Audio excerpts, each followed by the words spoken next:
network of top-rated facilities nationwide. We'll help you select the facility type, the location, the treatment type, the affordability, and the length of stay. If you need urgent help, fast-track admissions are available. Whether it's insurance, credit card, family help, or self-pay cash, the Addiction Help Hotline has an answer to help you. The Addiction Help Hotline is discreet with our confidential and secure matching system. Stop being afraid. End the addiction. Help is just one free phone call away. Call the Addiction Help Hotline. We're standing by now to help you get your life back. The call is free. Call now. Call the Addiction Help Hotline at 800-430-7410. End the addiction. Call 800-430-7410. 800-430-7410. We come down here for the month of February every year, and I was taking chemo in Evansville, and my doctor suggested that I take chemo down in Florida, and he researched this facility and suggested that I come here. Florida Cancer Specialist has over 60 locations, including West Palm Beach, Sarasota, Bradenton, and Naples. For an office in Florida near you, go to flcancer.com. World-class medicine, hometown care. flcancer.com. This is the worst of the week countdown, where we take the best of this week's Opie Anthony Show, call it the worst, rate it, and then count it down for your listening pleasure. Here's your host. What's his name? Face. Yeah, dog. It's Sam Roberts, and this is the worst of the week countdown, where we count down the very best moments that happened this week on the Opie and Anthony Show and replay them at the same time. Boy, what a week this was. Of course, the retarded Laverne and Shirley, that's Lady Di and Marion, making their big return to the show. Porn star Melanie Monroe was in studio. Larry King was in studio. Tightrope walker Nick Walenda is in studio. But let's start the show. We'll get to all of that. We're going to start the show with a little bit of Lady Di and Marion, two former fixtures of the Opie and Anthony Show that this week finally made their in-studio return after like 5 or 6 years. These two have been regulars on the show before. They disappeared for a while. They're finally back, and boy, did they come back. I want to start this week's Worst of the Week countdown with Lady Di and Marion on one team versus everybody's favorite audience member, Bobo, and the lovely intern Jackie on another team. It's $25,000 pyramid time on the Opie and Anthony Show. Number 8.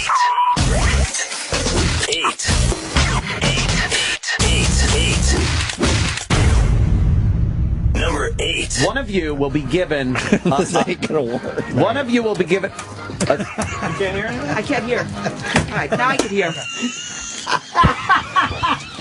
I can't take this. I can't hear now. What's Now going you can on? hear, right? You can hear now, Yeah. right? Okay. Holy shit! All right. Okay. Ant's trying to describe the game. All right. To you ladies. Here's Okay, we're gonna try again. here's how the game works. Go ahead, man. Okay. Can we get the music? All right. One of you will be given a topic or a subject or a thing that you need to describe to the other one. The other one then must say what that topic or subject or thing is, but you can't use the name of it when you're giving the what's the problem? You can give the clues, Marion. No, You're gonna answer. no, we tell. Yeah. Okay. No, they tell the clues. All right, you could choose. Okay. So she's going to be giving the clues to you. And you're gonna have to come up with an answer. You're going to have to come up with an answer. Yeah, right. All right, we have a list of clues. Yes. Turn around. That we're going to be. Yeah, you turn that way. Gotta Don't face look. me. All right. Okay. Sam will. Now give me the sheet for the All clues. right, that's good. No. Sam will show it to you over Lady Di's shoulder. Oh, okay, I gotta look and then She's got to take her headphones off so we can say what the clue is to the audience. Right. Wait a minute. Do I gotta take my headphones No, not you. off? Lady Di. Well, maybe they should. Maybe they should leave the studio. No, just for a second. I Just for a wanna know. second. No. Diane, take your We're headphones good. off. All right, take your headphones off. Give me. Do you want to whisper to the audience or hold on. Yeah. Okay. We don't want you to see the clue. Hey, earmuffs. Lady Di, earmuffs. Put your fingers in your ears. Not the headphones. The radio comes through there. We want to make sure you don't hear. We want to make sure you don't hear. All right. All right. Stay like that. All right. Things people like to eat. She has hairy armpits, by the way. There we go. Oh, wow, does she? All right. There it is. Marion, she's got hairy armpits. I don't live with her. Tell her to shave. I shave. You don't see my legs. My legs ain't hairy. My arms ain't hairy. No. All right, now, what do we do? All right, you turn around, face Marion. Okay. Marion will give you clues. Is there a time limit on this? How long? 40 minutes. 60 seconds. Do we have a timer? An official timer? All right. Okay. All right, ready? And go. Things people like to eat. No! No! You fucking retard. She just said the answer. You're supposed to give clues to make her say that. Okay. Thank you. right. Thank you. Thank you. Thank you. Oh my God! It couldn't work out more perfectly. That's all we're hoping for. That's the whole bit. That was the answer, right? What do you think? What do you think? All right, okay. Holy shit, I can't fucking take this. I can't take this. Someone know the highlight. I did it. She misunderstood the Another rules. show, another We fucking... do know how to play $25,000 Yeah, we pyramid. do. Let's give him another shot, because she didn't understand. All right. Blithering idiot. We'll do it. Marion, you We'll don't do it one more time. Don't Marion. read off the answer. You got to give clues, and hopefully Lady Di gives the answer. The object of this game is for her, Lady Di, to say what's on that paper. You got to give her clues, but you can't say any of the words in the clue. Okay? You got it. All right. Take the headphones off. All right, earmuffs again. Earmuffs. All right, earmuffs. Put on Earmuffs. Yeah, no, you got cover your ears. Wait. There you go. Cover your ears. How are you? Cover your goddamn ears. Let go of it. Who cares about the fucking Holy earmuffs? shit. Jim, what are you doing? What are you doing? Things on a plane. Oh, my underarm? All right. Good. All right. Oh, my God. Jim's taking pictures of the European look. She's like Isabella Rossellini. All right, guys. Lady, that's like Just like her. How bad is it? It's up there. All right. Got it? All right, here Ready we go. and go. Pilot. Passengers. Stewardess. Airplane. All right, we'll take that. Things on an airplane. Things on an See? airplane. Very good. That was very good. That's how it works. All right. Now we move to the next team. Well, yeah. Is that how it works? Yeah, Bobo and the All right. other. Someone get up, keep ladies. When score. she said pilot, I thought it was things Jim Norton doesn't get. Pilot. Stewardess. Yeah, you did great. Right, You right. did great. Co-pilot. Yep, you did All right. wonderful. I don't fly, but All right. Bobo, come sit down. I only Little tidbits of information. No, more It's about like you. It's pop-up good. video. Useless info. It's amazing. It is like pop-up video. Yes, pop-up video. You get All the, right. the whole thing and little extras. It's All like right. this DVD extras. Bobo, are you ready to is- meet your partner? Bobo, are you ready to meet your partner? Yep, I am. All right, Bobo, you will be playing with the lovely Jackie the Intern. Why do I have to look at him? Exactly. Where is Jackie the Intern? She's on her way. Did she quit? I would. Here she comes, the lovely Jackie the Intern. Bobo, do you like Jackie? Yeah, I think I said, Jack. I said to her that she looks great. She looks great. Bobo, why don't you ask her out, man? Yeah, Bobo. I would ask her out if she was single. Oh. They're having problems, though. Unfortunately, she's got a guy. Oh. They're having issues. That's terrible. How long into the conversation did she let you know that? Well, I knew because Yeah, you could take them off and then like put your hands over your ears while I give the thing. It's like, I knew 'cause okay. I heard. Yeah, put your hands over your ears. Yeah. There you go. Things that are funny. All right, there you go. There you go. Put your headphones on. You ready? And Bobo, Bobo, you know what you're doing, right? Yeah. You know how this game works? Bobo. You give clues and don't say the words. Okay, ready and go. Monkees. Dogs. Jimmy. Things that are fuck Bobo. A zoo? Jesus. Keep going. Farts. Things that smell? Thanks, Jackie. Someone slipping. Funny things? Funny things. That's Good, right. Bobo. And I got to tell you, Team Di and Marion, 10 seconds. Yep. Team Bobo and Jackie, 33 seconds. All right. Yeah, That's good answers, chemistry. Yeah. You got a point. Don't look at Jackie's legs, though, Bobo. It's disrespectful. Just for a second. You can for a second. Just for a second. Bobo's having such a hard time concentrating. Bobo, you got anything going on in your pants right now? No, that's too Get an invitation disrespectful. to come out. All right. It's too disrespectful. All right, who's up next? Team up. Who's up? All right, you guys get up. All right. We're changing back over again. It's I know this isn't exactly like the program works. I want to know To the how, gargantuans. I'd like to ask one question in between. Yeah. How does Jimmy feel? How's Jimmy going to feel when he's sitting there trying to write some new, material? Like, what's going on in the world? What do I feel about the world? When he realizes he was in the same category as farts, people slipping, dogs, and monkeys in Bobo's mind. That's what Bobo finds funny. It's going to be a little tough to... Well, you know what Monkeys are hilarious. It's always funny if there's a monkey around. All right, we heard. Why? It's more babble. Oh, Jesus.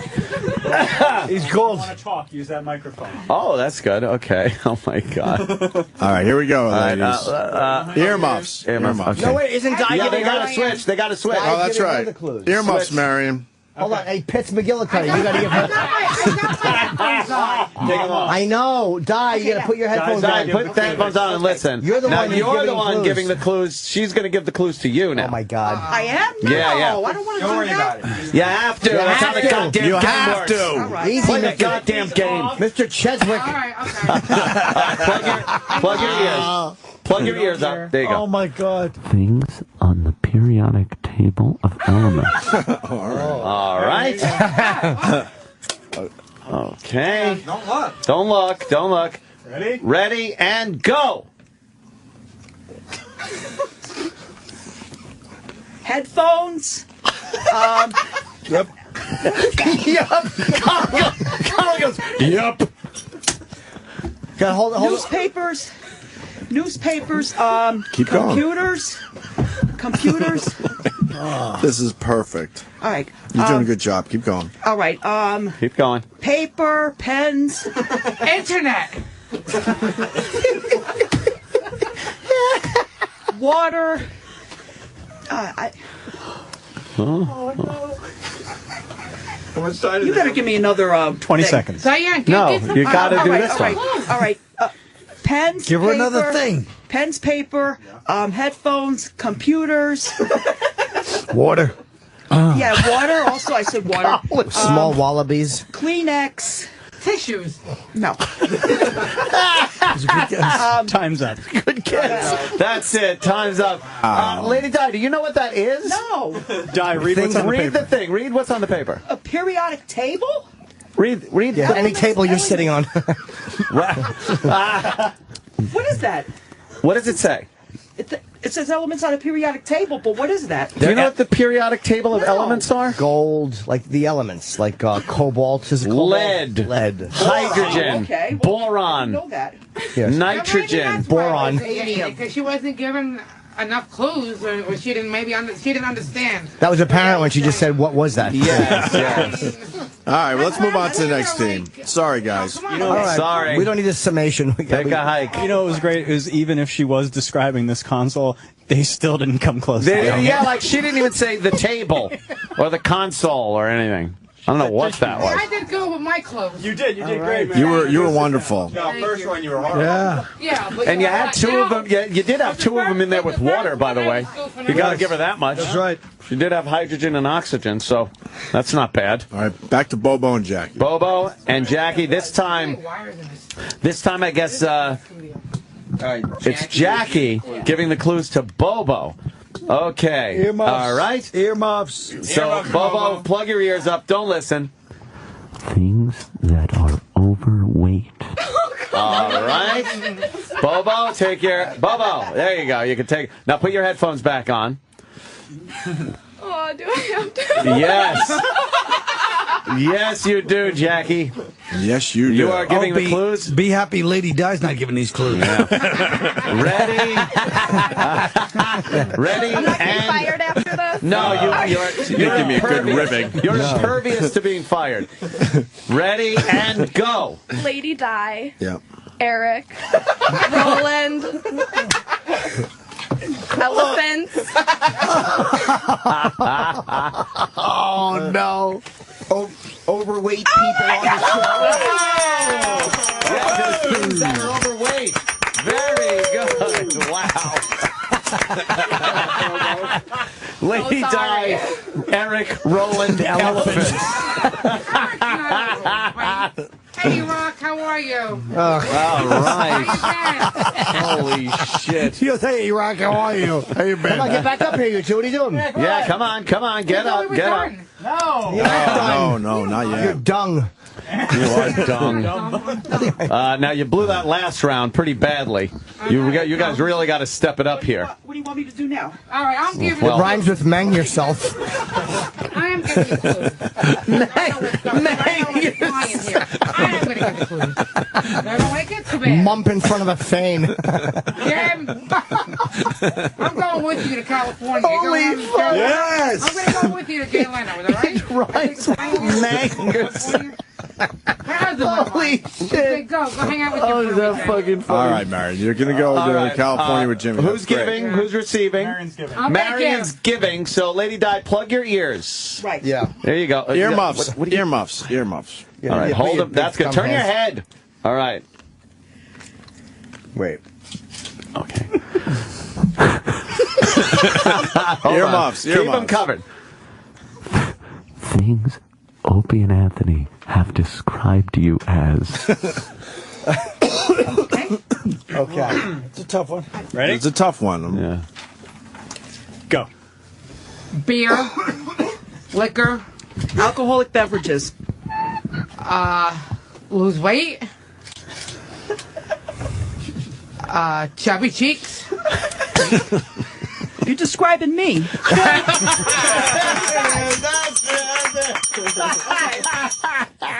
Those are mean descriptions, though. You can't say no, but the thing was, say nice things about Lady Di. Chubby cheeks. Things about her, but that was written on the paper. Oh, my God. Oh, wow. Okay. Oh, my God. This is All right. I don't care. All right. Marion and Mary Pickford. If you guys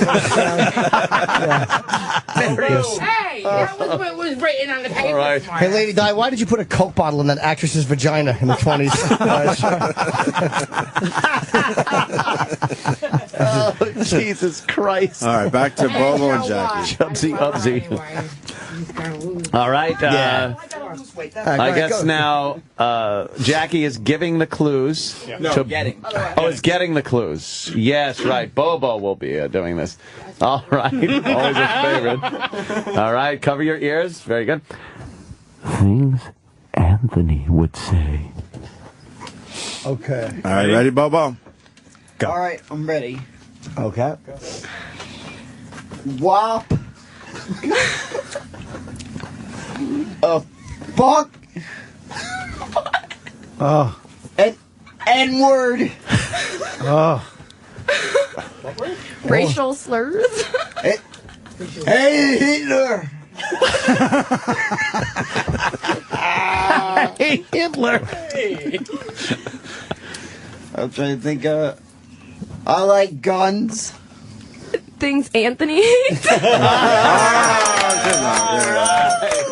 Yes, I say hi, Hitler, and I like guns. Hey, Hitler. Hey, Hitler. How you doing?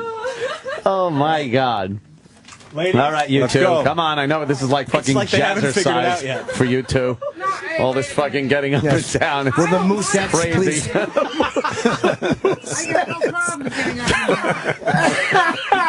The moosettes. Di's giving this time, right? I got no problem. I know. You're up and down. It's amazing. Always up and down. It is very good. All right, here we go. Cover your ears, Marion. Don't look at me. Yeah, no, Lady Di, you're doing a good Look job. over there. All right. You're doing great. All right. You're doing great. Yes. Men I've blown. There you go. Oh. All right. All right, my ex-husband. Oh. Okay. good. Okay. Wait, no. All right, Jimmy. Whoa! Jimmy. No, not you. What? Mike. Your ex-boyfriends. Well. Yeah. Yeah. One way. No, keep going. Your ex-lovers. More names. Oh. More names. I don't think I have any more names to tell you the truth. Yes, you do. All right. Jimmy. Okay. Mike. Guys you used to have Freddie. sex with. Freddie.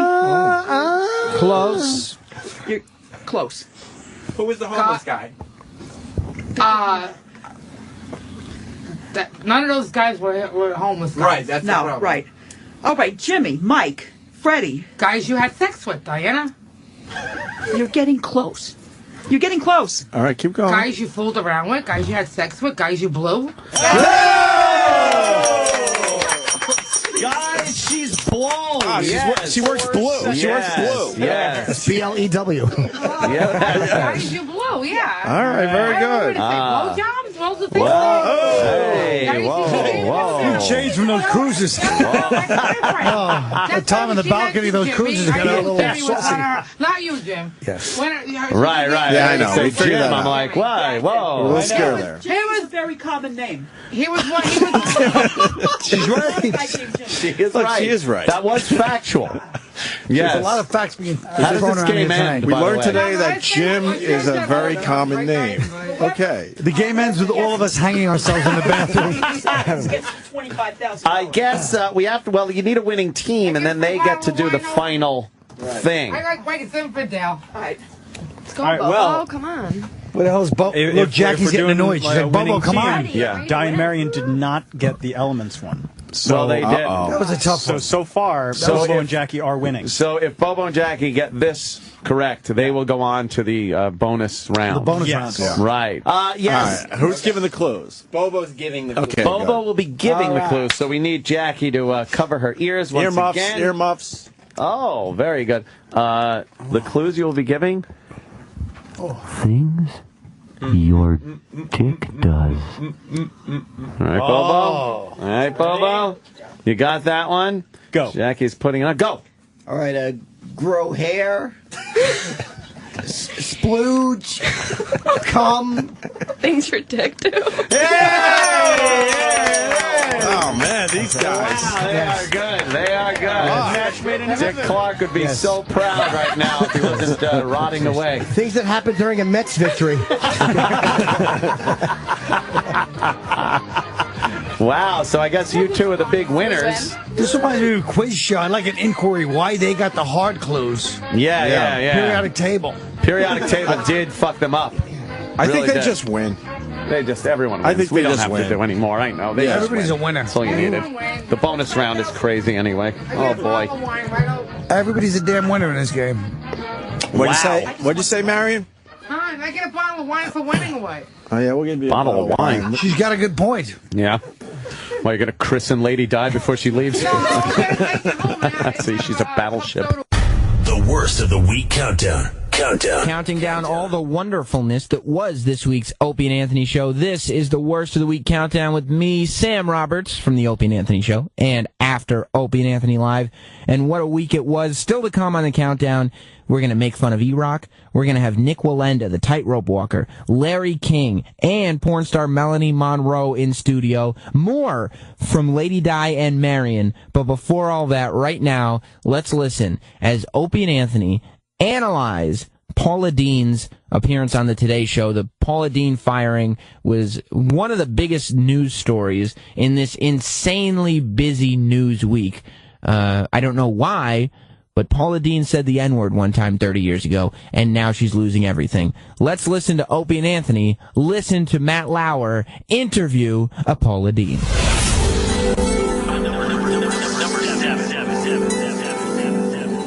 Let's go to Are You a Racist? It literally sounds like Are You Now or Have You Ever Been from... Right. Or fucking, or like McCarthy. It's like McCarthyism. Are you a communist? Yes, now it's a You racist. mean what I just said? I think use the actual term. I think you're talking about fucking Are You Now or Have You Been a Homosexual from Full Metal Jacket. No. Oh, no, from Clockwork Orange. Sorry, I think you're doing a movie line. No, it's from... that's how they said... Have you? Well, I don't remember. That was your high school days. How am I supposed to know? Oh, shit. I swim well.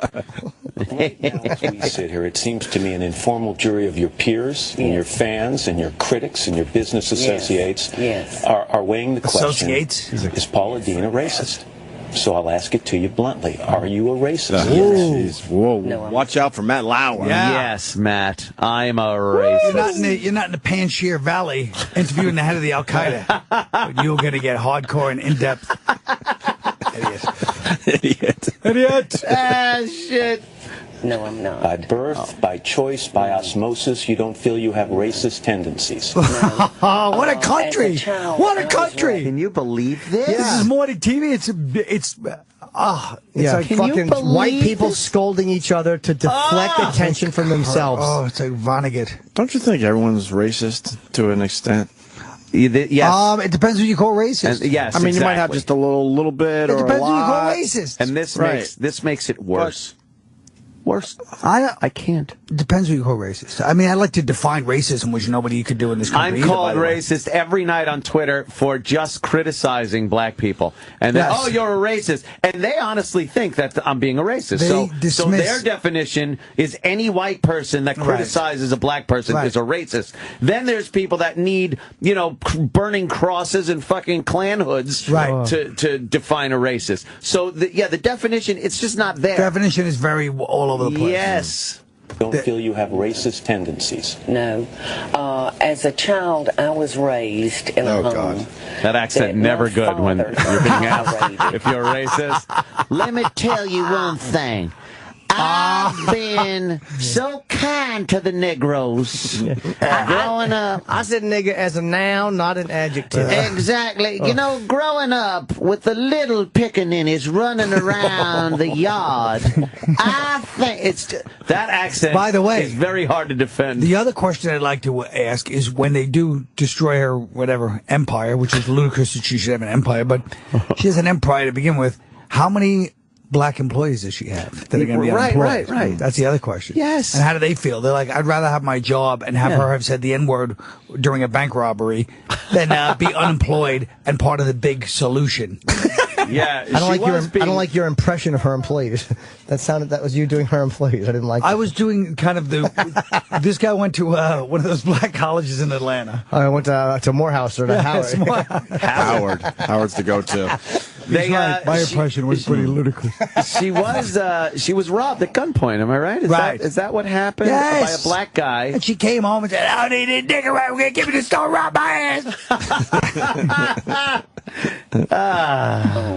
She got that great voice, like 3-pack a day. Tolerated bad grades. He would tolerate maybe me breaking a curfew. Well, this is really irrelevant, but if I ever how's Matt looking at this point? Is he just Matt looks like he always looks behaved in a way bewildered where you and think you're better than others, or have been unkind? He's like a passive your butt is going to be mine. All right, but you raised your right hand. Yes, I and did. You swore under oath. And you spoke honestly, which you should never do. That was the crime. That was the lesson we all learned. Don't just lie. That is the lesson. Yeah, you can't never speak honestly. be honest. Ever. Never be honest about the race, especially because you will be hung. Right.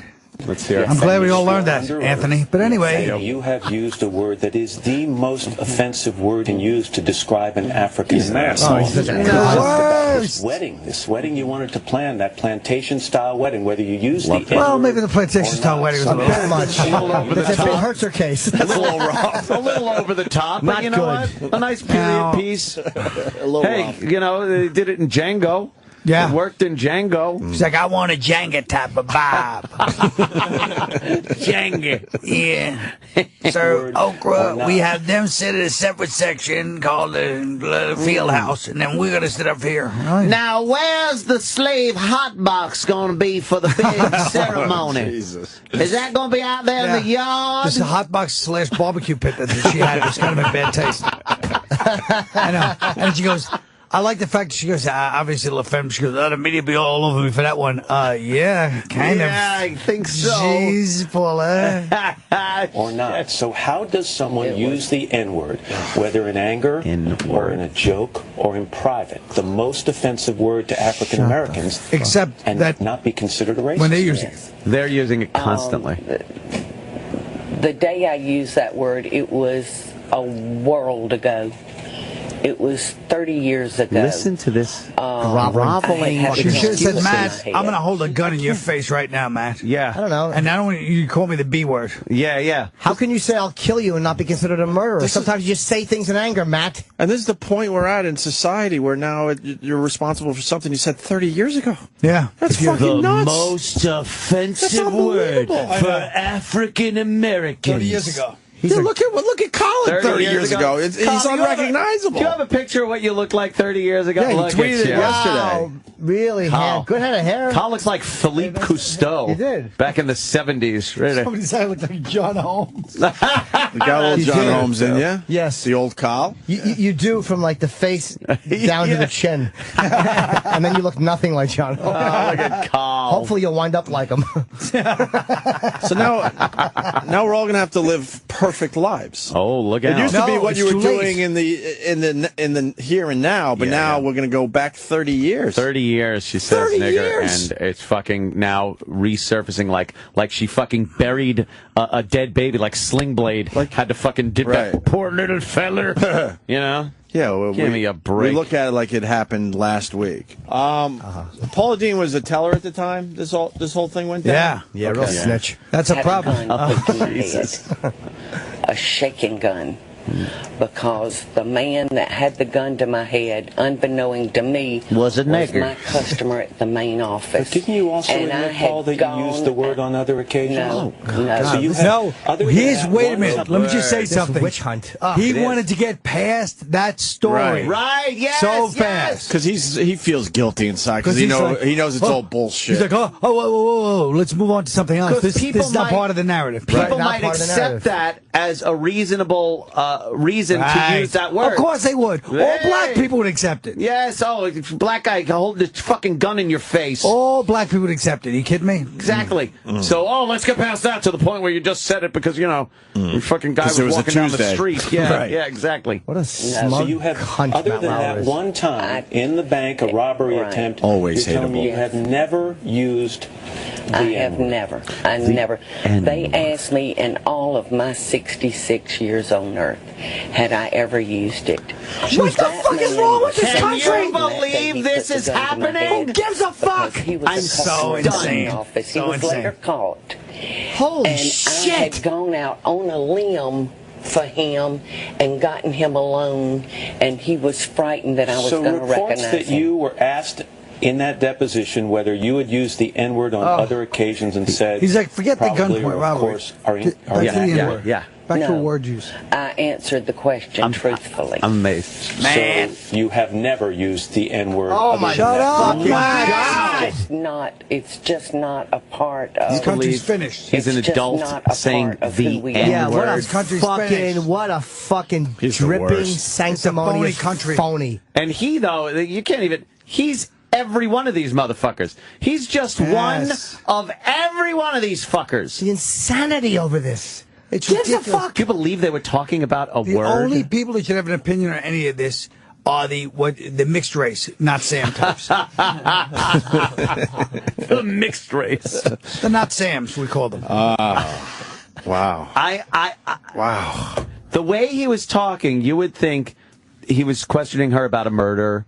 Or some kind of Bernie Madoff embezzlement thing. But when he's not in front of the cameras, he knows better. That's what's frustrating to me. Let me tell you something. He doesn't. That's even more evil.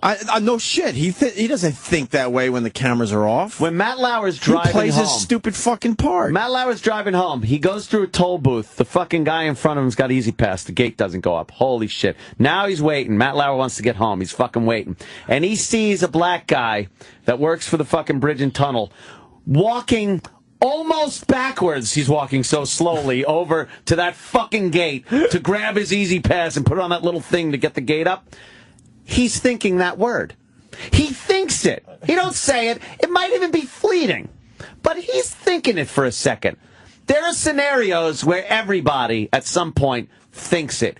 It's just because it's out there. No, you but can't even not if people, but I'm saying, but even if people don't think it, it's not even about. It's once again focusing on this word in any way. Don't think it. Right. Don't think it. Watch you think it. Watch you think it in your head. It's in your head. Don't think it. I know. It's like a purple gorilla. Don't think it. Purple gorilla. Don't think it. And then all of a sudden you think it. These people are phony. They're phony. They want you to believe that Matt Lauer has never even imagined saying that horrible word. He's a liar. Stop it. What a fraud, man.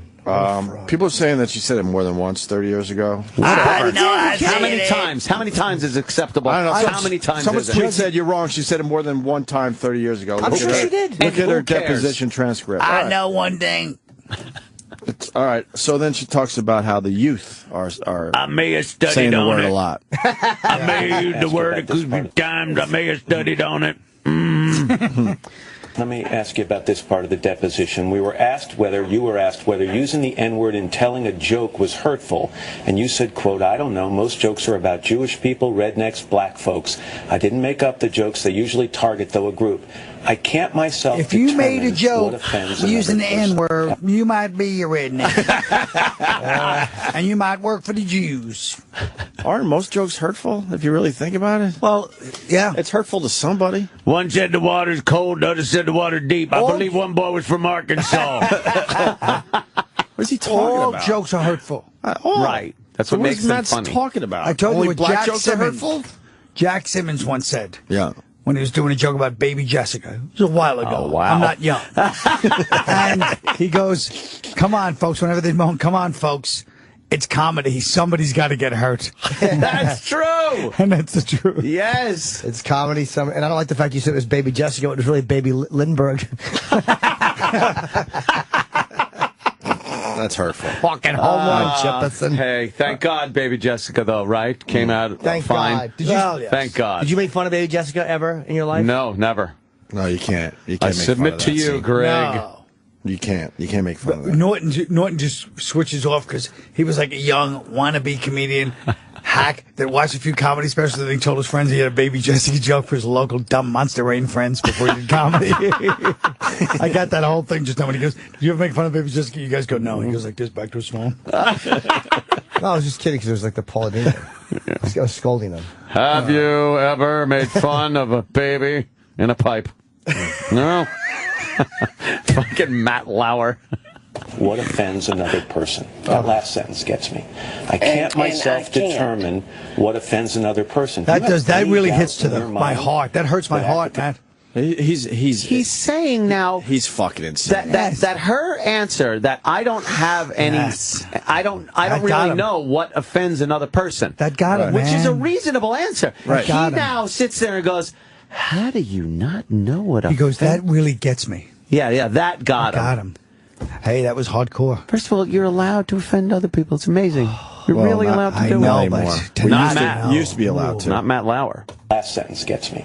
I can't myself determine what offends another person. Do you have any doubt in your mind that African Americans are offended by the N-word? No. Yes, I do doubt it. They use it. It's nigga this, nigga that every fucking day out there. Since you can't listen to a song without it. Right. Right. That's what confuses a lot of people. Offensive. Stop it. It's not this fucking word that you say. Stop it. You say the word, it's like saying goose. It's like using the word hoa. Word? I don't know, Matt. I have asked myself that so many times because it's very distressing for me to go into my kitchens and I hear what these young people are calling each other. I can't even use the Aunt Jemima syrup anymore. I've never joined in on that language. No. Joined in. She's got 8 young black dudes working there. Very distressing. Yeah, no Yo, kidding. pass the Collins to nickel. And Paul was like, that's just what I was going to say. All right, Dan. Yo, shut the fuck up. Yeah, she's going to participate. Are you kidding me? Jesus.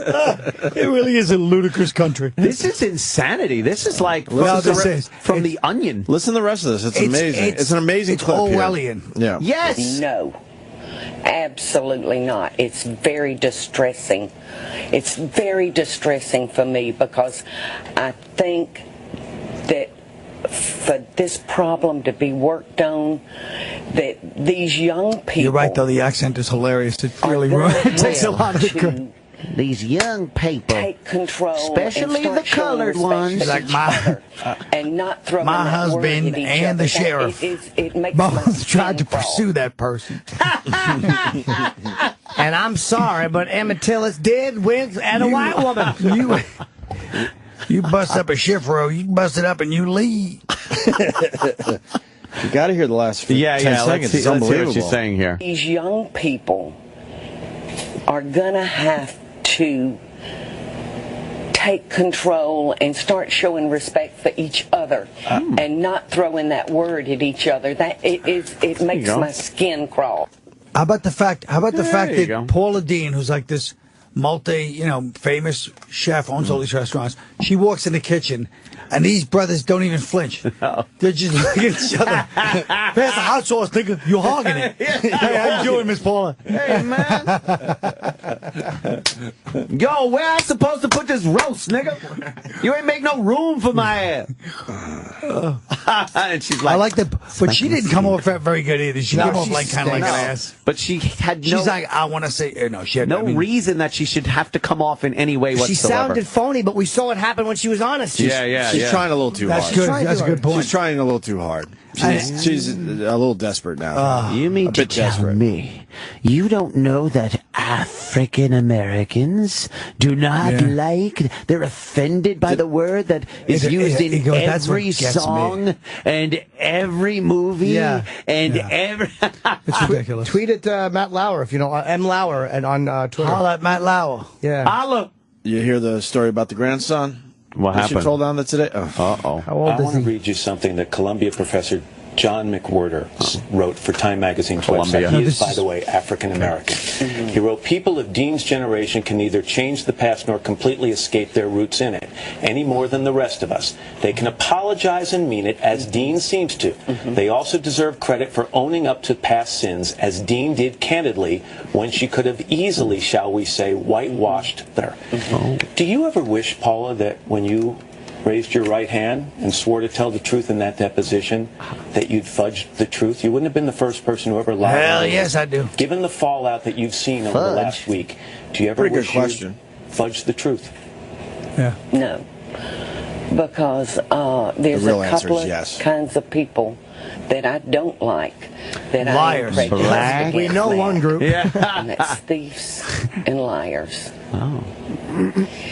And I'll tell you a conversation Uh-oh. Here we go. that I had with my 7-year-old grandson the other day. No. He had spent the night with me, and I allowed him to stay up later than his bedtime. Oh, boy. I said, And I said, JW. Jack, honey, you got Guinea in trouble Guinea? with Mommy and Daddy when you told them that I had let you stay up late. And he was This sounds like an emotional story. Anyway, Paula, what else you got? Put that iPad down. And he looked up at me and he said, Guinea, fuck off, Grandma. I don't tell lies. Yes, he does. He's 7 years old. Of course he does. He's probably playing with himself the minute you left the room. Take that, stupid. That interview yesterday is everything that's wrong right now. Oh, the phoniness of what goes on. Phoniness. Orwellian, you're right. This is Orwellian. It is Orwellian. Let's get to the end of this because it's so ridiculous. I swear to God. And then we can move on. We got like 4 or 5 more amazing clips from this thing. Oh, you guys got to have some more hot topics. I'm serious. There's a lot of stuff going on. We're rolling. There's a study that couples that... Oh, go ahead. Don't tell lies. That's how I raised my children. Sure. That's how I was raised. And that's how my grandchildren are being raised. Fine. And I know, as well as I'm sitting here with you, I know how I treat people. I know my love for people. And Cut the I'm cheap not gonna salesman sit here talk, and sports. tell everything I want that have information. done. Blue Star. But people of color, I'm not going to do it. Somebody else can tell that. All right. Wow. The whole country. It's like I feel like maybe I'm seeing it wrong. It's so overwhelmingly idiotic. Sickening. I can't believe it's happening. It's easier to see it like everyone else. Yes. Because it's so enraging. The dishonesty of it. It's so easy just to go along with it. Say, fuck it. Jump in the fucking river and just go with it with everyone else. The worst of the week countdown. On the Opie Anthony channel. Sirius XM. The download. The latest buzzworthy moments from Sirius XM. As the Supreme Court handed down historic rulings on same-sex marriage, Sirius XM OutQ offered live, in-depth coverage and listener reactions from across the country. Raw Dog Comedy presented a special edition of Come to Papa from the Village Underground with special guests Matt Damon, Amy Schumer, Jim Norton, and others. And SiriusXM kicked off live daily coverage of the Wimbledon Championship. SiriusXM. The download. Shocking admissions. James Lipton. A pimp is somebody who exploits the women who work for him. I was a tour guide. I would say you want to see some sex. Shit-faced buffoonery. E-Rock drank all the Patron. Everything is blurry. And whatever this is. Well, normally I like a couple fingers up my ass. What the fuck happened? Relive 6 months of O&A in just one short week. Opie and Anthony's worst of 2013 so far. Starting Monday at 6 a.m. Eastern on the Opie and Anthony channel. You know what? Your razor. Does it really need all that stuff? Does it need the vibrating handle? The back scratcher? The 10 blades? I submit to you, no! Notice the price you're paying for those razor blades. Very expensive. Even in pesos or yen or Deutschmarks in the old days or the euro. Hey, you're doing this every month for the rest of your born days, and Dollar Shave Club says that that's your Dollar Shave Club moment. Right there. Live it. All this time, you've been spending a lot of money. Now you just joined the Opie and Anthony listeners who've discovered DollarShaveClub.com. Here's what the buzz is about. It's like found money. You want a great shave without shelling out a bunch of money month after month. Dollar Shave Club knows that. They're geniuses. You send them a couple of bucks a month, and they deliver amazing quality razor blades right to your door. You save a fortune, and you always have fresh blades on hand. You can't afford not to do this. Join the rest of the Opie and Anthony listeners to get a great shave and keep your cash at DollarShaveClub.com. That's DollarShaveClub.com. Uno mas timeo. DollarShaveClub.com. Hey, Dad, did you hear what the Hopper from Dish? You can watch commercial-free TV. No more commercials. That's the best news I've heard in a while. But it's not the newsiest news I've heard in a while. Try it again. Extra, extra, read all about it. Instantly skip commercials. No more commercials. Now that's news. Instantly skip commercials. Only with the Hopper from Dish. Call Dish at 1-800-WATCH-TV today. Commercial skip feature only available for playback the next day of select primetime shows and must be enabled by customer. Monthly DVR and receiver fees and other restrictions apply. Call for details. LJ has a great arm, but is too inconsistent to start at quarterback. Ashley is usually a great basketball player, but chokes up when the game is on the line. These players are great physically, but fall short with their mental game. Now they can do what elite athletes in Europe have learned. Go to IAimToWin.com. Take the Reese Motivation Profile for sports and discover your bad mental habits and what to do about them. That's IAimToWin.com. Ron found out he was in big trouble with the IRS. Between the state and the feds, I found out I owed $70,000. Ron had no idea what to do. There was no way I could have paid that off. They were getting ready to garnish my wages. Who knows what else? Until he heard about 911 tax relief. 911 tax relief. That was exactly what I needed. They talked to the IRS for me. I didn't have to make one phone call. They just kept those guys off my back. And within an hour, they had it figured out. Done. 911 tax relief has an A rating with the Better Business Bureau. So if you owe $10,000 or more in back taxes and you're faced with bank levies or wage garnishments, or if you have unfiled tax returns, do what Ron did and call 911 Tax Relief at 800-347-9637. You may be able to eliminate up to 85% of what you owe. Seriously, 911 tax relief saved everything. My house, my cars. They saved my marriage. Call 800-347-9637. 800-347-9637. Hey, I'm four-time NBA champ John Sally, and we've all heard the news reports about how low testosterone is the real problem for many men, starting early as in the mid-30s. Vermax T is an all-natural way to boost your testosterone level while also helping you improve your energy level and physical performance. Vermax products are available at Walgreens, Rite Aid, 7-Eleven, and other retailers nationwide, or online at VermaxInfo.com. That's VIRMAXinfo.com. These statements have not been evaluated by the FDA. This product is not intended to diagnose, treat, cure, or prevent any disease. The worst of the week countdown continues. Counting down everything that was this week on the Opie and Anthony Show. This is the worst of the week countdown with me, Sam Roberts, from the Opie and Anthony Show and After Opie and Anthony Live, and the internet, twitter.com/notsam. Listen, a lot to get to still. Larry King, we're going to get to him. Nick Walenda, who walked a tightrope across the Grand Canyon. We're going to get to him. Lady Di and Marion, more from them, I promise. But first, Chris Rock was in studio this week, not to do an interview on the air, but to film a scene for his new movie with the Opie and Anthony Show. this was all going to happen off the air. However, it got moved to an on-air segment when we all realized that our young producer, E-Rock, decided to show up to work clean-shaven and dressed about 5 degrees better than he ever dresses for work, obviously making an attempt to get on camera. He said it was a just-in-case scenario.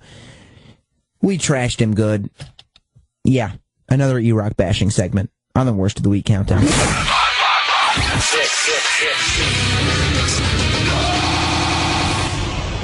Number 6. Well, speaking of the movie shoot. Well, yeah. We all were kind of told to maybe, dress a little better than usual, so. I totally ignored that. I noticed that. I'm wearing exactly what I wear every day. Why would I do anything different? Because you just got a logo on your shirt. No, but I have a shirt to cover it up. Gotcha. Yeah, they said no logos. Oh, they did. I almost wore no logo.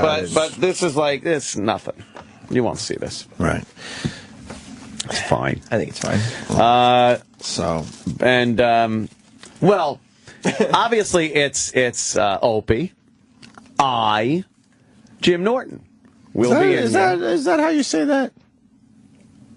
I don't know. Technically, it would be Opie, Jim Norton, and I. And I, yeah. Well, I was just doing it because I'm here. Why didn't you say me there? I don't know. Wait, if you'd say it would be, you'd say Opie, Jim Norton, and me. But what if he said it the way he said it? Then it would be. Then we all think he's an ass, like we do. No, I don't even think he's an ass. Me, I thing. I'm just like, it's me, Opie, and Jimmy. Thank you. That's what it is. There you go. Yeah. So that's, but I guess some people came in knowing that this was going to happen and assumed that if they dress the part, and I love how you have a whole story and scenario in your head. How do you know we're talking about you? No one was listening going to break, hearing what all this shit was going on. Will you let Anthony finish, please? I can't even see what he's wearing. It's a shirt. It's a plain shirt with a collar on it. I gotta move it up. Wait. Who's that? We need to get him in the movie. Oh, no. What? Sam, what's going on? It's exactly like yours, Jim. Oh. Right. Yeah, but just something you would never. Sam, what's going on? Well, break it down. This morning, yes, I was diligently working. And Travis said, Sam, did you see what E-Rock is wearing today? And I said, is it a wrestling shirt or a Doctor Who shirt? Because that's his usual wear. It's his uniform. We all have that's his uniform. Yes. There's nothing wrong with that. No. And of course not. His uniform. Look at Jimmy. I love it. No one gets a fucking break around here. You can't even dress nice for a movie without being ridiculed. No. Just constant ridicule. Travis let me know. You gotta look at what E-Rock's wearing. Right. Can I ask you a question, Sam? Yeah. Did it become a bit of a buzz around the joint? Oh, yes. Before 6 a.m., which is crazy. A bit of a buzz. You can't get a buzz going before 6 a.m. around here. Everyone's just miserable and tired, but there was a buzz in the hallway? Yeah, it was me, it was Travis, it was Sal. Everybody just figured out, look, what's he going for here? What's he angling for? Right. And what do you think? The same thing everyone else here is angling for. Everybody's wearing what they wear every day except you. Yeah, because you wear that dress-up denim shirt all the time. Oh, Roland wears pants all the time. It's not a dress-up denim shirt. It's the same shirt Jim's made fun of multiple times on the air. Mm-hmm. So yes, I do wear it all the time. Oh, there's actually I've seen that. I've seen that shirt 1,000 times. It's not a special shirt. But now E-Rock. So you're going through your smile on your face with this. He loves it. I love Don't it. lick your lips. It's so fun. So, E-Rock, what was your thinking when you left? So tell the truth. What was your thinking? Right. What was your thinking, Big Shot? Well, there's something going on here today, so maybe I shouldn't look like a total piece of shit and go for a partial piece of shit by wearing just a plain collared shirt. Plain collared shirt. You think there might have been a thought that, like, well, sometimes what if, in the movie, right? They need somebody to come in and, like, take a photo. And you can talk about your movie. No. That's true. You can start a little conversation about two filmmakers. Yeah. Or what if having some small talk in the hallway, maybe? True. What if while Chris Rock's character is in here, one of you goes, our producer didn't bring us the prep sheet. Oh, and then, wow. And then E-Rock comes in. And Mr. he's Faversham! Get Sal in here. I'm sure he's enjoying this too. Oh, yeah. Are you saying he's hoping for a cameo? Yes. Are you saying He is done hoping nothing for a of the cameo. sort. Do you think he'll be good? Oh, no. Walking in the door. No, your prep sheet is here. No. Sal, what's going on today? I hear there's a buzz in the hallway. About what? E-Rock's shirt. Oh, yeah. So how did it go down this morning? Yeah. Everyone knows about Well, it. I mean, E-Rock only gets dressed up like when he's got to go out for dinner or something like that. He's wearing a nice shirt today. Or when he's going to make his Hollywood debut. He looks good, though. He looks well. I can't well put really together. see. E-Rock, could you come in here for a second? I haven't seen this shirt. It's weird to see him in a collared shirt. That's a fresh shirt, by the way. Is it fresh? Yeah. He bought that yesterday. No. Just for this? Check for fold marks. Yeah, it looks pretty sharp. Yeah. Just for the. Oh, yeah. Oh, look at you. Oh, that's a really nice collared shirt. What do you man. got, a black shirt under it? Double shirts, motherfucker. That is nice, I gotta say. Oh, wait a minute. Look who's clean shaven. E-Rock, and your hair is, you've done your hair today. My hair's always like that. No, usually there's I an don't know. Opie Sometimes Anthony it's hat over blonde. That's, I haven't worn that hat in several months. Okay. And sometimes the hair is blonde. Yeah. For the summer. That's been 2 years. fresh shaven. He's Yeah. always got a little stubble. Yeah. Someone's ready to be discovered. Are you Jim Norton. are you returning the shirt after today? Is the tag still on it? Yeah.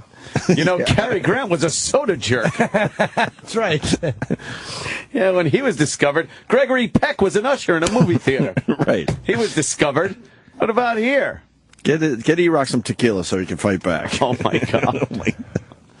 Was there a that's, little thought that, like, you know, I might end up walking in on the shot? No. We need But a I didn't wanna producer look like a total character. piece of shit Who when they can were we shooting get? Who can we get? You're like Lucy with Desi trying to be in the show. Of course. I haven't said a word about trying to do anything with this. No saying needed, sir.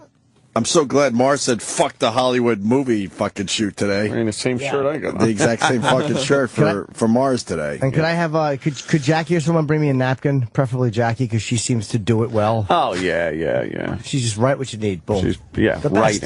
right in. A few napkins. Oh, I didn't Oh, see that it. I is, thanks, Sam. So you got. Oh, Sam. Maybe we need a producer in the studio at some point. Yeah, because what difference would it make if somebody looked like a total piece of shit in a different room? Yeah. If they're not in the room. A guy wants to comment Okay. Oh, okay. on E-Rock's tweets. Oh. What's wrong with E-Rock's tweets? I'm not going to beat him up for his tweets. He does fine. Yeah. Where is it? The phone might be frozen. Oh, my God. Jackie. Hey, Jackie. Some napkins. Home run, Jackie. Perfect. Thanks, Once Jackie. again, home run. I gave them to Thank you, already. Jackie. Yeah, What? but these are soft. Yeah, no, those are better not. napkins. I gotta blow my nose. Those are better napkins, Sam. You can tell. You can tell they're better. They're Jackie's softer. got great hair. It looks very 60s-ish. Oh, E-Rock? No, but E-Rock does have great hair. He really does. I still have my hair, yeah. I know. It's fucking, like, nice. Thick head of hair. That kid. Fucking Sam. What? Don't fucking Sam me. This is a room full of people. One of us is honest, though. I'm being totally honest, but other people are making something out of nothing. No, I wasn't talking about you not being honest. I was talking about me being honest about having a great time here. Did you do anything before you left the house this morning? That's right. With the thought that there was going to be a camera crew in here today? Yes, that's why I wore the shirt. Okay. Now, why would you do that? You're in a dark This room. never happens here, so I didn't want to look like I usually do. Well, what would it Wouldn't matter? you want to present yourself nicely every day? Because in the end, Wouldn't you? What does it matter Wouldn't unless you? you would think you're on camera? But you don't dress don't nice give every a day. Flying. Why It's today? obvious. Does. I look exactly like I do every day. I That's how think, dress. I think the difference would be that Jim dress up. and Anthony and Opie are going to be on We'll camera. be on camera. Yeah. So the idea is they would dress nice. If you're saying that they are dressed more nicely than usual, No. it's because they're going Right. to be on camera. And E-Rock, we see nobody, and we do dress okay. you are walking around with these assholes all day long. Mm-hmm. So why wouldn't you dress nice in case, you know, it helps your fucking career? Because it ain't going to help here. Why then, knowing you probably, I already said why. You're not going to be on camera. Why would you get dressed You anyway? never know, though. He's hoping for one of those moments. You want a moment? You need a thing brought in, yeah. Were you hoping for a moment? Do you have somebody that could bring Chris in and, like, sit him down at the, you know? Yeah. No, Chris, take a seat. Coffee. Yeah, coffee. Oh, you bring a we coffee. need someone to bring a coffee into Chris's character during the interview. Was that what you were hoping for? This is a plain shirt. It's not like I dressed up in a suit or something like that. Well, no, but you consciously. Cup of coffee? There it is. There you Wow. go. Enjoy it. That would be a good one. See, Travis didn't dress up. Who's the coffee guy in that movie? Yeah. Travis has got a logo shirt on. Fucking Spielberg will be sitting there. Yeah. The coffee guy in the Chris Rock movie. I've been looking. Oh. The best part of all this is that the entire crew that's with Chris Rock, they're all wearing T-shirts. Right. Guy outside's got a flame shirt and shorts on. Yes. I've been reincarnated. Well, that's because none of them are hoping to get on camera. So you're saying they're all okay being behind the scenes? Oh, E-Rock, there was an inkling. It's like, look, it might happen. Yeah, it might. I better dress You never know. appropriately. Who knows? You never know. There's no other reason. Oh, he just starts laughing. He's like, you never know. Well, I like when he's honest. Yeah. I do. I like that he started by saying it's the same thing everybody did, and everybody's just dressed like they always dress. There's no difference. Everybody's wearing the same shirt. Sal's wearing one of his terrible V-neck shirts. Oh, yeah. Horrible. Yeah. Sam's got a shirt that I've seen 1,000 times. You know who looks great today? Jackie. I thought you were going to say me. Really? So if Chris Rock, I haven't seen her yet. if Chris Rock comes in and says his character says, "Hey, do we have any coffee in here?" Oh man, who's gonna bring in the Where's coffee? my cup of coffee? You got anybody really well dressed that can bring Chris's character some coffee? There he is. But the question is, will Jackie get the part? Oh man, Yeah, who do you want, Jackie or you? would That's a so good get point. the part. How pissed would collared shirt Eric be if Jackie got the part? Well, he's got a T-shirt underneath too, just in case, because they may say we want a more What do you cash need? look. Could you come to work tomorrow with a few different looks? We need different looks. Do you think? You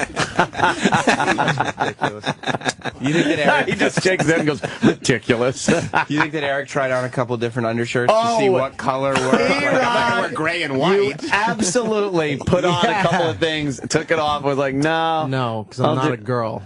I didn't imply that, but you're a guy that, was very conscious of what you wanted to wear today because this movie is being filmed. You didn't just throw one shirt on and go, all right, I'm out of the house. You checked, you made sure you looked and went, nah, you know what? I'm gonna use this shirt. Or I'm gonna change it. Does to that shirt bring out your dreamy eyes? Bedroom eyes. Bedroom Do eyes. you think he gave himself a sparkle blink before he left the house in the mirror? Sparkle, sparkle. Yeah, can we get the producer kid in there? He's good. No, I love the shirt. Don't send him the wardrobe. The shirt's perfect. Send him in. Is he? I hope he's one of the Opie and Anthony guys, right? Well, even if he isn't, he is today. He's perfect for the part.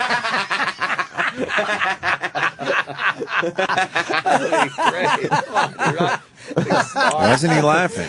That's good stuff right there. It's too funny. That's good stuff. All right, lights, speed, action. Wait a minute. Who's that? All right, everyone, clear the set. Bring him in. That shirt, it's perfect.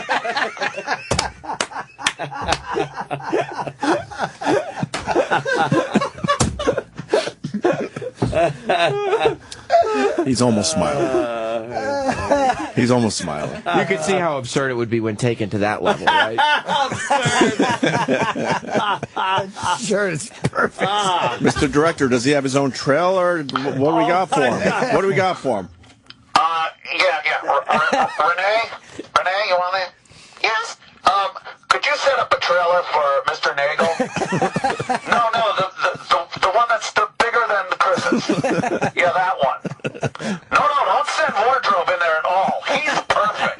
He's already got the shirt. He thought this out. It's obvious. Get him the big trailer. A honey wagon. Get him the honey wagon. I want him to give him the big one. And, yeah, make sure he's back up here on set because we need him. What, do we need to get him makeup? Makeup? I thought he was wearing makeup. That fresh face is perfect. And who put that hairpiece on him? Because it's wonderful. It's exact. What? Natural? That's his? Unbelievable. Hollywood has missed this patch. Look at that smooth skin and close shave. It's perfect. Get him on set. Ask him what he needs. You know what? I don't even think Chris is the right person to play the lead in this movie. I think we found our new star.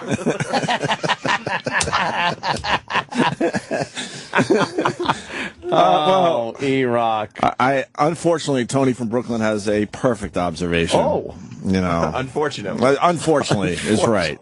You'll understand in a second. Go ahead, Tony in Brooklyn. Yeah, guys. You guys, if it was the total opposite, if he didn't get dressed up, he would have came in normal, like his normal shit. You guys would have been busting his balls. Why didn't you get dressed up? You guys said you had an opportunity. Hollywood people come in, so E-Rock, unfortunately, you can't win in this. Are you saying the things here aren't fair, sir? E-Rock is the definition of the no-win situation. That's right. Yes, he is the Kobayashi Maru. Yes, put that on the Wikipedia page. But first of all, there's a problem. We really need... Why hasn't the craft service guy shown up? Oh, he has. Where's all the food? Go there. That's unfortunate. That's unfortunate. Oh, my goodness. This is exciting. Well, you right? look great, E-Rock. You look great. Yeah, You look $1 million bucks. Were you surprised that a buzz picked up so early this morning? No, because you have nothing else to do. Oh, man. As soon as I walk past your office, I wasn't even halfway the hallway, and I hear this twink over here. Did you know what it was about? Of course I knew what it was about. Because as soon as I got down here and turned around, all I see from their office is Scott going like this. I was like, of course, this is where it's going. Cruel. The worst of the week countdown on the Opie and Anthony Show. The Antisocial Comedy Tour with myself, it's Jim Norton, of course, Amy Schumer, Artie Lang, and the great Dave Attell. It is Saturday, July 20th. A 10 o'clock show has been added because the early show is completely sold out at the Sands Casino in Bethlehem, Pennsylvania. Go to Ticketmaster. There are some tickets left for the late show for July 20th. The early show is completely sold out. Usually, owning a pair of Maui Jim sunglasses or sun readers is reward enough. They have that chill, kickback Hawaii vibe, and everything looks beautiful. But if you buy a pair of Maui Jims at readingglasses.com by July 1st, you could get that Maui Jim experience and a free trip to Hawaii for two. Yep, just buy any pair of Maui Jims at readingglasses.com by July 1st, and you could be on your way. No purchase needed. See rules at readingglasses.com. U.S. residents 18 or older. N 7113. Are you an inventor, or do you know an inventor who would like to attempt to have an invention or idea patented and submitted to industry? Call InventHelp, America's largest invention company, and learn how to get your free inventor's information. You'll learn how to attempt to patent your idea and submit it to industry from the company that has helped secure over 7,000 patents. It's a free call, so call now. 1-800-220-9562. That's 1-800-220-9562. Call toll free at 1-800-220-9562. That's 1-800-220-9562. InventHelp is a fee-based company. Hello, boys. What plans do you have this weekend? How about this evening? Are you hoping for a little excitement? Get over to whatsyourprice.com. Don't leave your dating life to chance. What's Your Price gives you the advantage. Whatsyourprice.com is distinct and has a ratio of 6 gorgeous and exciting women for every man. With thousands of beautiful ladies at What's Your Price, you'll feel like Tiger Woods hitting a hole in one. Instead of waiting and Waiting. What's Your Price is the dating shortcut with guaranteed first dates. So you'll go out sooner rather than later with hot, sexy girls like me. Meow. One word of caution. Dating women like me on whatsyourprice.com can be addicting. Whatsyourprice.com is free to join and is so easy. Stop waiting and start dating. Go to whatsyourprice.com, join for free, and enter code RADIO to receive twice the amount of dates. Just go to whatsyourprice.com. That's whatsyourprice.com. Meow. Hi, Joe. This is Bob, your banker. I'm sorry, but your business loan has been declined. That's okay, Bob. Anchor Funding Services already funded my business. But you have no capital in your business, and you're growing very quickly. Exactly. Anchor Funding Services gave me immediate cash for my accounts receivable. Oh, I can send Anchor Funding Services a lot of business. What's their number? 877-70-ANCHOR. That's 877-70-ANCHOR. 877-70-ANCHOR. Or you can go to 70anchor.com. That's 70anchor.com. You're an addict. Life is out of control. Call the Addiction Help Hotline now. The Addiction Help Hotline will match you with the right facility for your treatment in our network of top-rated facilities nationwide. Whether it's insurance, credit cards, family help, or self-pay cash, the Addiction Help Hotline has an answer to help you end the addiction. The call is free. Call the Addiction Help Hotline at 800-430-7410. End the addiction. Call 800-430-7410. 800-430-7410. Okay, listeners, another July 4th weekend is coming, and you're going to meet your friends, family, and acquaintances and hope that they don't notice your yellow, stained teeth. Power Swabs is clinically proven to whiten your teeth on average 2 shades in 5 minutes and 6 shades in 7 days. To try Power Swabs risk-free, call 1-800-961-0083. That's 1-800-961-0083. 1-800-961-0083. The worst of the week countdown continues. Rolling on with the worst of the week countdown, where we count down all the great moments that happened this week on the Opie and Anthony Show. I'm Sam Roberts from that very show, as well as After Opie and Anthony Live, and you can hear my show, The Sam Roberts Show, every Sunday here on the Opie and Anthony channel, starting at 4 p.m. Eastern Standard Time. Still to come on this countdown, more from Lady Di and Marion. Larry King in studio. Nick Walenda, who walked across the Grand Canyon, in studio. But speaking of in studio, right now, let's listen as Melanie Monroe, big-time porno star, queen of the MILFs, even though she doesn't have any kids, stops by the studio. We're looking for bitches that we can get on the bus for our upcoming bus trip this fall. Does she make the cut? And how does she react to Chip and his grubby little hands? Here she is. Not he is. I don't care about Chip. It's Melanie Monroe on the Worst of the Week countdown.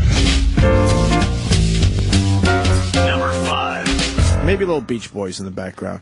Okay. That's good for an opening scene of a porn. Yeah. Let's go different. Aruba, Jamaica. Something like that. Don't you want to rape her? The music is the irrelevant. The music isn't. All right, who really- starts? Let's go. Ready? Who starts I'll this start. second? Me and Jimmy walk into my house. Chip. Your name's Chip. Chip. That's What? his name for the thing. Really? All right. That's a weird name. Hey, dude, I gotta go to my house for a sec before we go to the game. You cool with that, Chip? What do you gotta get from your house? I gotta go to the bathroom.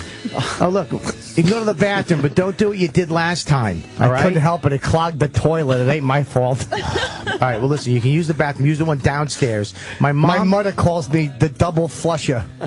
I gotta double flush everything. Your mother's such an asshole. All right, listen, we're gonna go to my house. My mom's home. Don't be so fucking gawky this time, all right? Can't help it. She's really pretty. I know she's pretty. She but makes my pecker jump. Hey, Chipper, it's my mom. Sorry. Remember, she had to get me the plunger. That was so embarrassing. Yeah. Now listen, use the bathroom downstairs. So we're gonna go in. Just be cool, all right? Okay. All right. Ma, how come you don't have the keys to your own house? I lost them. It's a little. I lost them last week. I'm doing a backstory. Why don't we just walk in? It's a backstory. I want to see your fucking house. I want to see your mother. She's wonderful. Hey, Ma. Hi, boys. Ma. Hi, boys. Hey, what's up, Ma? Come on in. I got Chip with me. Remember Chip? Yes. Oh, yeah, he's such a cutie. Hey, what's up, Miss Monroe? Always a little nervous around me, though. He is. I ain't nervous. I don't give a fuck. Hey, I gotta go. I forgot my books at school, Mom. Okay, well, go get them, and I'm going to keep Chip here. I need some help. What about my fucking books? I'll get your books too, Chip. I don't like my books. School for queers. All right, listen. Miss Monroe needs help moving some boxes from the garage. I hope they ain't heavy, though. I hurt my fucking back, Miss Monroe. Well, I'll give you a back massage if you need it after. Okay, but careful. I got a cyst. Jesus. I like it so far. It's got a cyst. I'm not feeling... The backstory is good. I'm not feeling the sexy yet. That's for sure. It's coming. It's good time. Okay. Listen to this music. Why? All All right, well, come with me into the garage and remove your shirt so that I can take a look at this cyst while you're doing so. Okay. I get embarrassed, though. You're going to look at my body. No, it's okay. You're just such a little cutie. Thank you. Yeah. Thanks a lot. I got a port wine stain. You look so nervous. I am a little bit nervous. My hands are sweating. Okay, well, I'll just show you how to pick up the boxes. You just kind of like bend over and pick it up, and make sure that you use your legs and not your back. Careful, your underpants are showing. That little pink string, Chip? That little bitty pink string? Yeah, that's way too small. My mother wears big underpants. They cover her, and she's a very Rubenesque woman. Oh, well, I bet she's a sweetheart. But you know, if I wear she has big pants, ankles. She could lift a safe up the flight of steps. She's very strong. How do my ankles look? You got very nice ankles. Careful, your feet are hitting my pecker.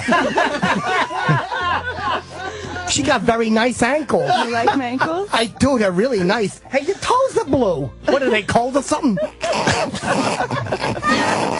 Fucking home run, Chipperson. That's my sexy, hot, single MILF look. What's a MILF? A MILF? Yeah.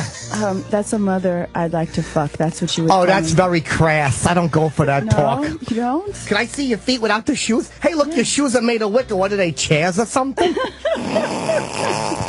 Oh, those are just some Louboutins. What's Louboutin? Who's Louboutin? Nothing special. Oh, is he friends with Frank Baton? Okay, take your shirt off. It's time. I don't want to. I'm embarrassed. I get a big port wine stain and a cyst, and I sweat. I perspire a lot. Can I see your feet? Yeah, you can see my feet. I don't have a foot fetish or nothing, but my mother makes me rub her toes after a hard day's work. Oh, no! Yeah, she said that sometimes Lamar holds them too tight, and they're really sore. These may be a little bit more enjoyable for you. Oh, these are very lovely toes. Look, thank you. My mother makes me do the little piggy game on her.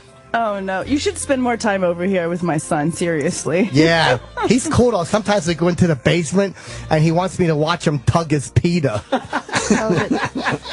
One time behind the washing machine, he pulled down my pants and was rubbing his pecker on my backside. He said he was going to pop my cyst with his pecker. Oh, and he had me bent over. I got tied all over my shirt. You sound so stressed out, sweetheart. Why don't you take down your blue jeans and let's just do it on the Because I'm boxes. scared. Don't be scared. I got you. I'll guide you through it all. Oh, you want to see my you-know-what? Yeah, I want to see I'll give the a fuck. cyst, I'll take it out. the penis. Let me see it all, sweetheart. It's fucking big. It is? Yeah, fucking huge. People tell me that fucking pecker should be in a museum or something, Chipper. That feels so good. Yeah, I'm rubbing your feet. Is your penis getting hard? No, I have erectile dysfunction. Oh, no. Because sometimes I was taking medication for my anxiety and it dries out my mouth and gives me erectile dysfunction. So sometimes I got to try to put it in soft. I can do that. Put my wet, juicy lips on it, and I bet I'll cure that erectile dysfunction. Fuck, yeah. Yeah. Yeah, get juicy wet like two fucking nice slugs crawling up and down my pecker stairs. My panties are wet at this point. Fuck yeah, I know that. People tell me I'm the cooter dampener.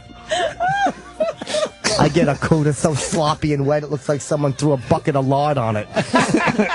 And the setup is over and cut to sex. This is fucking hot, though. We're getting there. Yeah, it's getting good, man. We're getting there. Mom. What are you guys you doing? gotta go upstairs, Miss Monroe. He wants him and I to fool around a little bit. Sometimes we play spin the bottle, and he makes me kiss him on the mouth, Miss Monroe. Chip, that's not true. I don't like that at all. Chip, it's not true. I don't like kissing your son on the mouth. I don't do that, Mom. Hey, Chipper, let's practice kiss. That's lies. I'm gonna leave. I don't like. Wish Dad was here. We're gonna have a talk. I don't like practice kissing. I'm rubbing her feet, though. They're very nice feet. Great. I noticed the Chip character is really getting into rubbing your feet. Am I hurting your feet? No, it feels incredible. Yeah, my mother would make me rub her feet. Sometimes she has big bunions. She would say, "Look, Chip, on my 6th and 7th toe." I would kiss her bunions. You're so silly. Man. I hope you don't talk when we start fucking. Whoa! No. Oh, I talk with my pecker. I just say, "Yeah, fucking take that shit." Let your pecker do the talking. Fuck yeah. I give a good fuck. Holy shit. It's the face you're making. It's great. Yeah. You should see me when I'm licking a cooter. I'm down there. I'll look right up in your eyes. Look at me. Look at me. It's the sexy glances that works well. The staring is gonna really just like make it awkward. I could see your cleavage, though. I didn't mean to look. Can you see my titty sweat? Yes, Miss Monroe, I can. I was looking at that one time. I was over here. Remember one time when your son was... I came over one time, and Bobby was sick. Remember he was in a hospital?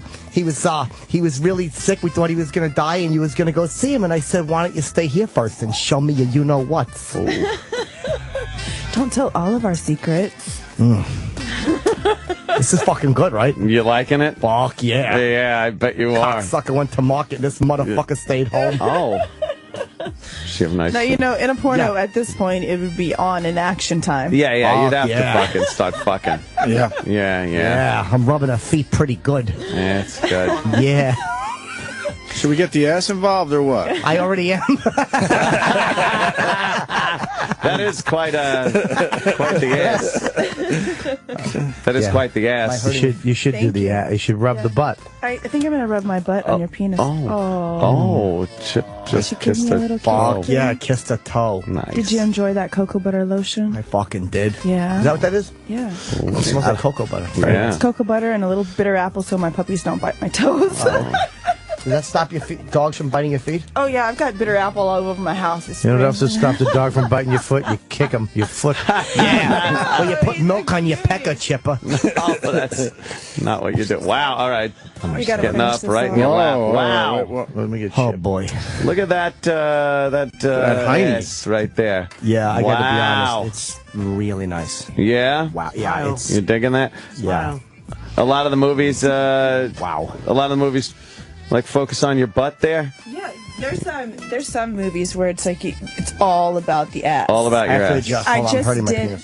Oh, is it? Why is it going up? Okay? No, I'm sitting off to the left. Okay. Sitting on your penis? How big is it? No, I was just... That's 145 pounds on you, I buddy. have to fix my penis. It's not in you. There we go. Exactly. No, I zipped up the head and I got a scab on it. More romance. I was in a rush. We're gonna double up the condoms on this one. I was in the bathroom and a fire alarm went off. So I zipped up the hole over my pecker by mistake. Oh, that'll hurt. I had to go to the hospital. Yeah. What about my bum hole? Are you gonna do my bum hole? Whoa. Yeah. Wow. I'm gonna put my pecker in there. Yeah. Ass play, no fear of a dick in the ass, right? For 4 years, I never did a bumhole scene, and 2 weeks ago, I did my first one for Evil Angel. 2 weeks. Oh, wow. How was it? Thank you. Wow. Who at Evil Angel? Let's get some Evil flowers. Angel is a company. No, I know. But who at Evil Angel is you? Mike Adriano. Oh, I don't know. Yeah. Big dick. It was, he's a very nice guy. Oh, yeah. she's sexy. How'd you take it? Was it good? Did you? They gave me slow? an anal training kit, so it was like Whoa. 5. What is that? It's 5. It's an application for here. Penises. You know, 5. your bum hole is a muscle, so you've got to stretch it out to get ready for Was this. it like those Russian dolls? Similar, but more pointy. Oh, wow. Okay. You can do the same thing with your mother's shampoo bottles. Yes, you can. Oh, Or her shit. hairbrush. Chipper, my hairbrush smells. Have you been at it again? Oh, no. It's like you two have to do lunch. Yeah, you guys should do lunch. Do a little lunch. That's right. Lunch is good. Yeah. Yeah. Yeah. Maybe have a little lunch. Ah. That's what you say regular things in a sexual kind of a tone. You want to maybe get a little hummus? Yeah. What's that eating pussy song again, Chip? Yeah. Hold on, we gotta get this on film. It's fucking. You get down there. Wait, hang on. You open up that fucking cooter. You take your nails. Take your nails. You got to dig your fingernails into the lips, and you open them, and you wrap your nails in them so they can't come out, and you just fucking start going. Hang on. Lick, lick, lick, lick, lick, lick, fuck, lick, fucking lick, lick, lick. You do that until she fucking comes all over her legs. How's it go? Lick, lick, lick, lick, lick, fucking lick, lick, fucking lick. And then her fucking cooter gets so wet that you could fucking, whatever, put a slip and slide on it. Oh, slip and slide. I'm telling you, you throw this over a beat, it's a hit song. Oh, yeah. Very great. good. Good to know. Fantastic. Melanie Monroe is a trooper. She's fantastic. Fucking Chip could suck the sexuality out of the room. Did Chip ruin the sexy vibe? Oh, God. No. Oh, My panties are still wet, so we're He brought it back. Oh, with the no, fuck, you lick, should lick probably song. be careful because you're going to get chafed. My mother one time had her thighs and vagina chafed. That would be horrible. She's incontinent. A lot of times she'll wet herself on the bus. See? Like the Just end of, like this. Like the end of Midnight Cowboy. Well, that's what happens to me in the summertime. If I like to wear tights or pants because little short shorts because of my thighs. They're very thick and round, like turkey legs, and they rub together in the summer, and they get red, and there's gets like a little. You got to put salve on them. Salve. My mother would have me rub salve on her thighs. Talking about his mother and salve. Chipper, my thighs are raw. Whatever turns you on, baby. Supposed to be. I was doing it because she's a very good woman. Why don't you stop talking about your mother? I know she's an asshole. Got a beautiful girl here. This Melanie Monroe is very lovely. To talk to her all nicely and Talk to her, Chip. She's right there. You're very beautiful. Oh, see, that's nice. Hold her hand. That's good, Chip. Hold her hand, Chip. The whole hand, not the finger. You fucking alien. I'm holding a fucking hand. What the fuck? Like he's guiding someone across the street. It's the worst. It's really terrible. Oh, she's rubbing your hand. Yeah, she's petting my hand like it's a small giraffe or something. The humor's good too, Chip. You're doing good. That's a good one, Chip. Yeah. Now don't screw up this sexual vibe you got going His now. palms are sweaty. He's Oh yeah. My palms are wet like I've been ready. juggling with wet avocados No, or something. stop. Don't try that. Now, compliment her. Talk to her nicely. Yeah. You got fucking great hair. Thank you. I love my little bob haircut and my bangs. Who's Bob? Cracking himself up It's actually again. my dad's name. Oh, cool. Oh, no. My mother's name is Dolores. Nothing about your mom. Don't bring your mother up. Don't bring your Chip. mother up. It's not sexy. Yeah. Okay. Talk to her about like how My sexy mother's her- hot. She runs marathons. How old is she? She's 58, but she's banging. Oh, yeah? Yeah. I'd fuck her. Chip. Talk to her about how sexy your body is. Yeah. Talk to her about Your her body lips. is fucking so hot that I would fucking tear it up. Thank you. Talk to her about her lips, Chip. How sexy her lips. How you like to kiss them. Yeah, I'd love to fucking smooch with you till the cows come home. I'd fucking lay in bed and just fucking smooch with you while the TV's on. He's growing on me. He's growing on me. Yeah, I'd Isn't fucking he? stick my tongue down your throat so far that it would come out your cooter. My cooter? I think once again you're kind of blowing the whole vibe here, Chip. What a fun personality. And Thank you. I Great. love my job. I'm having so much fun. Like, this is my sexual peak. My website's really cool because it's very interactive. It's the only place where, like, when you join, you can actually private message me. You can tell me what kind of porn you want me to make for you, because I get to, create whatever I want. Yeah. And I'm on their live webcam all the time, and if you're a member, it's free. So. Damn. So I mean, you're it's a good watching deal. Nice. fucking jack off while you're watching. yeah, you pump your Peter till you fucking shoot it all over the top of your flip flops. And your mother goes, "What happened?" It's so silly. Chipper. So yeah, go to her website. Go to MelanieMonroe.com. It's nice to see. It's someone like you. It'd probably be very fun to interact with live like that. absolutely. You can tell she's like a real pervert. It's not fake. Thank you. You tolerate a lot of silliness. I'm nasty. I'm pretty nasty. I was pent up. I had one boyfriend that I was faithful to 12 years. So. Damn. Was he shredded? I'm like getting a it all in. UFC fighter? No. Did he have a big penis? No. Really? Wow. Did he hunt fucking possum? And it was from, wow. It was He was a DJ. He was way more into that than anything else. But you know, Don Johnson. This is what this He was is just what thin and wore a mouse hat. he would never. I would never get to Oh, a finish. DJ. so- He was a damn Jew. My mother always said, Chip, but a Jewy kite burger, so take all your pennies. Jesus Christ. Chip. You never got to finish? I never got to finish. So once we would do our little 2-minute thing, he would go and take a shower, and I would sneak into the walk-in closet, shut the door, hold my breath, and wait and make sure he didn't come out, and I would masturbate and finish off. Whoa. Wow. That's pretty hot. So now I'm super sexual. It's like, whew. Damn, what would he just fucking blah, blah, blah? What would he sing when he was in the blow load. shower? I don't know. He would lock the door. Lick, I lick, don't fuck, know. fuck, lick, lick, fuck, lick, fuck, lick, lick, fuck, fuck, lick. Wow. Yeah, I make a girl come so many times she don't want to do nothing but fucking come again. I mean, I got that same thing that I do get sometimes. You know, for 12 years I got that. Oh, you're just so sexy. I couldn't hold it. Oh, okay. Yeah, I had to say that sometimes too, and it's like then I got to take my pants off and have them washed. Yeah, one time I came while I was high-fiving a girl. That's I was the happened to me coach of before. the soccer team.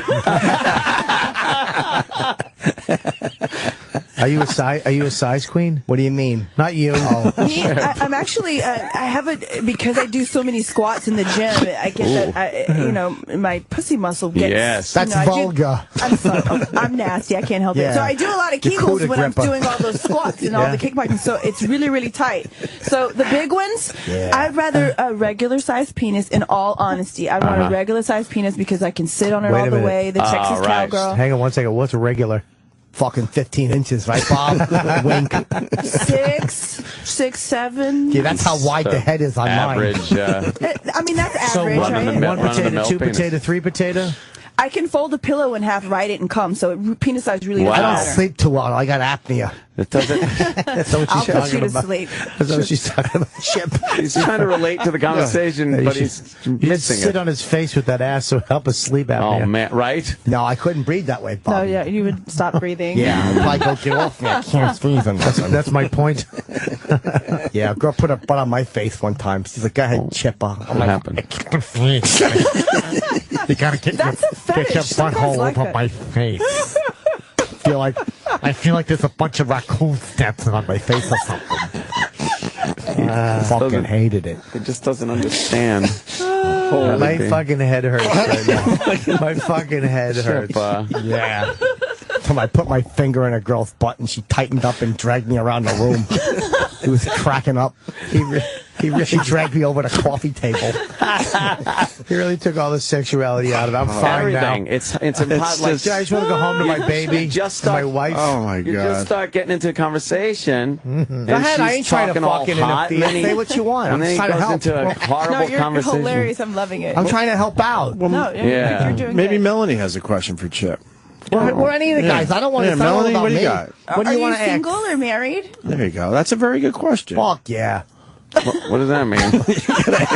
Either or, Chip. Which one? Oh, she didn't specify.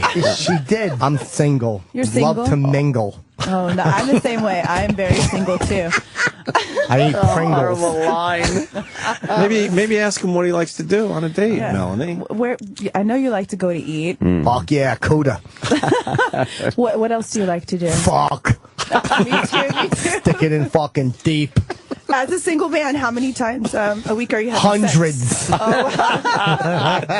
You beat me. Fuck yeah. You beat me. It's a compulsive liar.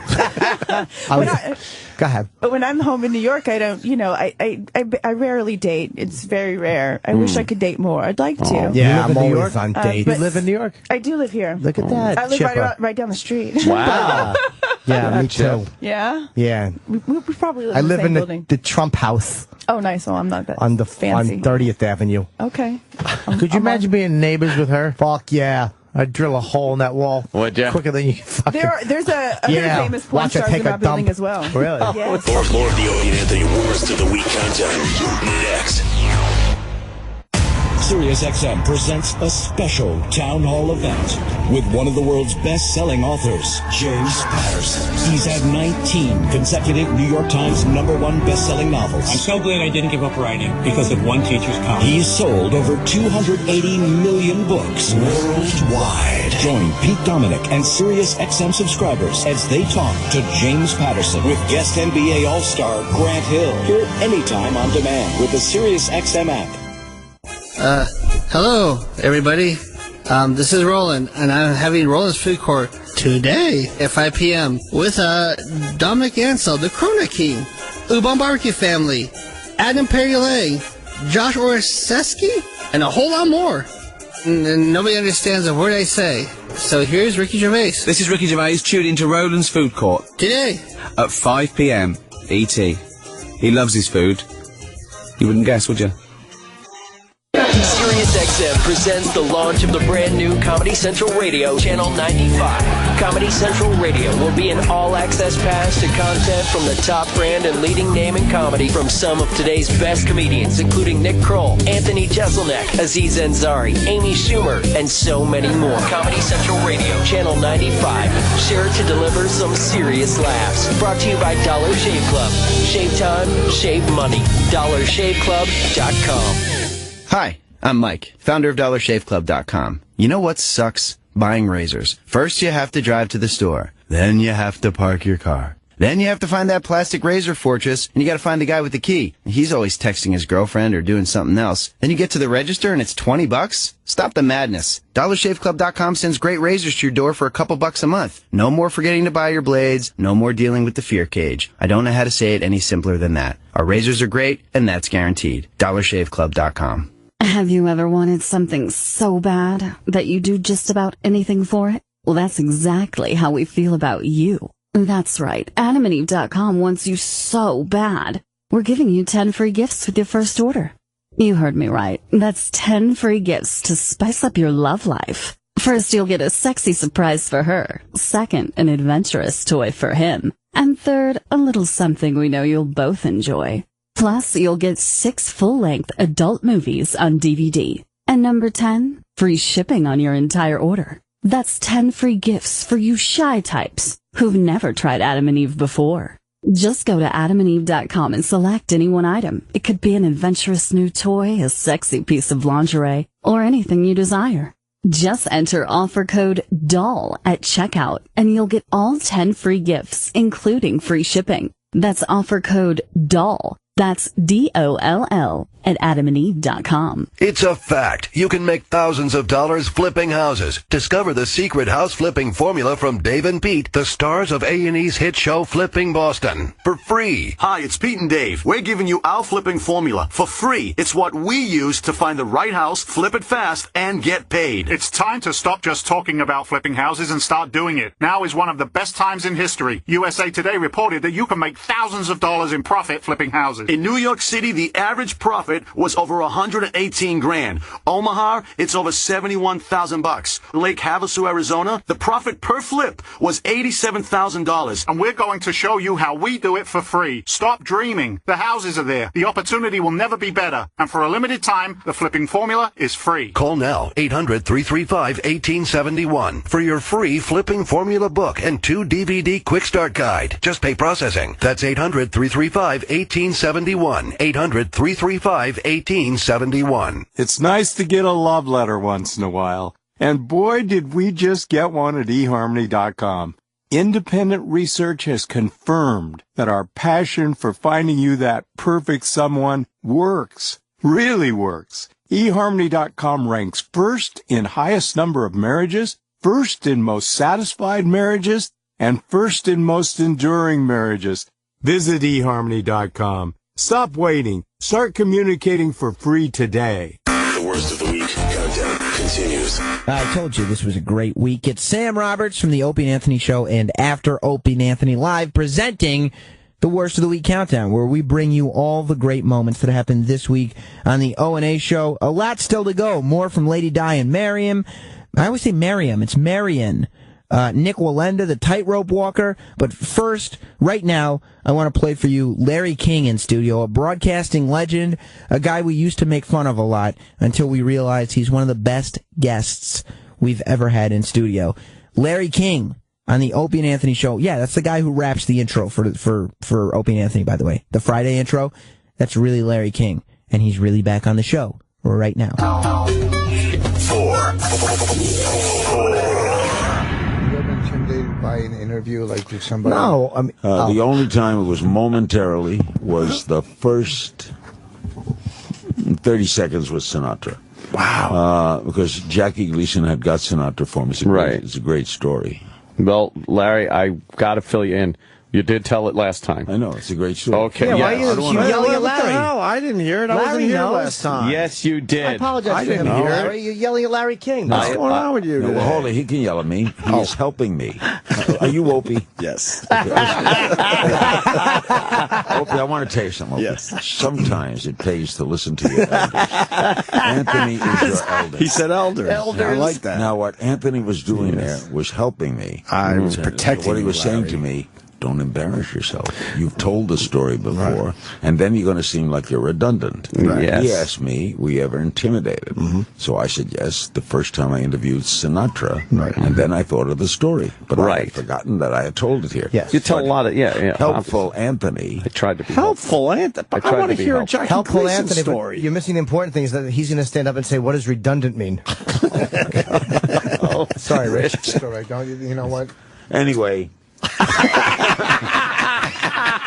I would say that the first time in the White House. So right on. Doing an interview in the White House was a little intense. In the White House, yeah. Wow, that's got to be. What president was that? The one in the White House was I interviewed Reagan and Nixon after the White House. In the White House was Bush 41. Oh, okay. And Barbara Bush, who became a very good friend of mine, came over to me and said, "Suspenders in the White House."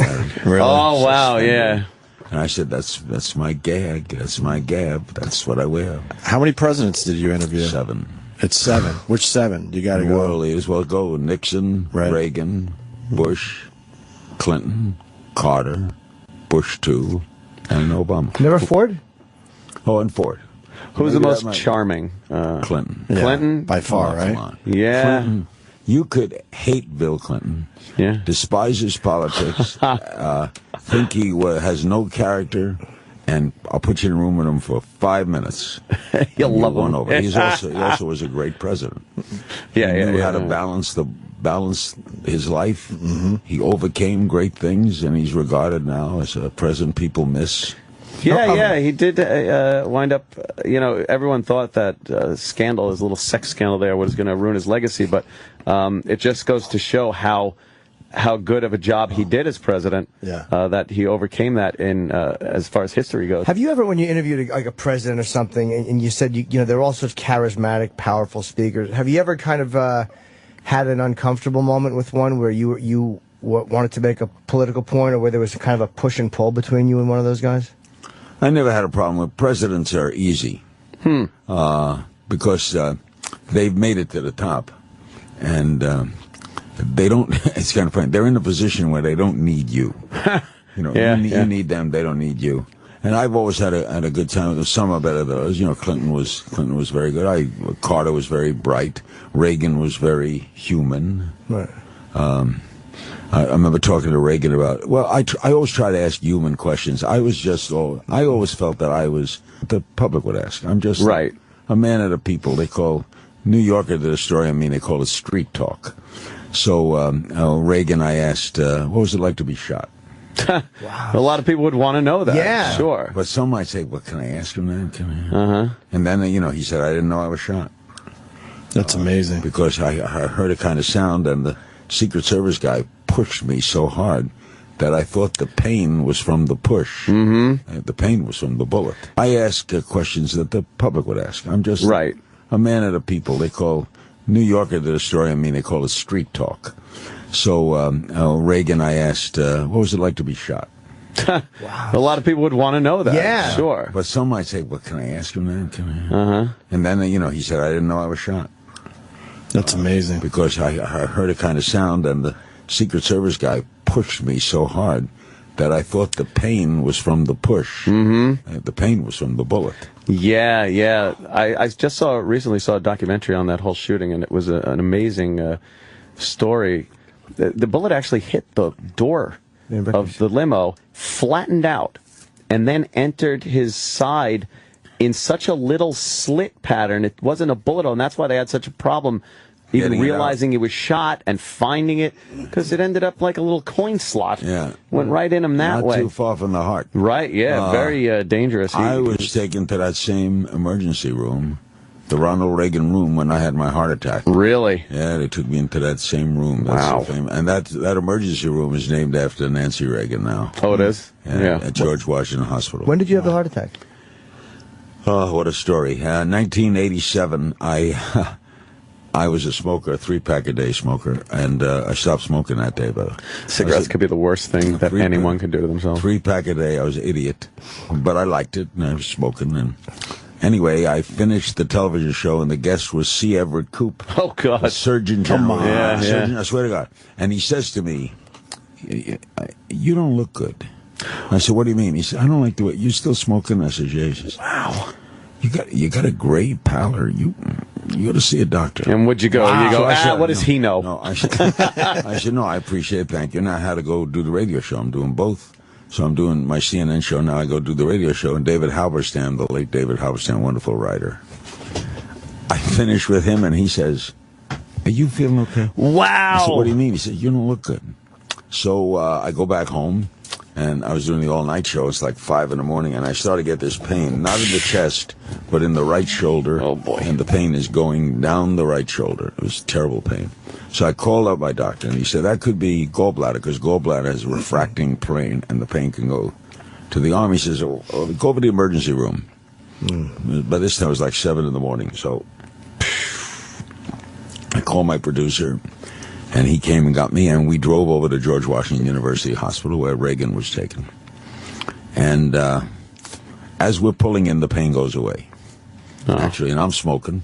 Oh, my God. Pain goes away. So I said, let's pull out, and we'll leave. I'm fine. It was a... Oh, you were right there. And what happens is a cop says to her, you got to move the car. So she said to me, the producer, why don't you go in? Just go in, and I'll pull around. So I said, okay, I don't have to go in. I'm not in pain. So I go in, and there's a lot of people in the emergency room. It's snowing, February morning. And this guy comes up, big guy. You know what I mean? He says, are you okay? Now, that's the third, are you okay? Wow. He says, I don't like the way you look.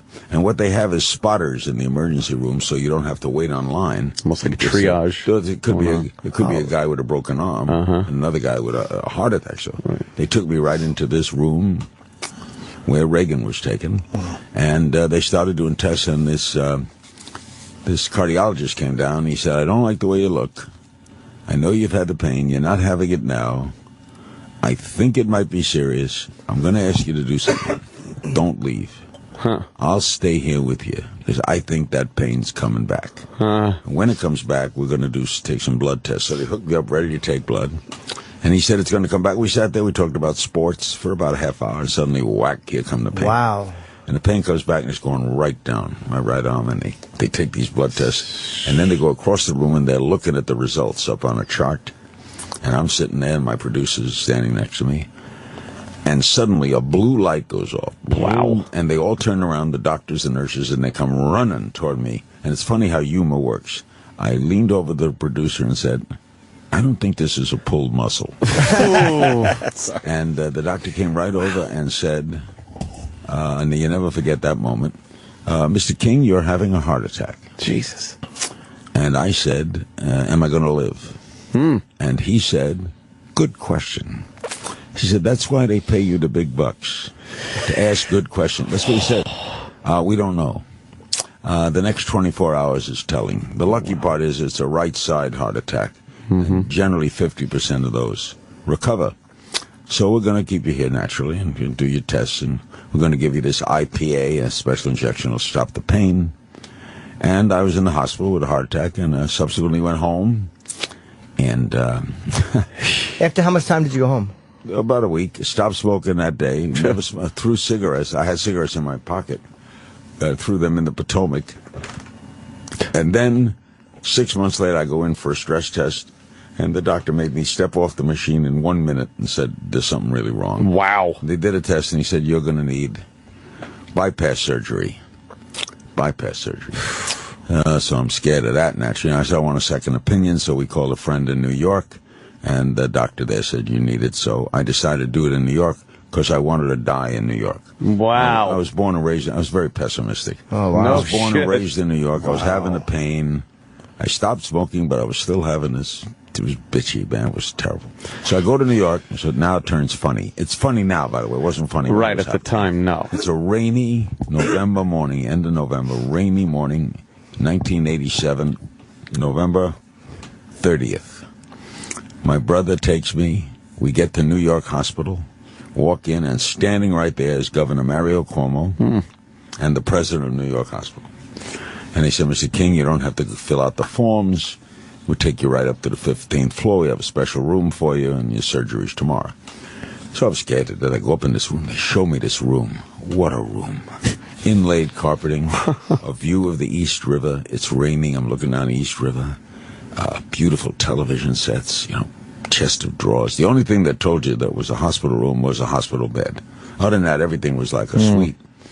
And the president of New York Hospital says to me, Mr. King, I'll have you know that the Shah of Iran stayed in this room. And I said, as I recollect, he died. How about you put me in a ward with 48 people, all of whom go home?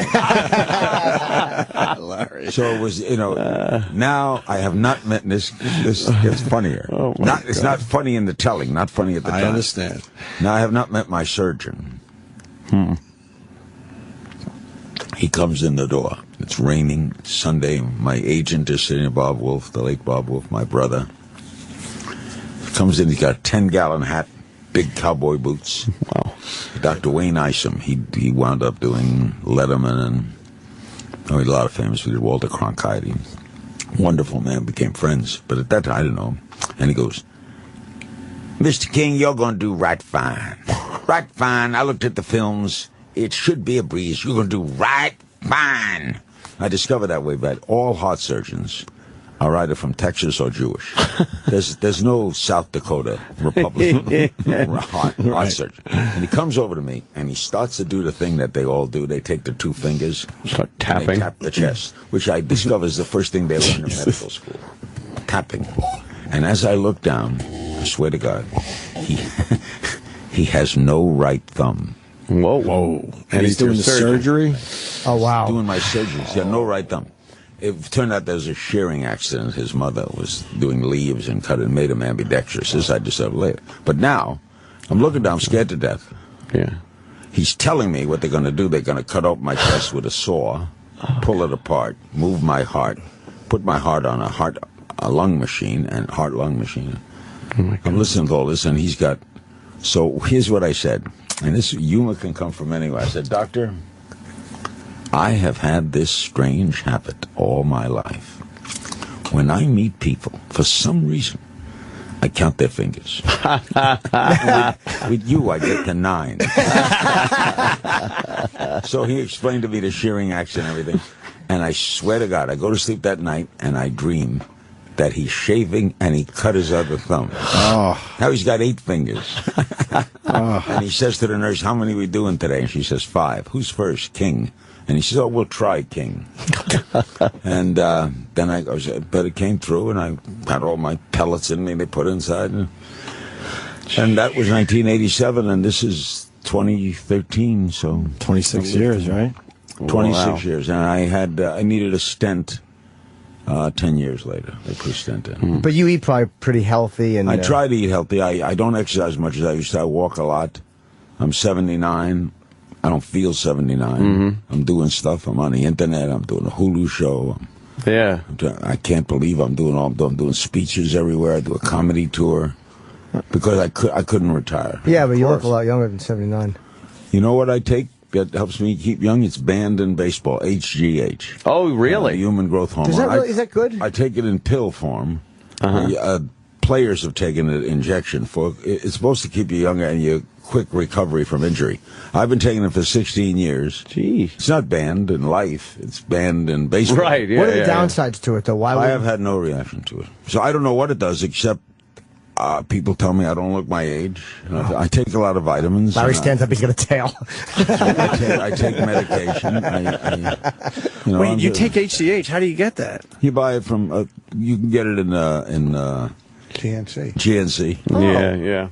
I'm going to start taking that. I will, too. Man, right? If that isn't an endorsement. Oh, my God. Just Larry, walking around. Well, he used to, what was the big one? Larry, what about garlic? Garlic it was, that's right. Garlic as in unique, as in garlic. that was your big sponsorship. That was the spot. Are they still around? Boy, we did good business. You became synonymous with garlic. And we might have made fun of it, Larry, over the years. Well, everybody we might have made fun of it a few times. I also did Welch's grape juice. Welch's grape juice. Yes. Florida orange juice.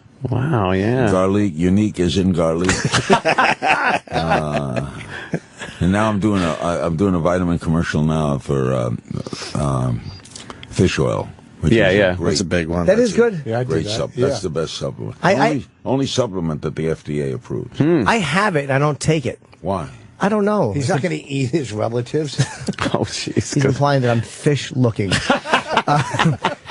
That's why he's in the corner. He's just mean-spirited. Explain to me. Terrible. There's Opie and Anthony and that guy. That's Rich Voss. Exactly. I'm a comedian. He's the world's tallest dwarf. And he just stops in. He just stops in. My gig. He's a local comic. It's first time he's on our show. National comic.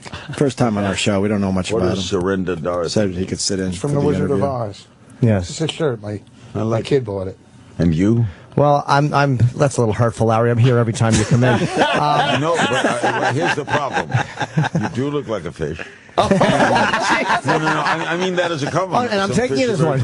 And they never identify you. They never introduce you. That is terrible. Opie I know. And Anthony, I'm Jim Norton. That's Jim Norton. Hi, Larry. And what are you to the Opie and Anthony show? I am the anchor. The albatross. The thing that stops it from going to superstardom.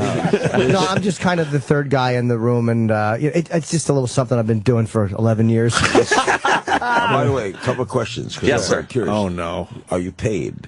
Yes. Now the next question is it what they're paid? No. Is this a radio show? I guess. We hope. Some would say. Why is there a beautiful lady at the camera? That's Sam. They film it and maybe they'll throw like 5 minutes up on the website. Yeah, they put it on the website. A little highlight. Oh, A little highlight. So I understand that. Now explain the guy in the corner. That's exactly. Yeah, we've been trying to figure that out for a Looks while. like Buana of the jungle. Buana. What is he? He says he doesn't have any black in him. An ass. Which confuses us. He's got kind of black features. What do you do? Well, usually I sit over there. But when there's a guest in, I video them. Oh, but when you sit over there, what do you do? Nothing.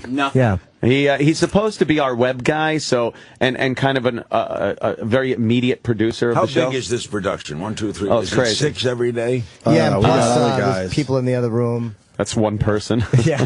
It looks like music? people. The worst is yet to come. More of the Opie and Anthony Worst of the Week countdown. Next. Find your game by following at SiriusXM Sports on Twitter. Get daily play-by-play info for MLB. Got a fly ball to right field. No, you're kidding. It's a grand slam. NASCAR. And Jimmy Johnson has won the Daytona 500. PGA. And Tiger Woods, his 17th World Golf Championship. Soccer. High into the air. His Plus channel information and more. Follow at SiriusXM Sports on Twitter and never miss a game all summer long. Attention business owners. Are you sitting there right now worrying about payroll this Friday? Will your customers' payments come in time to cover that payroll? Are you wondering, are my customers having cash flow issues? Are they going to file bankruptcy and we don't get paid? If you're asking yourself these questions, then you should be asking yourself, why are we not calling AmeriFactors? Hi, I'm Kevin Goen, president of AmeriFactors. At AmeriFactors, we will advance you the cash you need on the day you generate your invoices for the goods or services that you provide, and we wait to get paid. Also with AmeriFactors, if your customers can't or won't pay, then you don't have to pay us back. We take the loss, not you. So if you want to stop worrying about your money and your customers, and you want to grow your business, Call AmeriFactors at 800-884-3863. That's AmeriFactors, 800-884-3863. Or AmeriFactors.com for approval and funding within 24 hours. Do you suffer from loud or disruptive snoring? Or are you always tired during the day, causing you to doze off or fall asleep? You may be at risk for sleep apnea, and this important announcement could change life for you and your family members forever. Millions of people who suffer from sleep apnea stop breathing during sleep, causing the brain and body to not get enough oxygen to function normally. Now, for only $195, you can test for sleep apnea in the comfort of your home, as well as get treatment to help you sleep better and live better. You can't afford to not know the truth about your sleep health. What you don't know could put your life in danger. So call Eye on My Sleep today to test for sleep apnea in the comfort of your home. It's convenient, it's FDA approved, and it's endorsed by the American Academy of Sleep Medicine. Call 1-800-875-8911. I called Eye on My Sleep and received a sleep test kit at my door the next day. I wore it overnight and got the results in 24 hours. And best of all, the price was 44% below the nearest competitor. And they were able to treat my sleep apnea too. Call today to test for sleep apnea in the comfort of your home. Call 800-875-8911. That's 800-875-8911.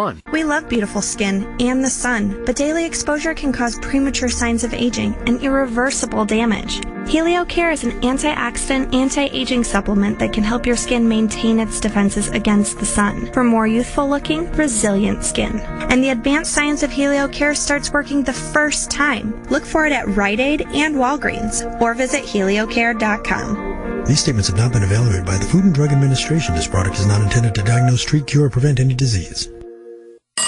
Hi, Joe. This is Bob, your banker. I'm sorry, but your business loan has been declined. That's okay, Bob. Anchor Funding Services already funded my business. But you have no capital in your business, and you're growing very quickly. Exactly. Anchor Funding Services gave me immediate cash for my accounts receivable. Oh, I can send Anchor Funding Services a lot of business. What's their number? 877-70-ANCHOR. That's 877-70-ANCHOR. 877-70-ANCHOR. Or you can go to 70anchor.com. That's 70anchor.com. Running a business without being incorporated is like walking a tightrope without a net. One little misstep could cost you your entire business, your personal assets, and even your life savings. But you can quickly protect yourself by incorporating or forming an LLC. Get your important free guide today from LLC.com. We don't offer legal or financial advice. Our only mission is to help you incorporate safely and easily. For your free guide, call 1-800-947-9842. 1-800-947-9842. 1-800-947-9842. The worst of the week countdown continues. Worst of the week countdown continues to count down the great moments that happened this week on the Opie and Anthony Show. I am Sam Roberts from O&A and from After Opie and Anthony Live. A lot to get to still. And I know, we're deep into the countdown now. You should be thinking to yourself, we've already heard so much great stuff, there can't be much left. Oh, there is. More from Lady Di and Marion. I said it right that time. Larry King, we just played him. So Nick Walenda is who we'll get to now. Nick Walenda, he walked across the Grand Canyon. This guy's incredible. They stretched a tightrope that was 4 football fields long across the Grand Canyon, and he did it. And he prayed to Lord Baby Sweet Jesus the entire time. Does he have the balls to come on the Opie and Anthony Show? Yes, of course he does. He walked across the goddamn Grand Canyon. Here's how he sounded.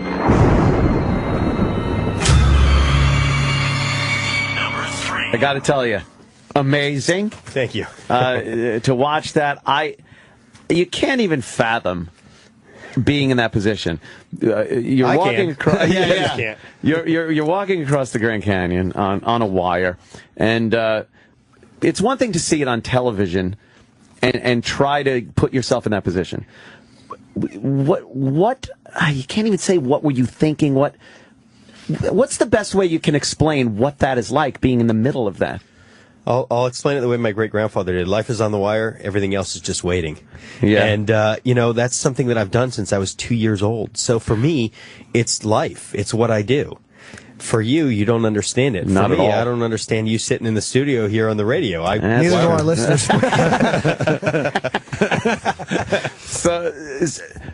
So when you step out there, You have complete faith in yourself in your training. Yeah, in the fact that I've prepared properly. Sure. You know, I have a training camp in Sarasota, Florida, my hometown, where I trained with wind speeds of 91 miles per hour leading up to this. I've actually trained last year at 120 mile an hour winds. Oh my God. For this event, we also created gusts 45 to 55 miles per hour, which is great because I experienced, Cantori told me 48 mile an hour winds while I was out on the wire. We had 2 gusts near that.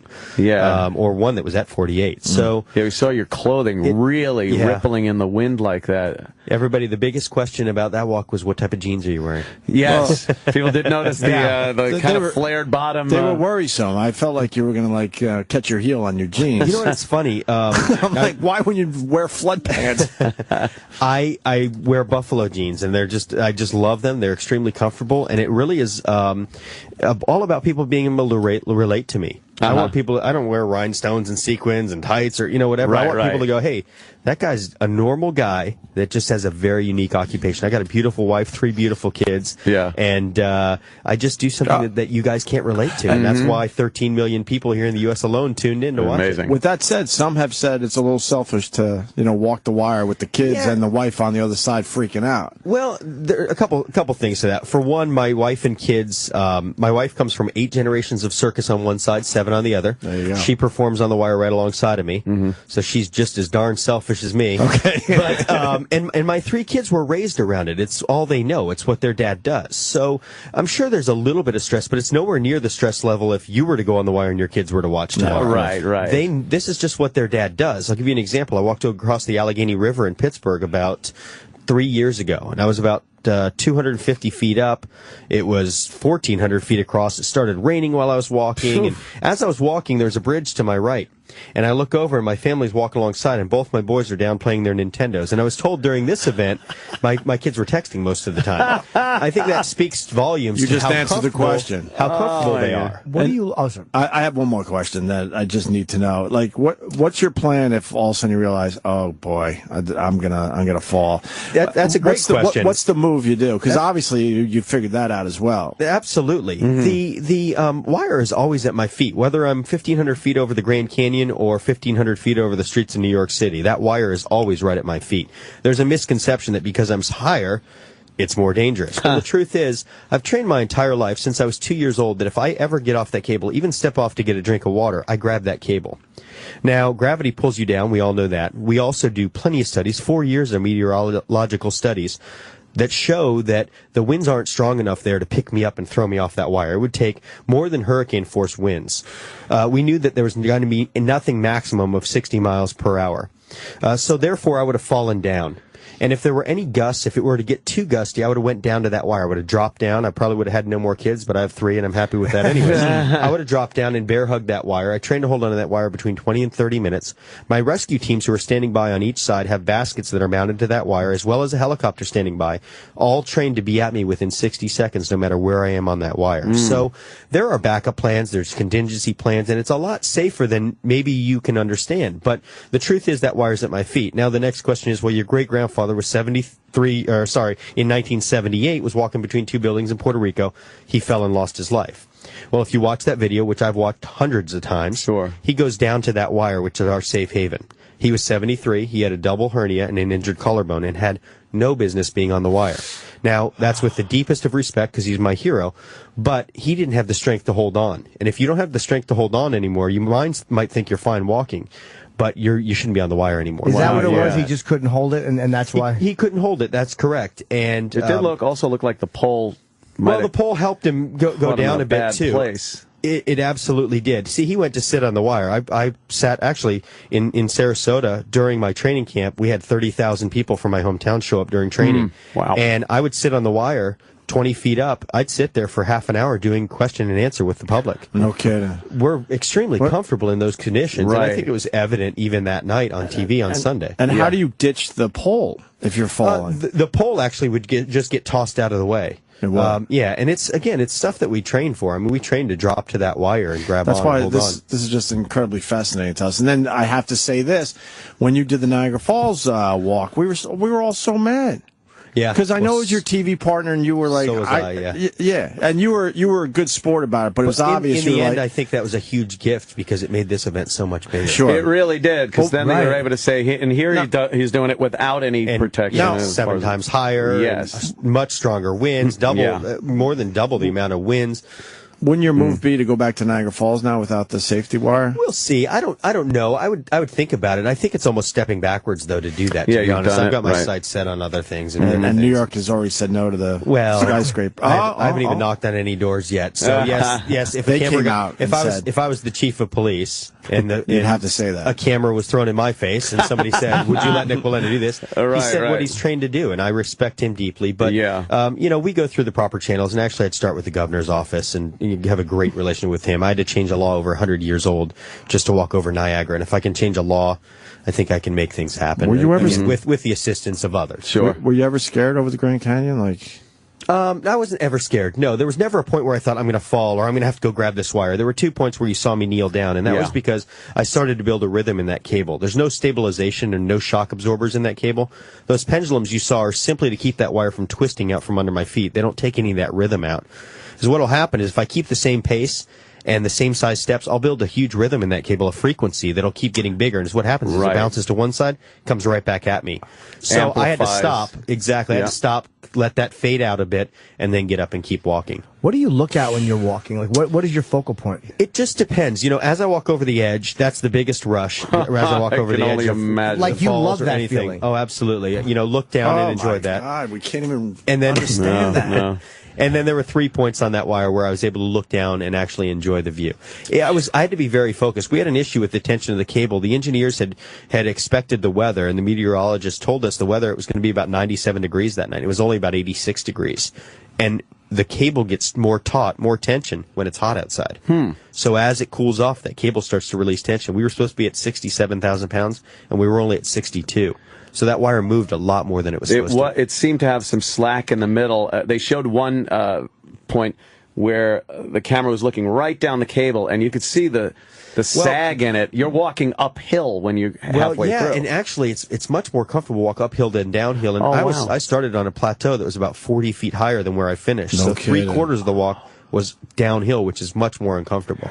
Was there ever a moment on a wire anywhere where you had a moment of I can't do this or this? Like I always thought my nightmare is to wake up where you are and then look down and go, I can't do this. Have you ever had a moment where you're there was never a moment. There was a couple moments where I was like, it kind of took me back, and I always relate to, or always talk about the first world record I did, which was in Newark, New Jersey, at the Prudential Center when it first opened. I did a world record where I rode a bicycle on a wire live on the Today Show for a world record of 135 feet distant, 135 feet high, 235 feet long, and it had that same drop. It's called the catenary in engineering terms, but it's basically a smiley face. And of course, riding downhill was easy, but when I got to the 3/4 mark, I was riding uphill and that back wheel started to spin, and it was kind of like it took me back. And you go back to training, and I've trained to get off of that bike. I can pick that bike up and walk in, and all of that stuff comes into play. Your mind kind of works a million miles a second. But again, it's so much about training and preparation. What I do is such a calculated risk. People don't understand that because you don't walk a wire.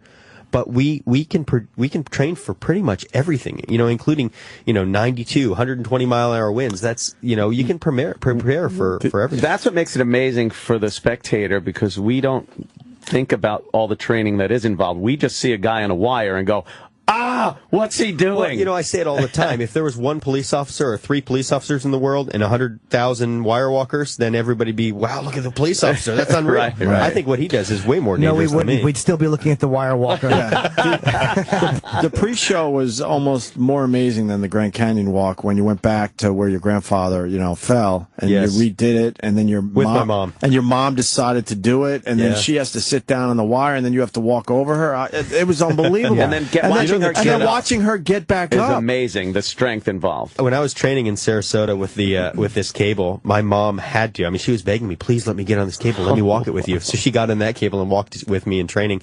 And if I let her, she would have walked across the Grand Canyon, no question. And she could do it, no problem, you think? I think she could do it. I wouldn't allow her to, because I'd be worried about her. But Yeah, and she would take away a little, Well, yeah, spotlight there, Nick. So, I mean, come on, let's be honest. And his 60-year-old mother did it too. Exactly. What do you think of the production technology? Because if you look back at the earlier, Walenda family, obviously just huge. 7 over generations. the years. 7 generations.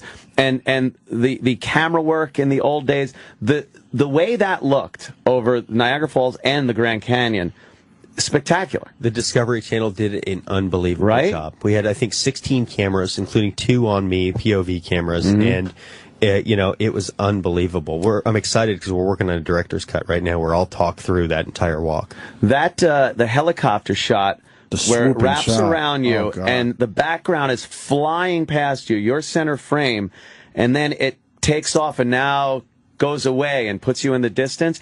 You got goosebumps. It looked amazing. It was I haven't even watched the entire thing yet. Really? I'm waiting to do that film of the director's cut because I want to watch it for the first time. Yeah, but I've seen, as I'm doing the media tour, I've seen some footage, and it gives me goosebumps. It looks amazing. It makes me nervous, and I was the one on the wire. And the other amazing shot was from the floor, from the bottom of the canyon up, and they zoomed in on you. That one. They pull back slowly, and you're like, when is this going to stop? Because you are literally a dot. Up there, and the only thing that they didn't do that I really wish they did was I wanted to put a car down in the bottom of the canyon because I wanted people to have something to relate to. Right. It's so hard when you're there. There's no perspective. There, you can't. Right. You just can't understand. You're not sure how big those rocks are down there because there's nothing to relate it to. I would be impressed even if you wore a parachute while you did that. I would still be blown away by that. You said you were having a problem with an optical illusion. Very much so. Those jagged edges of the canyon. I'm looking at a wire that's moving. I'm looking at these pendulums that are moving opposite of that.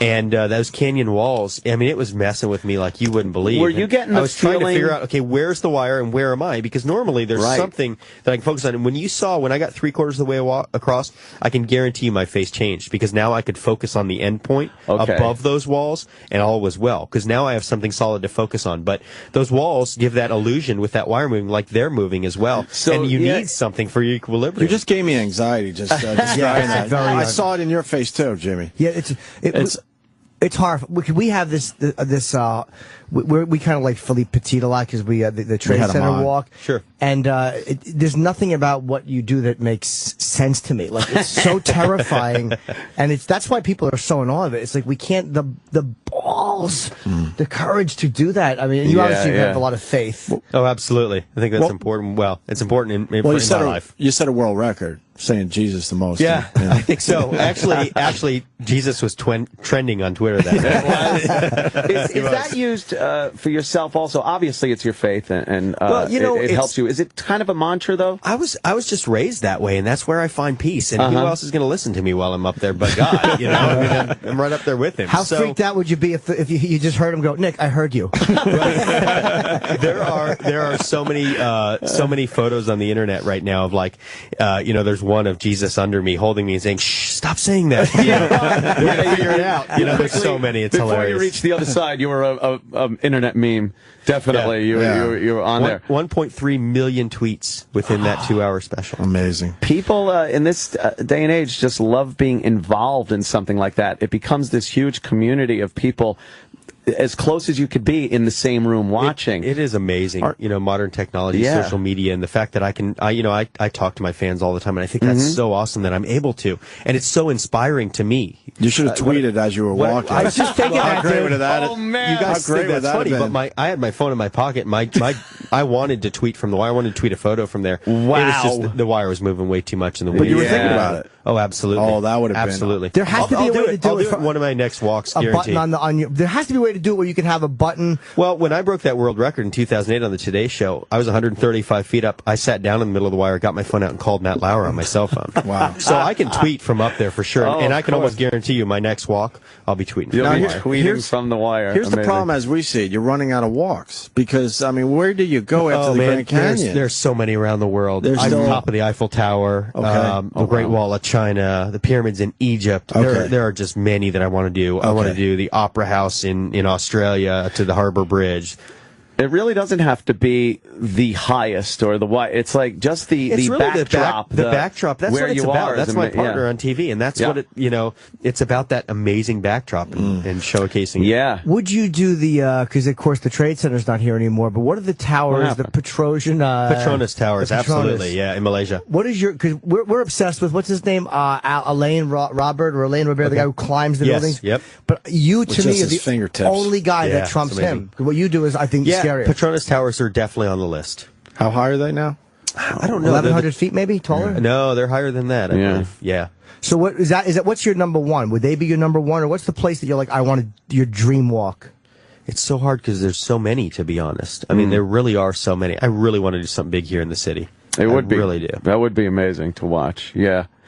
Oh my God. How far is the Empire? Sorry, how far is the Empire to the? It's about 4,000 feet from what. Now we're working on. Actually, I have my engineers looking at it this week. They've been out in the canyon. 4,000 feet. About 4,000 feet. Yeah. Oh, yeah. That's what I want to say. Obviously you're online and tweeting and whatnot. We've read from some people that are just ridiculous, like. The wire's as wide as his foot. Do you read some of those and you're like, really? What do I have to do here? Of course, there's always people. You got haters too. That sort of thing. To be honest, what is it going to take to not have haters? I know, right? The bravest guy in the country. Right. To be honest with you guys, it is extremely uncomfortable to walk on that cable because I've trained my entire life to walk on a 5/8" wire rope the size of a nickel. My whole life. So it's like changing it all over again. Mm-hmm. I've trained for one thing, and that I don't physically have a groove in my foot, but I really do. I know where that wire's supposed to set. On a 2" wire rope, you don't have that. So if you step to the side, it starts to twist. That cable starts to do this under you, and it's very easy to do that. So if anything, if it was my desire, it would have been a 5/8" wire rope. It wouldn't have been a 2" rope. Why did they make it bigger? Because of engineering, we had to. There was no way to stabilize that cable. If you watch, like even Philippe Petit's walk that he did here in the trade centers, he had ropes coming off the sides that would stabilize that wire. We couldn't do that. No one in the history of wire walking had ever rigged a cable until Niagara Falls like what I rigged. And it moves a lot. It's got a life of its own. As I told you about those rhythms, those ropes that we put on normally, they help stabilize and take all those rhythms out. Sure.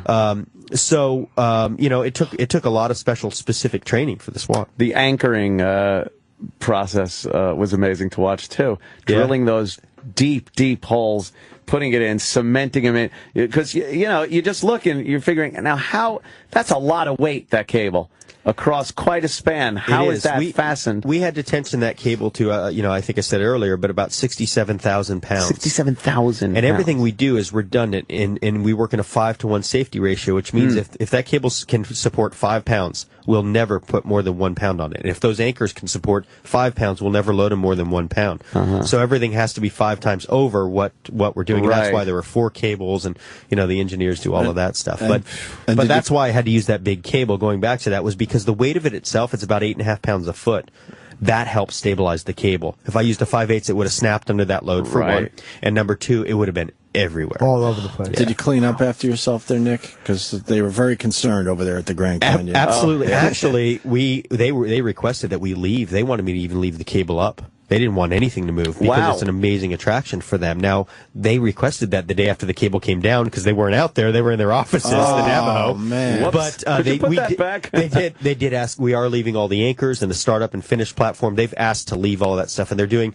I guess it's going to be Walenda lookout point where people can actually go out there and see where I started and finished. And if you left that, believe me, you don't want to leave that cable. Someone would have tried. Get out, some drunk. Well, that's exactly right. It would have to be secured very well with fencing. And, now, what part of the canyon was it? Like, I know the South Rim. I've been to the South Rim, the basic part. It was on Navajo territory, right, and about 8 miles outside of the national parks.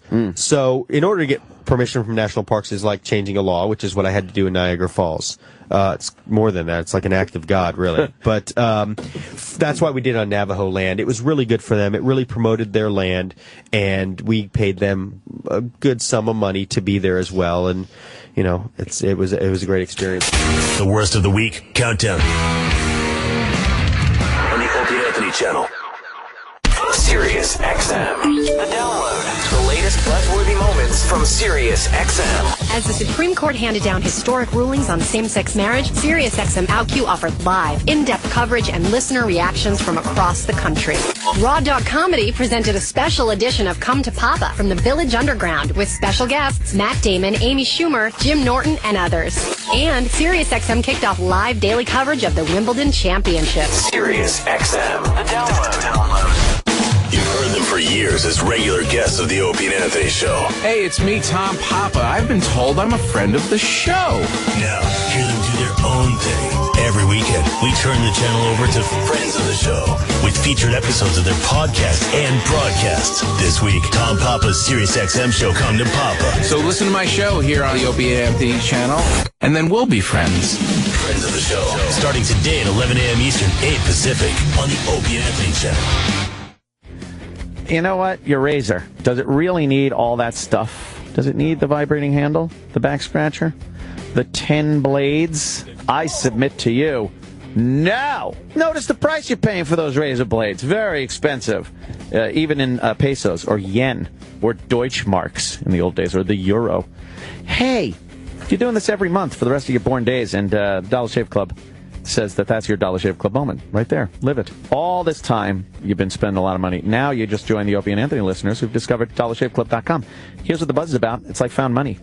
You want a great shave without shelling out a bunch of money month after month. Dollar Shave Club knows that. They're geniuses. You send them a couple of bucks a month, and they deliver amazing quality razor blades right to your door.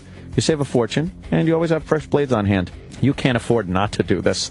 Join the rest of the Opie and Anthony listeners to get a great shave and keep your cash at DollarShaveClub.com. That's DollarShaveClub.com. Uno mas timo. DollarShaveClub.com. If you owe $10,000 or more to the IRS and you're being audited, have years of unfiled tax returns, or you're being issued a wage garnishment or bank levy, listen carefully. The IRS has released new programs where you may now qualify to settle your tax debt and wipe out up to 85% or more of what you currently owe, or qualify for other special programs. Authority Tax Services expert staff can immediately protect you from the IRS and get you the best possible tax settlement guaranteed. Call 800-645-1971. 800-645-1971. Homeowners, are you struggling with your mortgage and worried about foreclosure? We're loan mitigation experts and can help you avoid foreclosure with a loan modification program. We work with all lenders nationwide. Call us now and one of our friendly counselors will tell you how we can help you stop your lender from foreclosing. There's no pressure or obligation. So call now and let us tell you how we can give you the help you need to save your home. Call 1-800-532-8099. That's 1-800-532-8099. Now, here's an important message from the New York City Mayor's Office. MOPD works to assure that people with disabilities can enjoy the rich opportunities our city has to offer. This includes the freedom to travel throughout New York City, a right most of us take for granted. For people with disabilities, traveling around the city can become a challenge when drivers fail to follow basic parking rules. New York City's parking regulations protect the rights of people with disabilities. When you violate parking regulations, you not only violate the law, you violate the rights of others. Parking spaces designated for people with disabilities ensure equal access to goods and services. Parking without a permit in a designated space or using a fake permit is illegal. Anyone who parks illegally in a space designated for a person with disability will be ticketed and subject to being towed. The fine for this violation is $180. So let's all respect the city's parking laws and the right of every New Yorker to accessible transportation. For more information, dial 311. Guess what limits Kristen's golf game? She worries too much when obstacles are present. Tom gets down on himself after missing an easy putt. He's slow to regain confidence. These amateur golfers could use help with their mental game. Now they can do what elite athletes in Europe do. Go to iaimtowin.com, take the Reese Motivation Profile, and learn what is motivating your mental mistakes and how to improve. That's iaimtowin.com.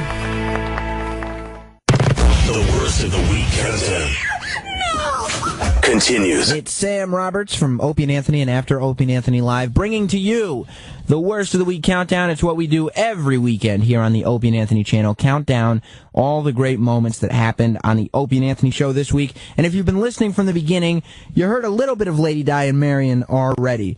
Lady Di and Marion, they were staples of the Opie and Anthony Show for a long time, dating back from before SiriusXM even existed, when Opie and Anthony were doing afternoons in New York. Well, after being gone for like 5 or 6 years from the show, they finally made their return. This, ladies and gentlemen, and by the way, if you're driving right now, maybe you want to change the channel, because you're going to want to drive off a bridge when you hear these two. I give them 30 seconds before you can't stand them anymore. It's Lady Di and Marion being reintroduced to the Opie and Anthony audience. Number two. I've forgotten that when you talk to Marion about something, right, Lady Di will chime in about whatever it is with her, so make it about herself, like oh, my hair. Right. We didn't ask you about your hair, Lady Di. Glasses. We just got it cut the other day. Oh, yeah? Yeah. Colin Quinn hangs with legit celebrities. We'd rather be here. Now I don't know what to say anymore. Hold on, there was a question in there. You were going to talk about getting a cut, right? Is this, like, unbelievable? Hold on. There was a question. Marion. What?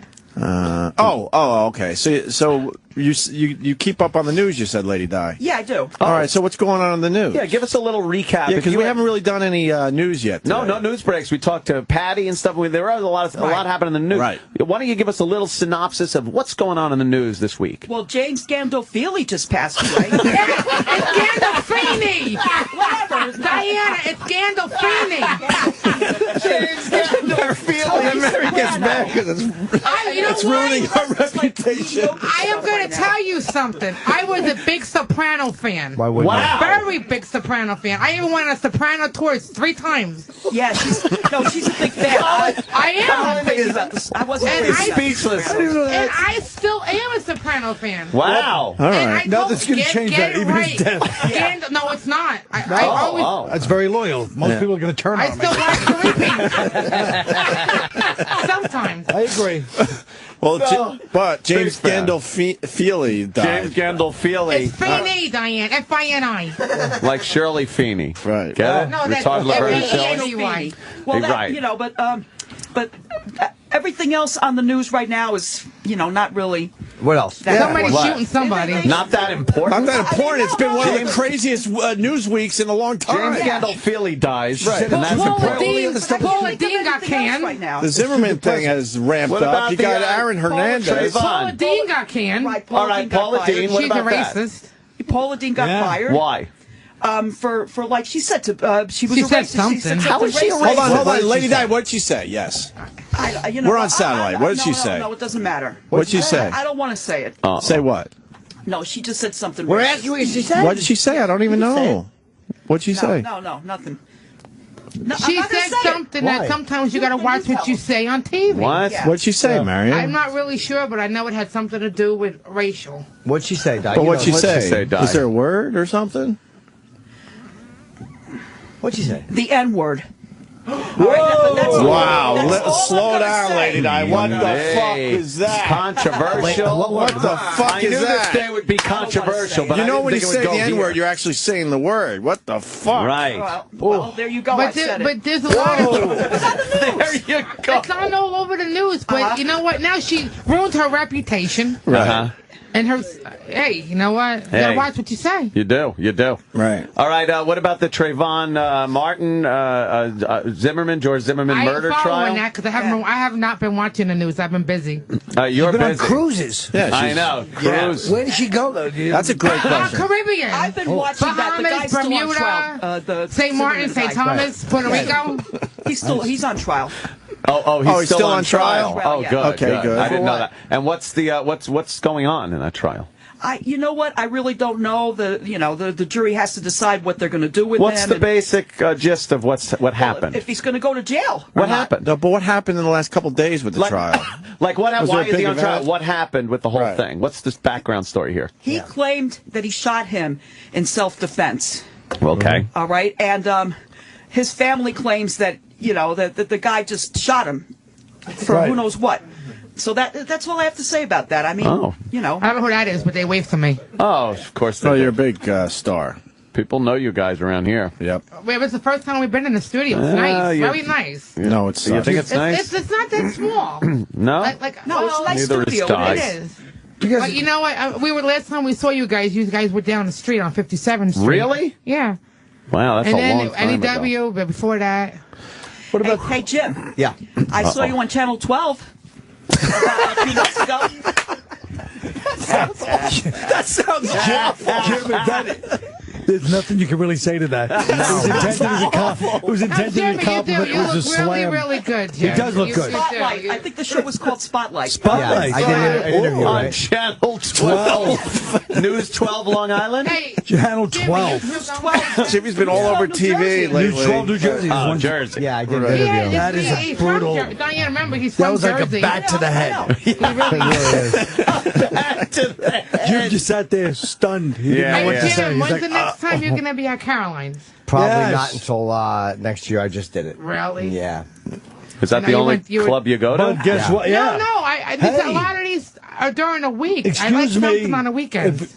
He works the Comedy Cellar all the time down on McDougal Street. Yeah. I don't know where that is. It's I on know it's down McDougal, in West Village. Third. I'll give you direction. God. It's down the village. You get off at West 4th Street and any train Would be ends nice right to there. have It's a them block down away. there. Saturdays? Friday or Saturdays Saturdays? Never and weekends, Fridays. no. Yes. Oh, A lot of sometimes. Fridays. Not this On weekend, but Fridays. he's around. Yeah. I'll have to come catch your show on a Friday. Oh, then. yeah, Friday yeah. night is always there. Early show, and then wait for him up. He goes up afterwards. Make sure you go upstairs. Because I was just here in the city the other day at Street Fair, right up maybe here. He's right near there. I come over here a lot every couple Saturdays or Sundays. My husband come over here, walk around. Oh, yeah? Do you see that?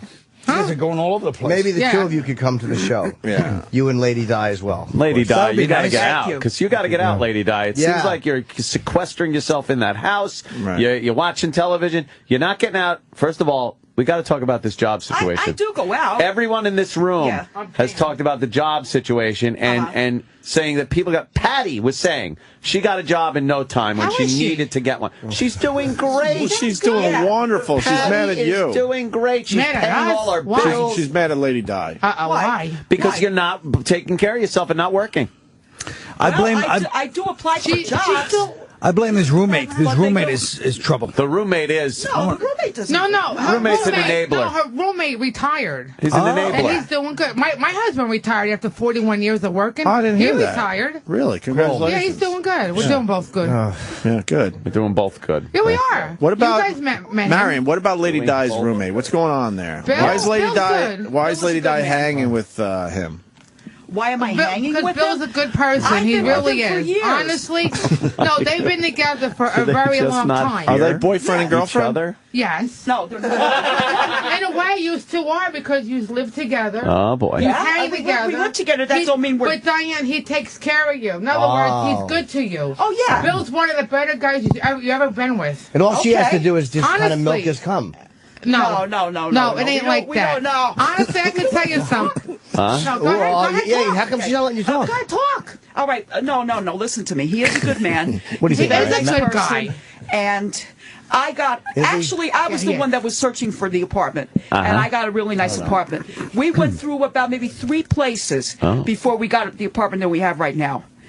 Right? Yeah. About 3 places. I swear And to there- you, these- he they is were- one of the best She's guys got to talk, though. ever went How come with. she won't let you talk? Because you guys are looking at Go her. ahead, He you can is one of just the best listen. guys she's ever been Why? with. Let Yeah. Di say it. Yeah, Go ahead, say it. What? This is like, he's a very good guy. We've been It's on together par for with years the and Jeff years. Probst show. And he- Wait, so he's not a good guy? He is. He's a very good guy. He's But one wait, of he's the not a better, good guy. best Put me in guys. charge of getting an apartment. Wait, is he a And good I got guy an or apartment. not? Huh? Yeah, he's all right.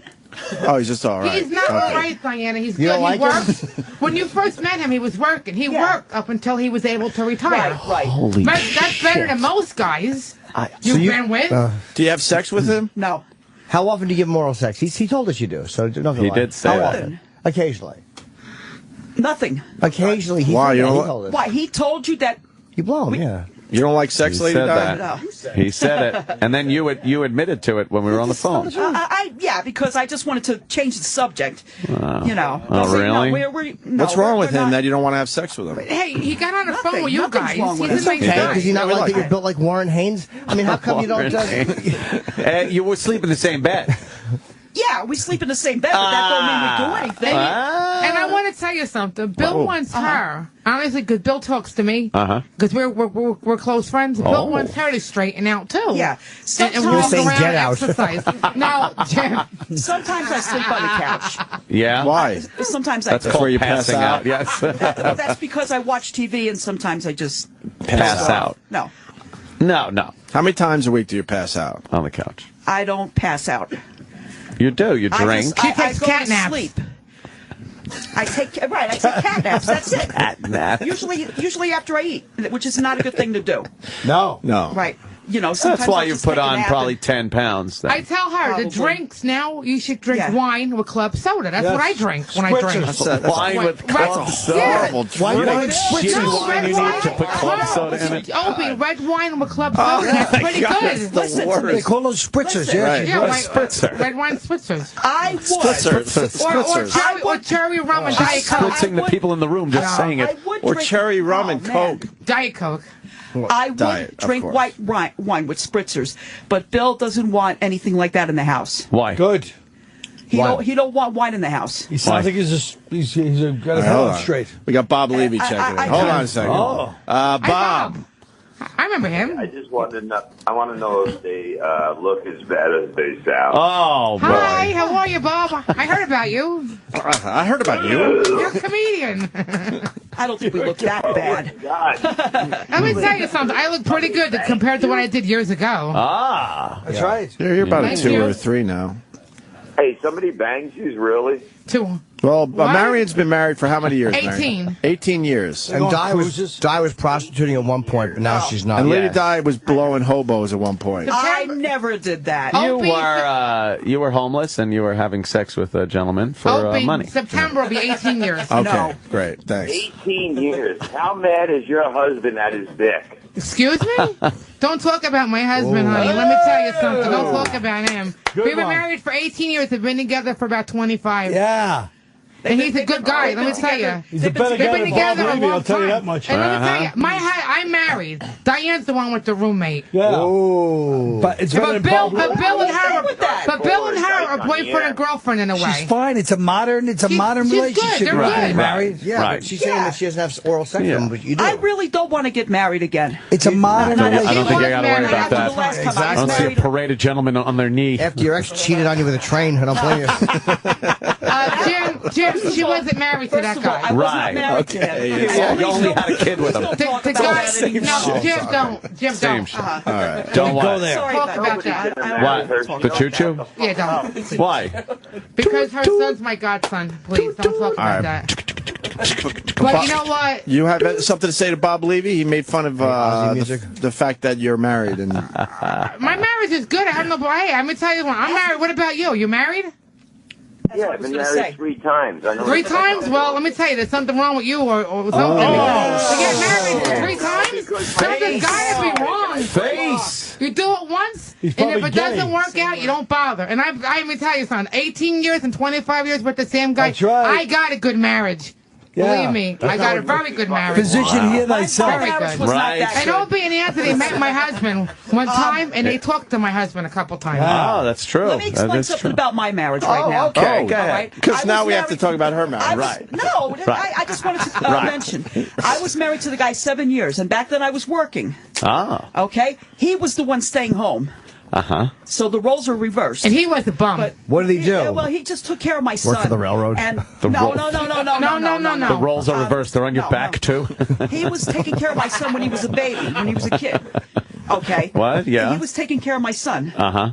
Because and he cooked. It's a modern relationship. He did everything. I was kind of like Mr. Mom. I used to come home to a nice hot dinner and stuff like that. But he wasn't working. Uh-huh. I was the one working 7 days a week.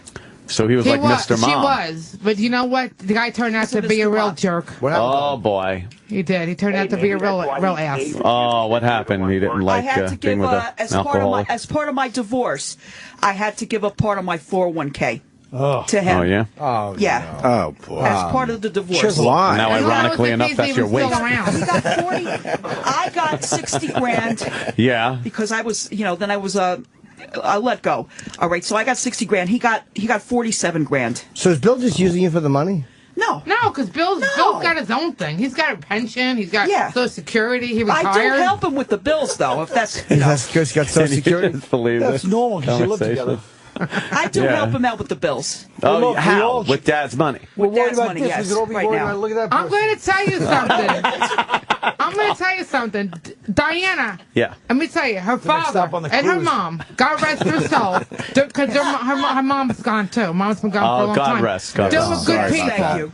They were my adopted mom and dad too. Oh, Mom, yeah? What happened? What happened to your mom? Did you guys go to high school together? Well, we know each other because we were 15. The big casino? This We was lived around the corner from each other. brain aneurysm. I know, right? I didn't know that. And I'm 49 and she's 51.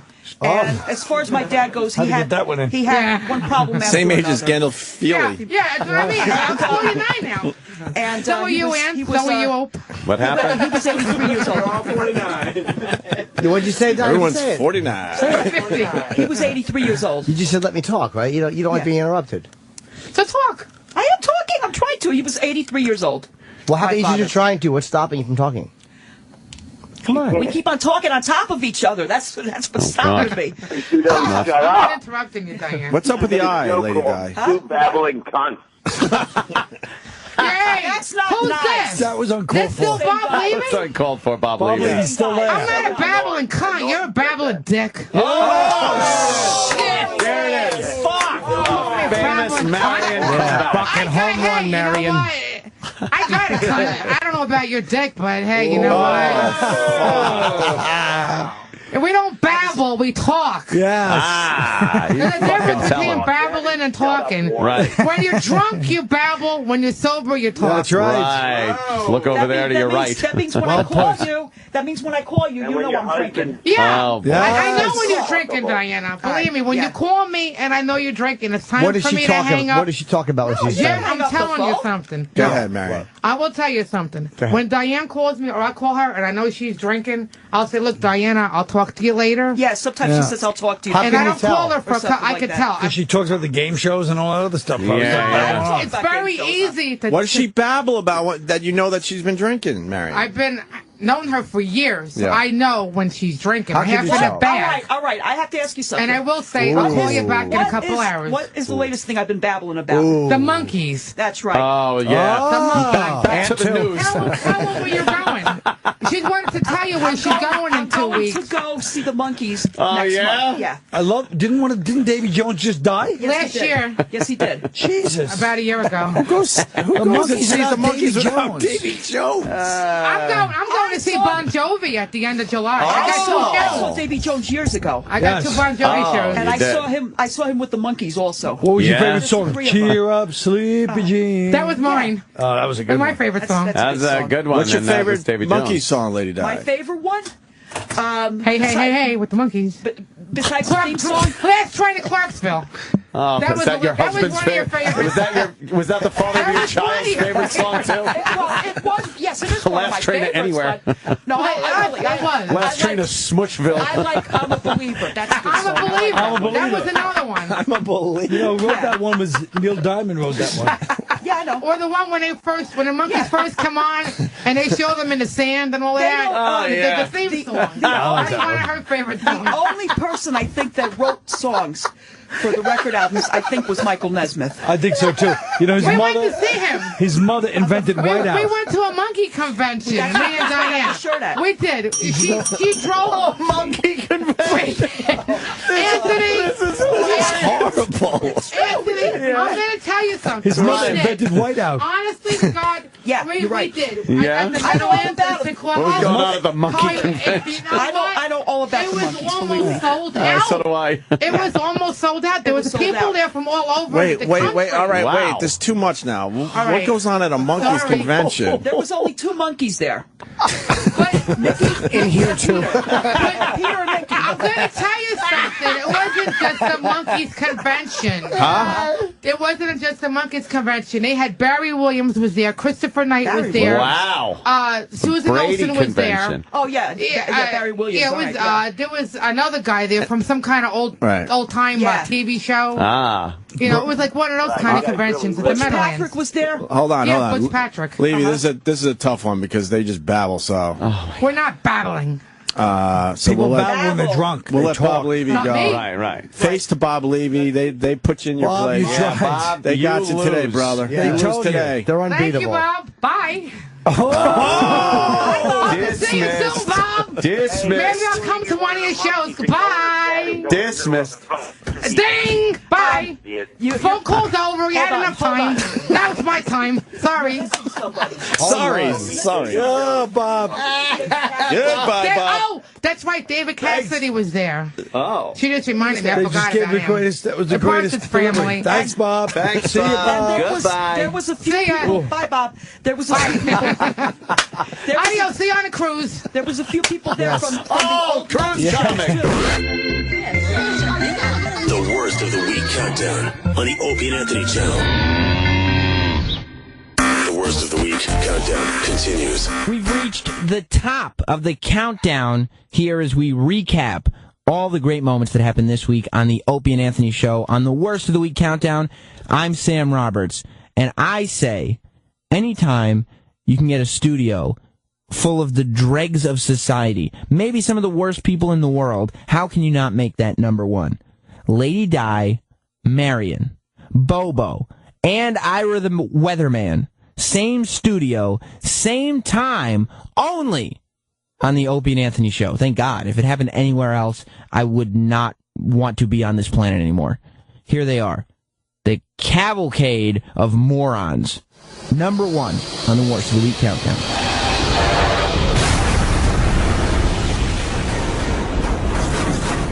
Number one. Hold on. That'll be huge. We got a surprise guest coming in. Contact We got a surprise guest coming in. Oh, what is that? Did he just give you a note? He gave me his email and his number. Oh, good. There it is. All right. We need another mic. Use Marion's mic. Hello. What's going on this morning? Hi. Wait, share a mic. Marion, share. You two share a mic. Yeah, you two. That's she's Ira. looking at Lady Di. Hi, I'm Ira. Ira, sit over here. What is this? Ira, sit over here. I never heard No, of Kyle. that. Sit here. Marion. I'll sit over in the corner. No, Kyle, you're fine. No. Ira, come over No.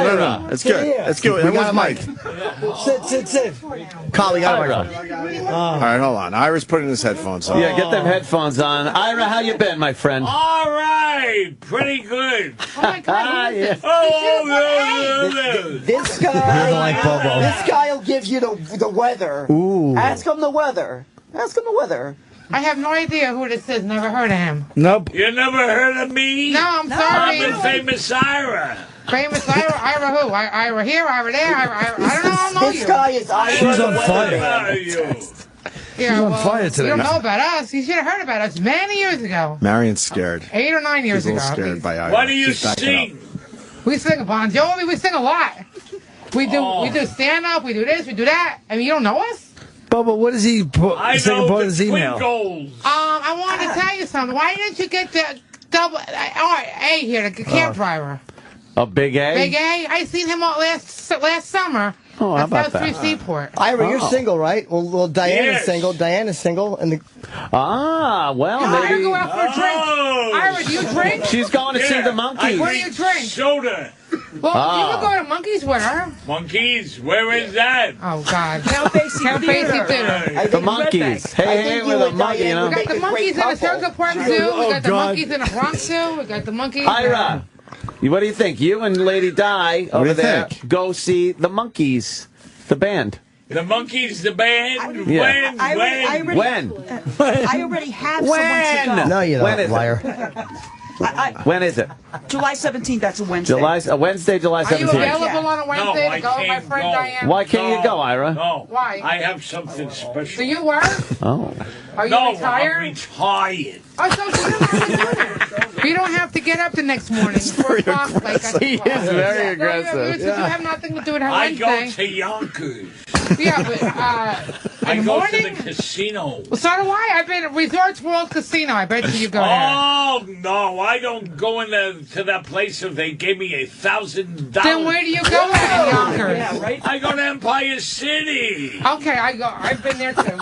And it's Empire nice. State. Yeah, you could bet horses up there too. And it's nice and it's beautiful. This is maddening. It's a room full of Have you ever been trainables. to Atlantic City? I've been to Atlantic City. How many times? A lot of time. No, well, share with. You're not sharing a mic. You're holding one in your hand. Yeah, I know. What are you telling me to move closer there? So the casinos. Now, what's your favorite game, Ira? Penny slots. You play the penny God. You ever slot. win on penny right. slots? Yes, I do. How much? I can't say that. What? How much do you I need spend on a people penny to follow slot? me all around.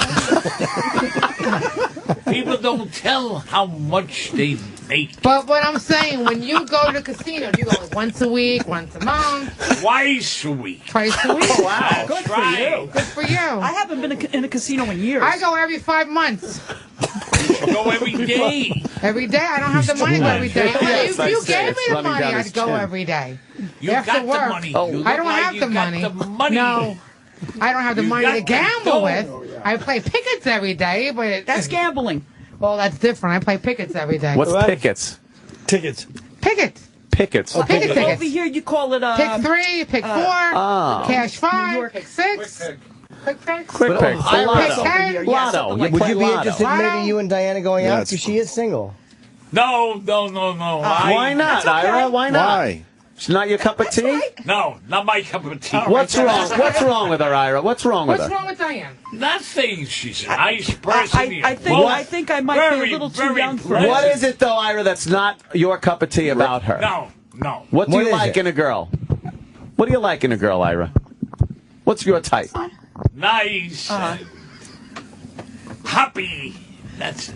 What about We are physically? happy. Are you married? Pants real easy. Ah, she did. She came in her pants just before, Ira. Kenny, She squirt in her pants. I don't know. She was so she excited. got nervous. She hasn't seen you guys in years, so she was kind of Got a nervous. crush on Anthony. She came in Oh, right. Oh, Thanks for the reminder. I also have a crush on Peter Tork also. Yeah, I know. You said that. I You said have, that. So what is it about her that you wouldn't like? You could be because she's asking for some self-improvement. Some honesty, Anyway, Ira. I think Peter is married, so. Just be honest, Ira, and let her know We what met she could do Peter's way. about herself to Right. to gussy herself up for men. I know. Ira, comment?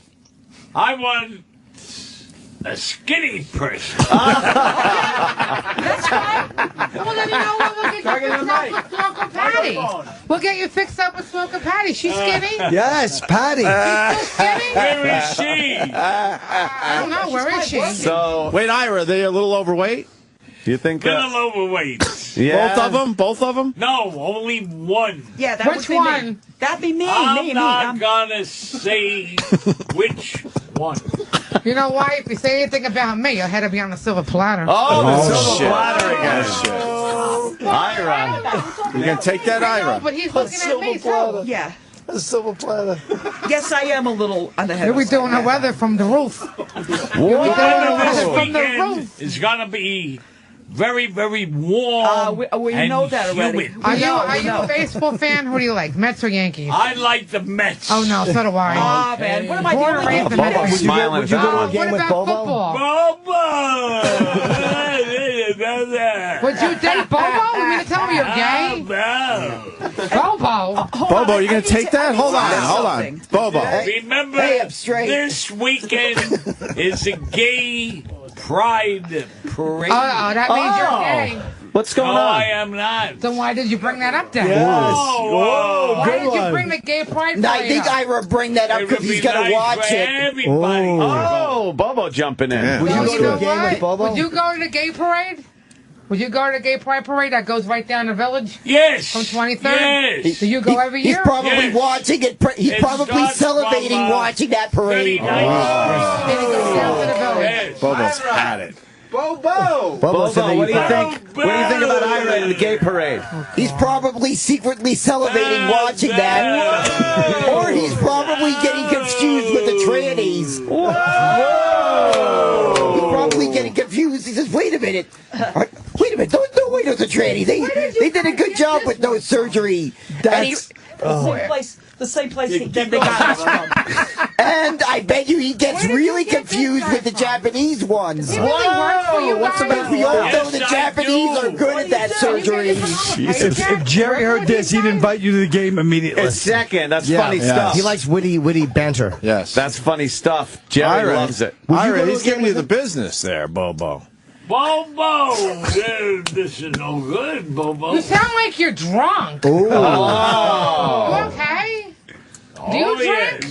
Did somebody put something in your coffee this morning? Bobo! Wow! Bobo delivers. It's a rat pack. Pleasure to be meeting everybody. Have a good weekend. Today is going to be 86 to 90 degrees. Wear a hat in the sun. Thank you for the info. And go swimming. What, you got a pool? What about check the elderly? I'm going to Anthony's house for his pool. Oh, yeah? I'll send you to Atlantic City. His address. I'll be there tomorrow, Anth. Oh, yeah? Ira? Yeah, after the Met game. All right. Ira, would you go to a game with Bobo? No, I would not. Why not? He wants to go to the game with I someone. wouldn't. Why? You don't like Bobo? Ira, you got to... Bobo is a nice guy. Bobo, have a good weekend. Oh, Enjoy it. I have to get back to my other position. Oh, have fun. I guess you'll be going to the gay parade on Sunday, right? I am going to be on Fifth Avenue.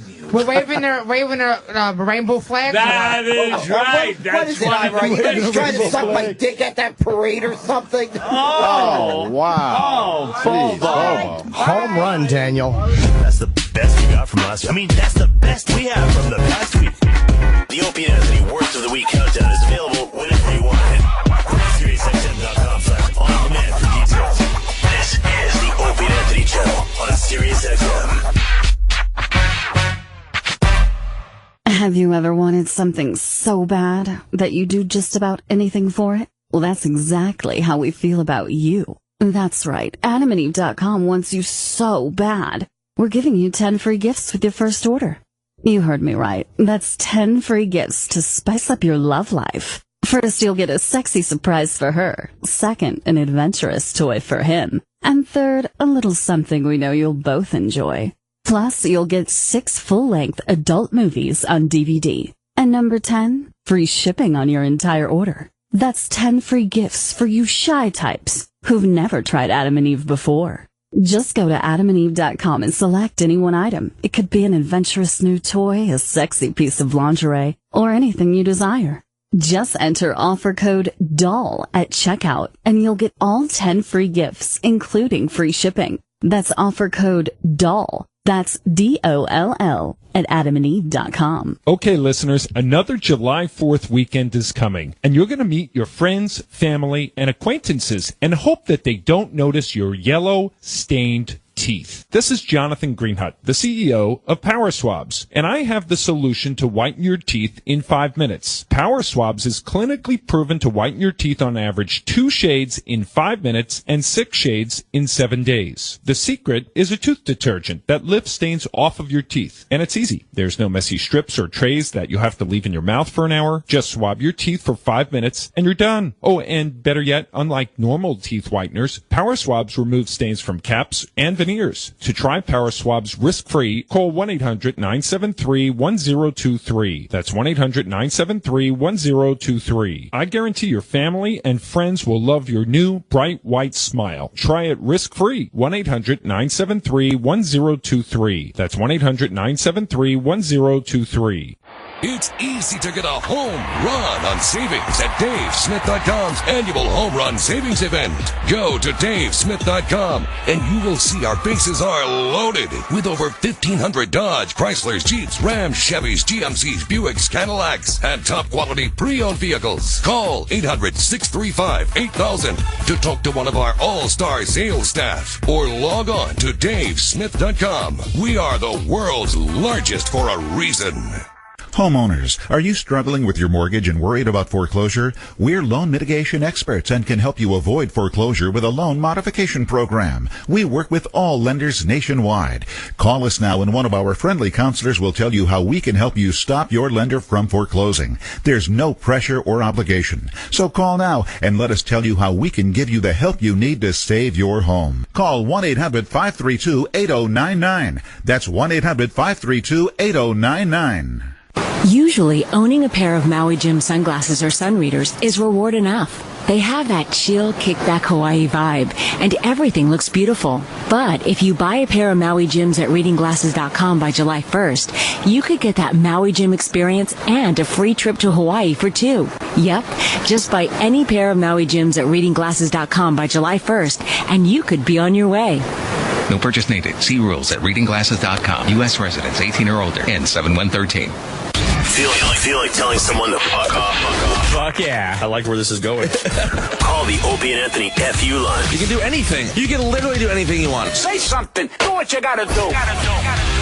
866-FU line 1. That's 866-FU-LINE-1. Fun stuff. That's genius. Amazing. I love it. It's the Opie and Anthony FU line. And if your call doesn't suck, it just might make it on the air. Fuck yeah. This is Friends of the Show. Friends of the Show. Audio entertainment courtesy of the people you hear and hear about on the Opie and Anthony Show. This week, Tom Papa's SiriusXM show, Come to Papa. Hello, everybody. Thank you for coming out tonight. Welcome to the show. I am Tom Papa, and we are broadcasting tonight from the Village Underground nightclub in New York City, here on West 3rd Street in Greenwich Village.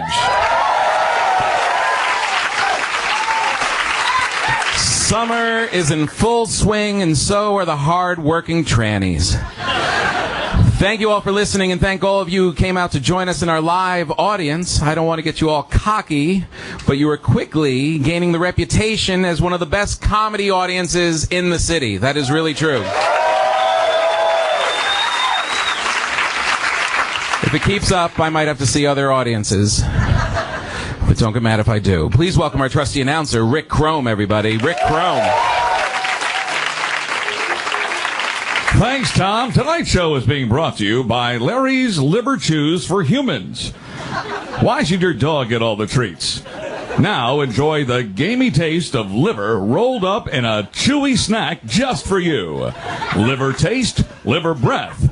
Larry's Liver Chews. Down, boy, that's for me. Ladies and gentlemen, please welcome our amazing band made up of the greatest jazz musicians and womanizers in the country, Elio and the Come to Papa Trio.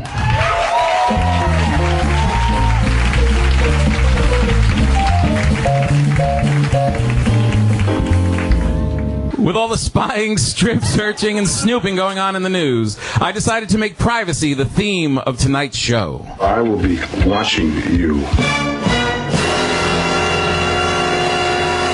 You know, a great debate rages on about what we are willing to give up in the name of safety.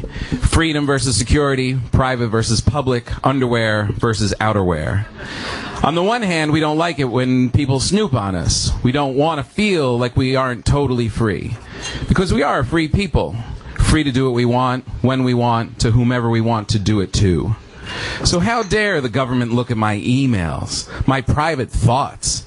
That would get in the way of me posting the very same thoughts on Twitter and Facebook. Hey, government, don't cock-block my blog.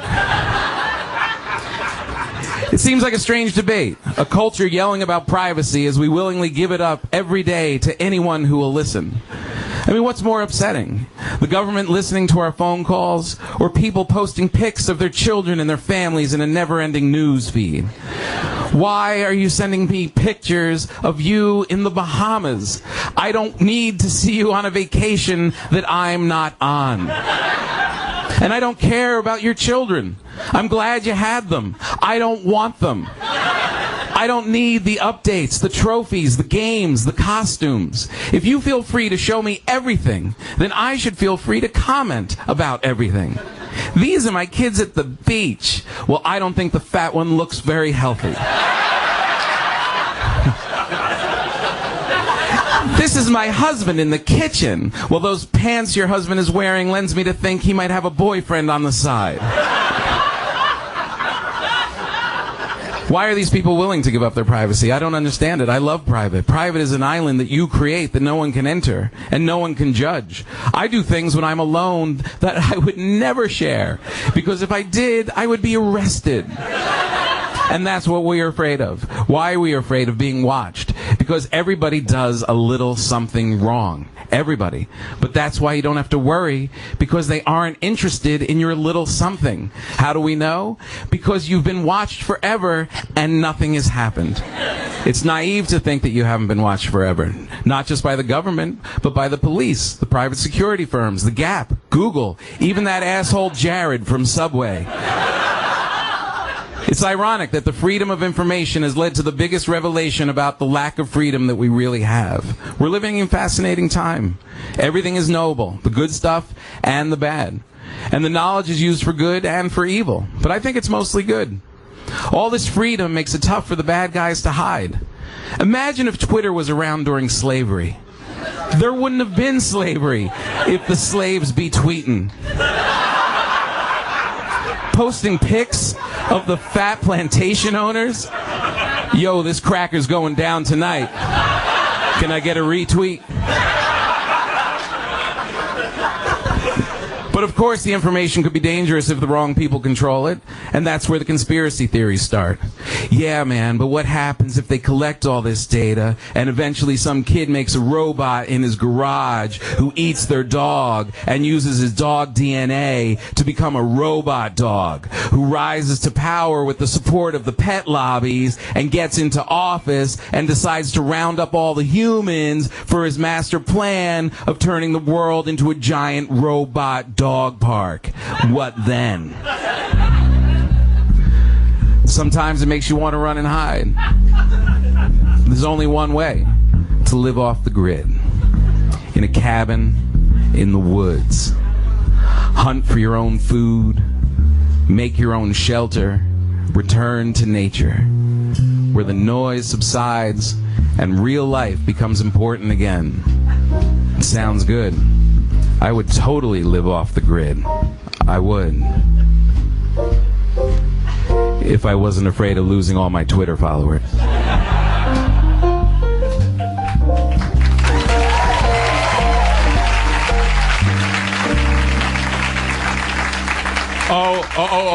Tom? Yes, Rick? Let me ask you, do you have a hard time with your fans invading your privacy? You know, I kind of do, Rick. Most of the time, like, I'll be in a coffee shop somewhere and it's crowded and no one's saying anything to me, but I can totally feel that they want to. Wow. How do you deal with that? Well, Rick, it's the price you pay for stardom. But, I kind of keep it in perspective. Some guys can't handle it the way that I do. They get carried away, Some guys are just really needy and kind of sleazy. Hi, Tom. Hey, it's famous comedian Jim Norton, everybody.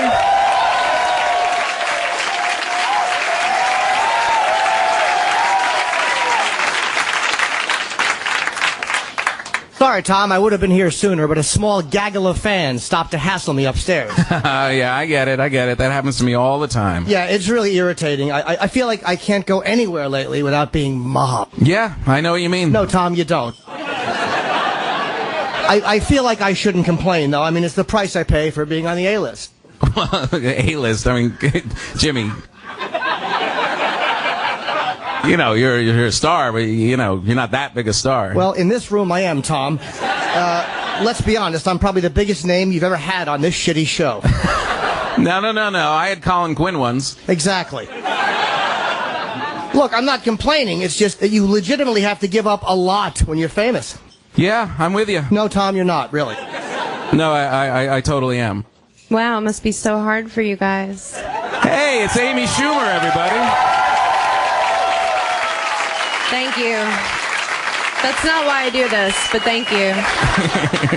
Wow, you poor superstars. I can't imagine what it must be like for you guys. No, we weren't really saying it like that. Oh, thank you so much, by the way, for doing those small little bits on my TV show that's on every week at 10:30 on Comedy Central. Tuesdays. Thank you. Sincerely, thank you for putting me on that show. I know you have a family, so. I haven't seen it, but I'm available if you have season 2. And maybe I can have some lines this time. Yeah, I think we're going to go in another direction, but, you know, being a star of a hit TV show, it's something I hope you guys never, and I feel like you never will have to deal with. I mean, I can't even eat in a restaurant without people just coming over to me and just telling me how much they love me. It's yeah, that happened to me once. No, when it happens to me, they're fans. They're not people I came with. Oh. Yeah. Well, I guess when it comes to dealing with fame, we're all pretty much the same, right, guys? No, we're not. But that's so cute that you think we are. So cute. Well, look, I mean, I did have a girl follow me up to my apartment last night. Jimmy, was she a prostitute? Of course she was. No, she was a fan who I paid to have sex with me. Well, look, yeah, I mean, we're all, maybe there's a little different levels here, but we all have to deal with the invasion of privacy because, you know, let's face it, we're all pretty famous. I'm just slightly more famous. Yeah, but I'm like the most famous. Hey, guys. Hey.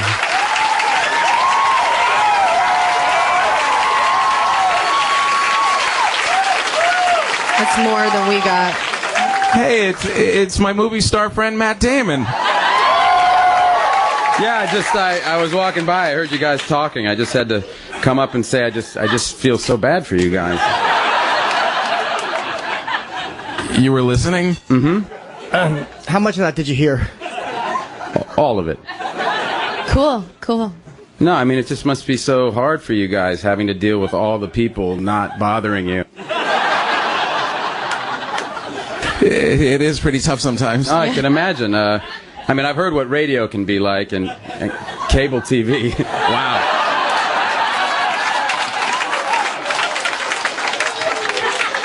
Yeah, I mean, they rerun it on the internet, too. So. Gee, well, yeah. You guys should probably rest. You must just be mobbed all the time.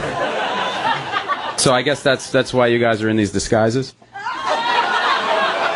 No, these aren't. This is how we dress. These aren't disguises. We always look like this. Wow. Excuse me, Mr. Damon? No, Mr. Matt is fine. Cool. Mr. Matt, can I take a picture with you? God, Jimmy, this is everything we're talking about. It's bad enough to have to give up your privacy all day, but now, during the show, with your peers? I'm not a peer, Tom. I'm a worm who wants a picture. Wait, hold on, wait a minute. Aren't you the guy from Last Comic Standing? Oh, God.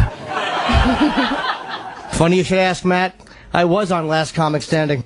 Yeah, me too, but I came in fourth. Not a huge deal, but worth mentioning. I love that show. I taped every episode on my VCR, and I duct taped them together into my own box set. That's a little creepy. I actually took a class. I learned how to make your headshots into refrigerator magnets. Wow, that's really weird. You think I could maybe get a picture with you guys? Yeah. Sure. This is so cool. Yeah. Hey, can you guys tell me what was Bill Bellamy like?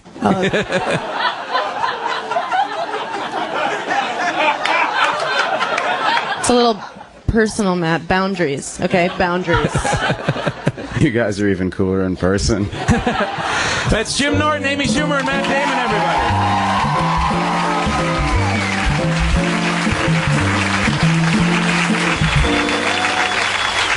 They'll all be back later in the show. That sketch was brought to you by Benny's Butter Bags. Tired of dealing with sticks of butter? Butter packets got you down? Well, enjoy Benny's Butter Bags. A whole bunch of butter in a bag.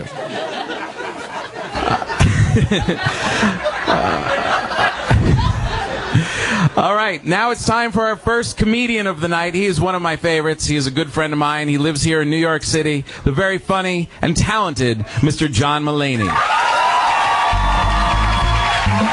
Thank you, Tom. Oh, a standing ovation. No, not a standing ovation. I'm very young. I don't deserve a standing ovation. Nice to see all of you. I didn't want to leave the house today because I had spilled water on my pants, like right here, right on my thigh. And you know, you get nervous when you spill water on your pants here or here because you worry that people are going to think that you peed in your pants. And we need to stop being worried about that as a society, because nobody anywhere is peeing in their pants and then just going about their day as planned. Just like, well, now I've done it. But I have appointments. I must soldier on. I sure hope that folks don't notice. But if they do notice, I hope they understand. I had my email hacked into this week, guys. It was very scary. But it wasn't that bad. It wasn't like a virus. It was just one of these things where they hacked into my email and they went into my address book and they sent everyone whose address I had like a weird spam link. So everyone got an email from me, which was great because I don't keep in touch with people. So they all heard from me. And then they all wrote me to say that I'd been hacked. So I heard from everybody. It was nice. It was like I had a baby or something. Email viruses bring people together in amazing ways. One buddy of mine emailed me and he said, hey, I clicked on the link you sent. I don't want to buy any herbal Viagra. And he's not like a funny person. I've known him for 20 years, and he's an idiot. So what was amazing about that was, one, he clicked on the link. Who the hell clicks on the link? He got a blank email with a link in it. And this, by the way, this was the ugliest internet link I've ever seen in my life. It had like dollar signs and swastikas in it. Like it looked like a virus. I don't mean an internet virus. I mean it looked like if HPV was a website. He got that in an email, and he thought, okay, and he clicked on it. He was intrigued. And then he goes to a website that's selling something called herbal Viagra. And his first thought is that I am now selling herbal Viagra. And do you know what kind of pisses me off? Is he thinks that that's how I would sell it? That I would be that shitty of a salesman? That I would just put a link in a blank email with the subject line, check this out, which I've never said before in my life. And then in the to column, I'd write everybody and go, this speaks for itself. If I was going to email everybody I've ever met about a very shaky new business, I would write a nice long introduction letter before I got to the link. I would be like, dear friends and family, comedy did not work out. Also, have you ever wanted to try Viagra, but you fear the harmful additives and preservatives of the non-herbal kind? Well, me and my Cayman Island business partners have the solution for you. Just click on the swastika below. And in seconds, you'll be taken to the world's ugliest website. I hope you can read pink on purple. As that is the layout we have chosen. I think, okay. I guess I did pause. I think marijuana is going to be legal soon. I really do. I think slowly, I mean, it's legal for many reasons in about 18 states. I think it's going to happen everywhere. It's very strange. It's the first time I've ever seen a law change because the government is just like, fine. Like, that's essentially what's happening. Because when I was a kid, it was like, say no to drugs. Drugs kill. And then we just kept asking for 30 years. Like, can we have pot? And they were like, no. And they're like, can we? And then we get famous people to ask. We'd be like, Woody Harrelson, will you ask for us? And Bill Maher was like, I'll ask. And we were like, no, that's okay. It's the government's just giving up like an exhausted mom trying to feed 5 kids. Just like, you want what? You want chicken fingers for breakfast? Fine, have fucking chicken fingers. I don't care anymore. It's really good news. It's probably going to be legal. And it's great news, unless you're a drug dealer, and then it's terrible news. Because you have a very flawed business model. And you will be irrelevant fast. A pager and a bicycle is not going to compete with Amazon.com when it comes down to it. And also, we've afforded drug dealers a lot of leeway that we don't give to other businesses. You know, like when the Chinese delivery guy comes, we don't let him hang out after he's delivered the Chinese food. And we don't let him say weird things to the girls we're hanging out with. And we certainly don't give him some of the Chinese food.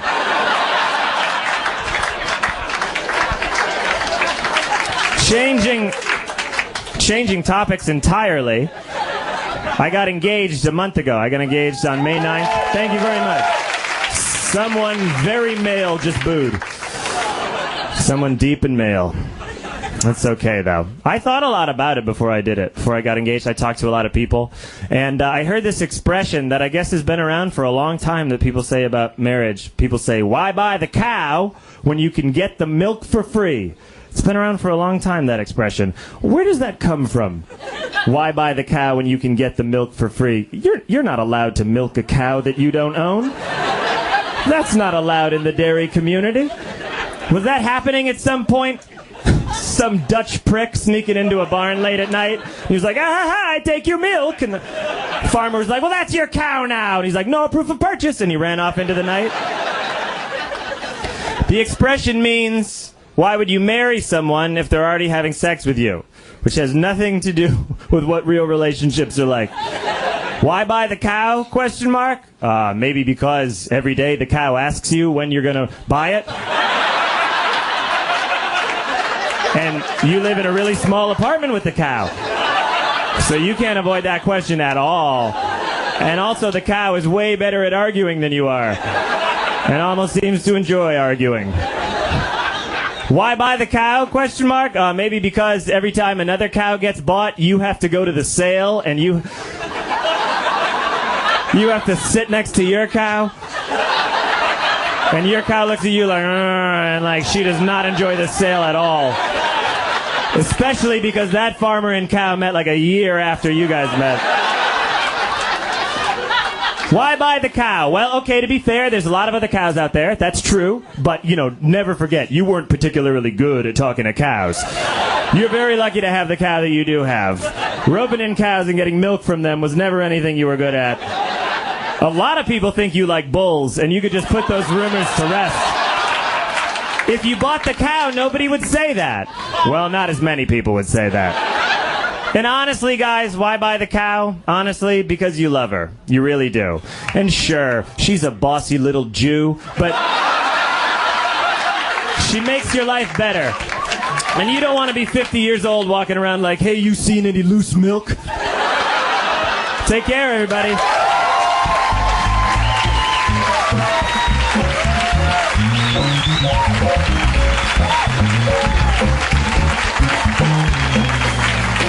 John Mulaney, everybody.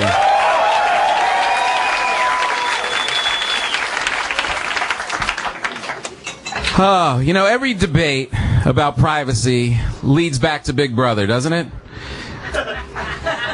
Who is Big Brother? Is Big Brother watching us? What does Big Brother want? What does it even mean? I'll tell you what it means. Watch out! Big Brother is in the house. Got my eyes on you.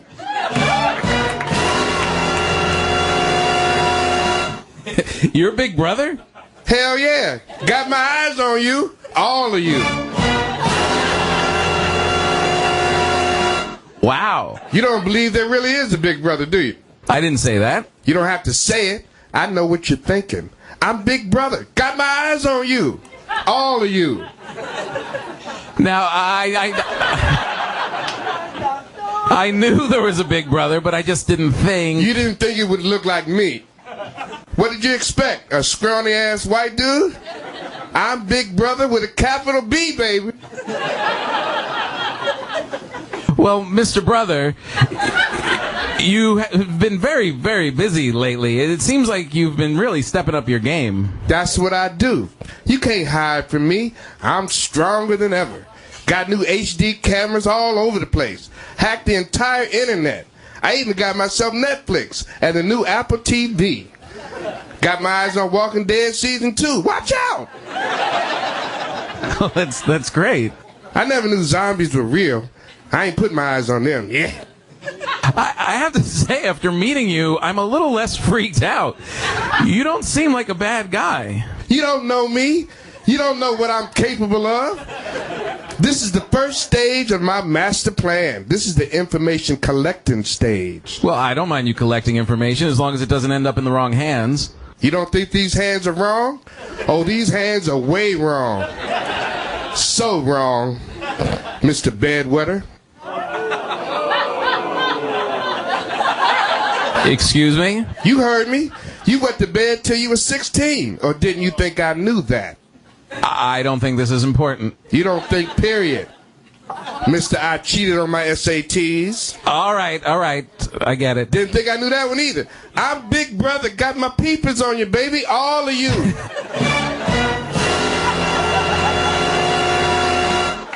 But as embarrassing as that is, you wouldn't give that information to other people, would you? I just did, dummy. And if the price is right, I'll sell them even more. But you wouldn't sell to just anyone. Hell no. Oh, that's good. I only sell to whoever has the most cash.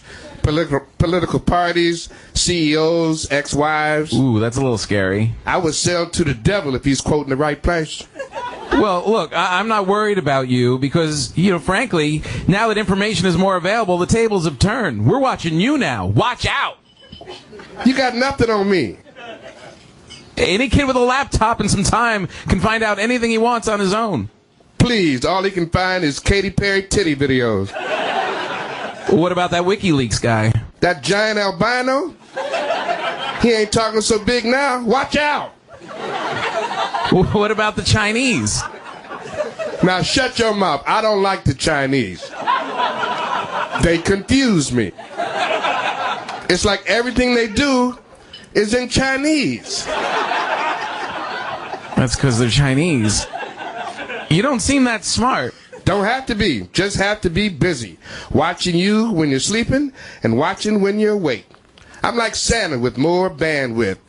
And you just have to trust me that I'll keep you safe. Unless the Chinese show up. Damn the Chinese. Got my eyes on you. Big Brother, everybody. Watching you too, guy in the front row. Your girlfriend is up to no good. Just thought you should know. One more time for Big Brother.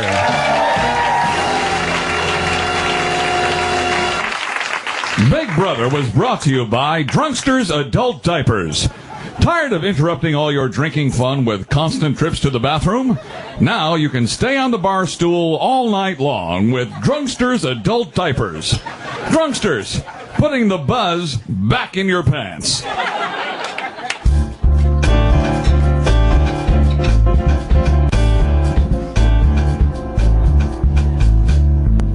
You know it would be great to comment on all this privacy stuff if only he was alive? Who, Tom? The great Andy Rooney from 60 Minutes. Remember that guy? Your wish is my command. Ladies and gentlemen, please welcome from 60 Minutes in the Sky, Andy Rooney.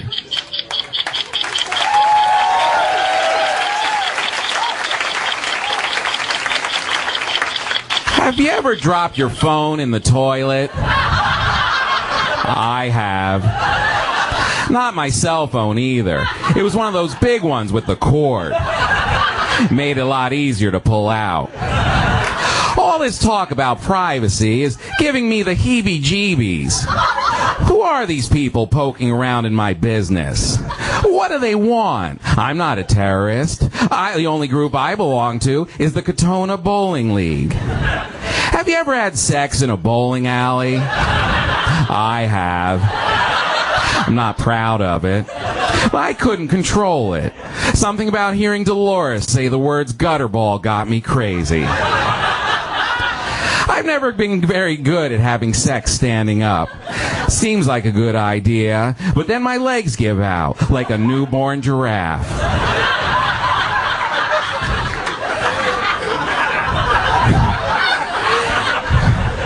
Have you ever gotten a hand job in a zoo? I have. I'm not even sure who it was from. That's the problem with the nocturnal exhibits. You never know who's watching who.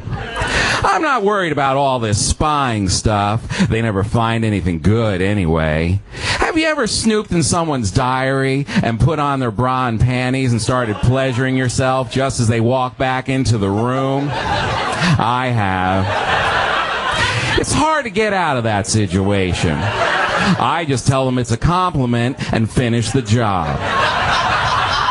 And that's what privacy is all about. The great Andy Rooney, everybody. Have you ever Have you ever gone prostitute shopping in Brazil with a bag full of Viagra? Our keyboardist has. Andy Rooney, everybody. Have you ever walk in late to an orgy and realize you're the only one covered in KY and candy? I have. Andy Rooney,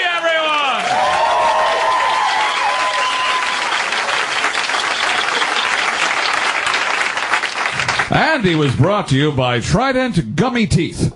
Real false teeth made out of real gummy candies. Pop them in the morning and suck on them all day. Trident Gummy Teeth for the little kid inside your mouth.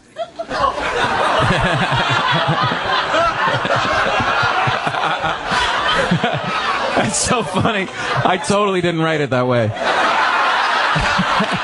I really didn't.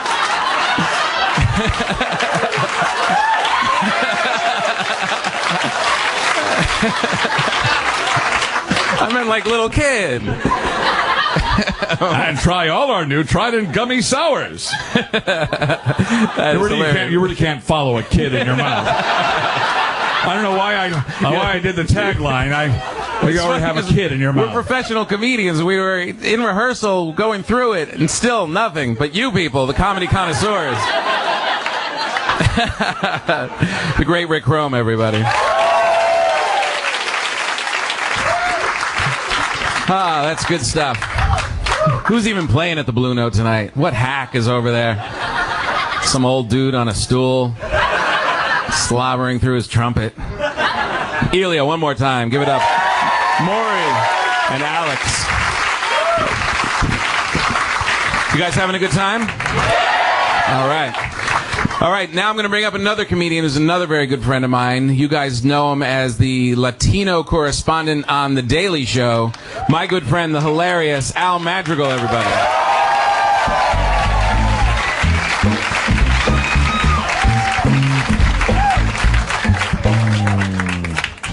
Have to pull the fucking band.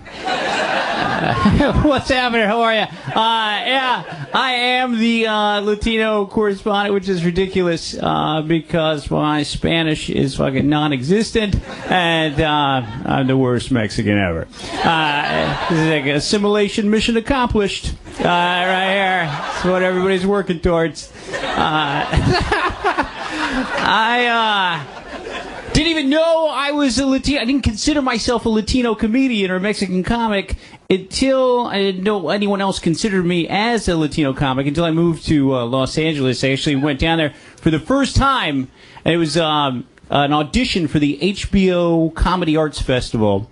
And I went down with a couple other San Francisco comedians. We went to the Hollywood Improv, and everybody was set up in the audition, and you checked in, and everybody, all my friends got HBO comedy T-shirts that I was very excited to get. And then I went to check in, and they gave me a tin of Red Hots that said HBO Latino. And I looked at my Red Hots, and I looked at everybody else's T-shirt, and then I went to go check in, and all my friends were on the Thursday night show at 8:30, and I was on the Friday Night Late Show with Gabriel Iglesias, Freddie Soto, Jeff Garcia, Carlos Mencia, hosted by Pablo Francisco.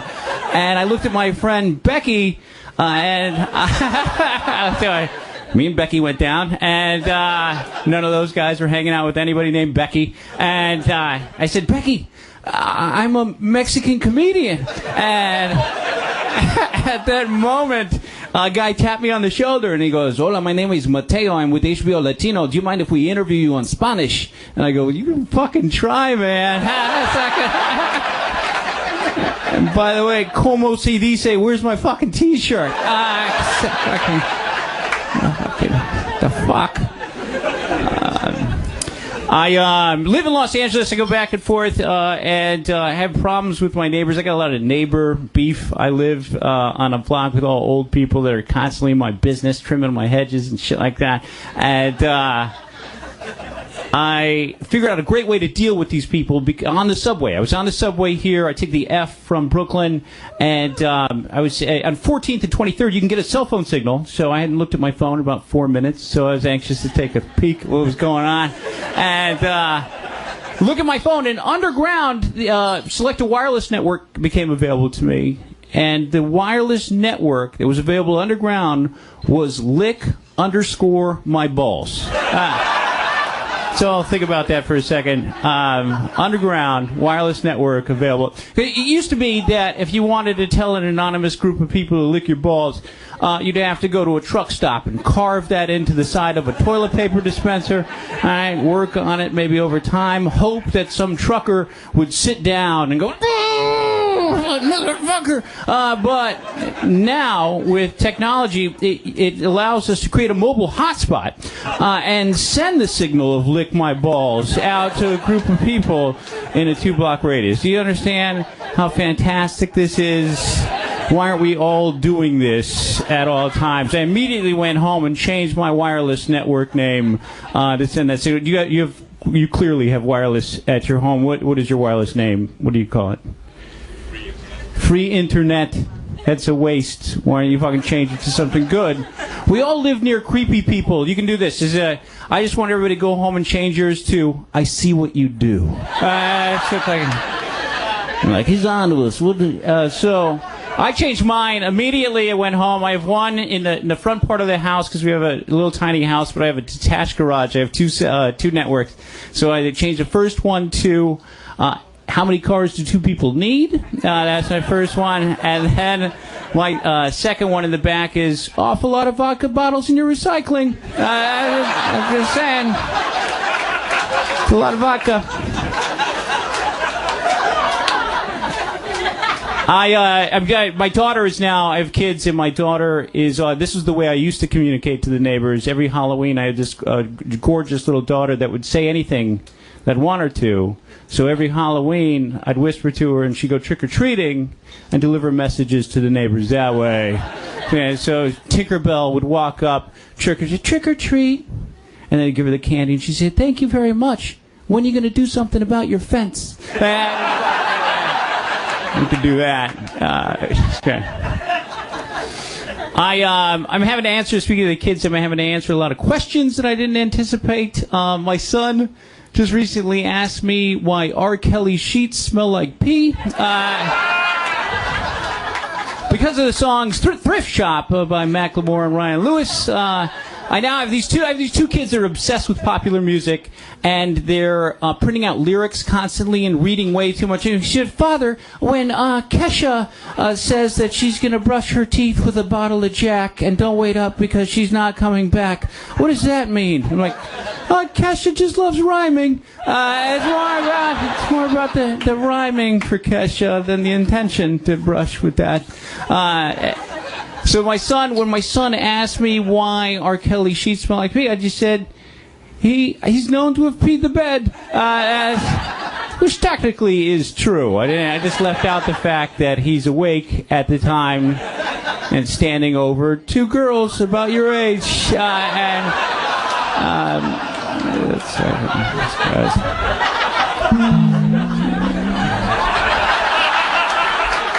was for the... Don't clap for them.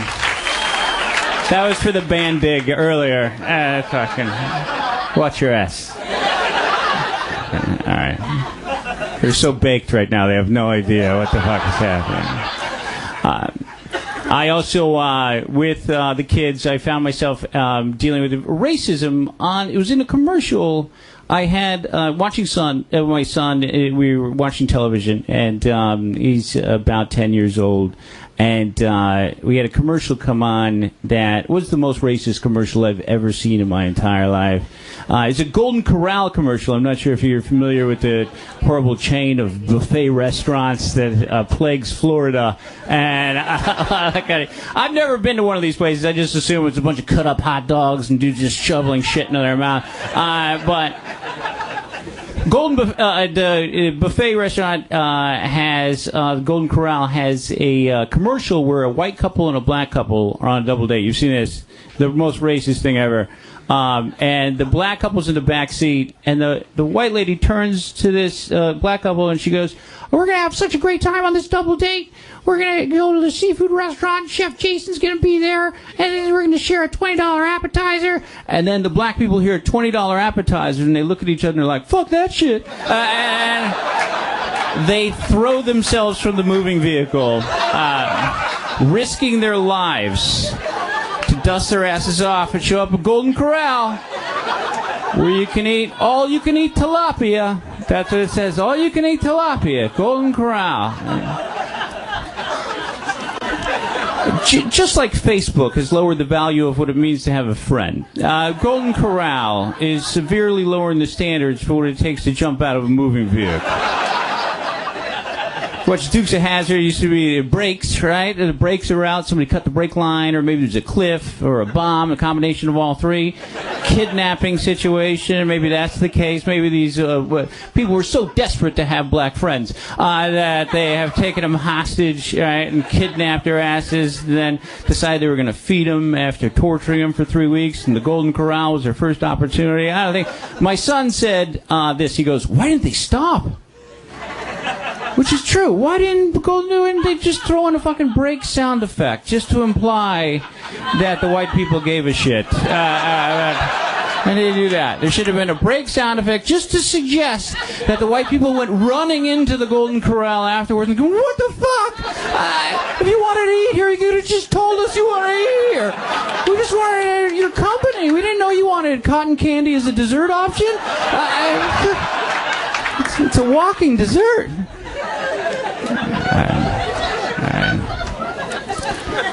I will give you a little bit of advice if you're going to have kids someday. I'll leave you with this. Never give anybody your phone number at the park. I know that seems like something you would never do. Who does? It's where hobos exchange information. But don't give anyone your phone number. What will happen is you'll have kids, and you'll bring them to a playground, and then the kids will start playing with some other kids, and then what will happen is the mother will come up, and then all of a sudden you'll be on play dates and events with these park people. And I don't want to ever hang out with the fucking park people. I hate the park people. I want to hang out with my friends, people I have stuff in common with. I remember when my son was little, I actually took over the play dates, and I was hanging out. We were over at a barbecue that I arranged. My son hated the kid. But I didn't fucking care because I liked these people. And my son came running up at one point. And he goes, "Dad, Trevor bit me." I go, "Come here. Let me explain this to you. Trevor's daddy has box seats at the Staples Center. And Trevor's mommy is a former Hawaiian tropic model, likes to wear tight-fitting clothing and high heels. You better work it out. Because we're staying friends with Trevor, and I don't care if he's a fucking cannibal. You make it happen." All right. Thank you very much.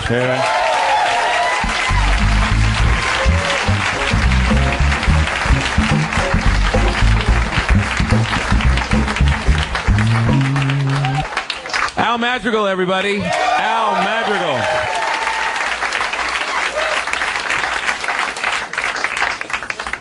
Rick, we've been friends a long time. Oh, you can say that. You seem like a very private person, though. I really don't know that much about you. Oh, I am. I mean, well, I was. Well, you know what? I still sort of am. I don't know, like, even basic things about you. What's your favorite color? It's kind of a silly question. Well, it's just an innocent question. What's your favorite color? Why is it so important? It's not important at all. I'm just all right, fine. I'm gay. Is that what you wanted me to hear? All right, I watch Glee. I sing show tunes. There's a kid living in my mouth. Fine.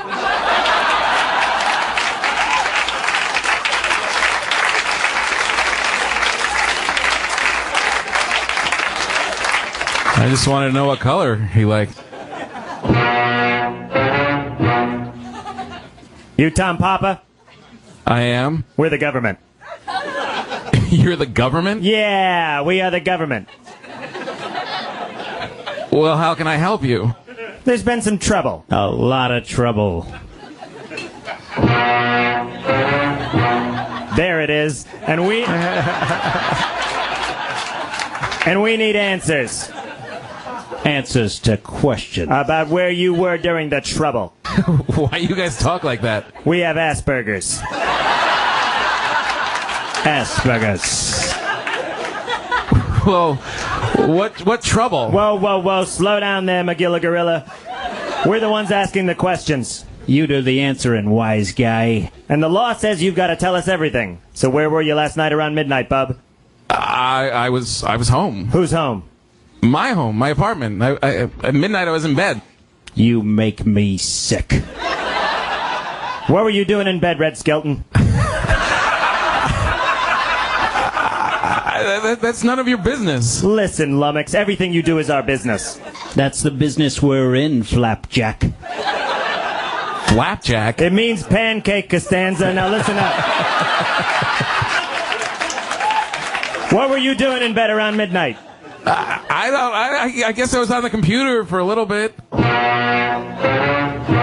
Go time.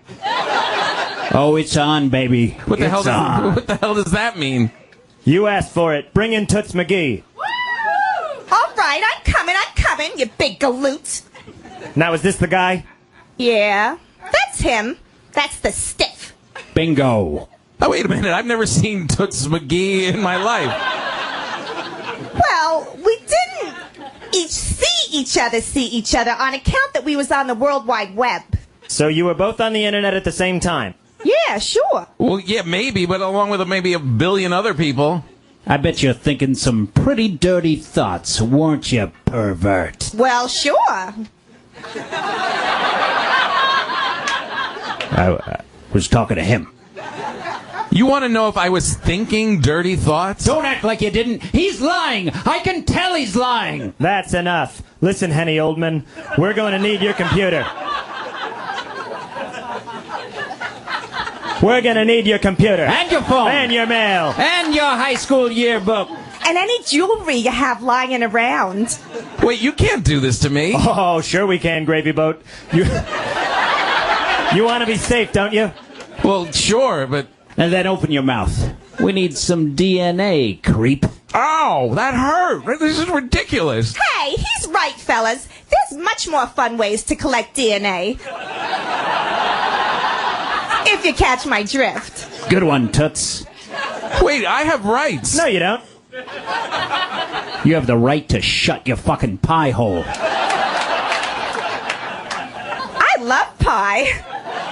Me too, sister. What do you say we get out of here and grab a slice? Sounds swell. Count me in. 2 pie holes. This is going to be fun. Wait a minute. You barge in here, you badger me, you take my stuff, you put a stick in my mouth, and now you're just going to walk out of here? That's right, Pickles. Pickles? Yeah, don't worry, Costanza. We're the government. We're always around, ya asshole.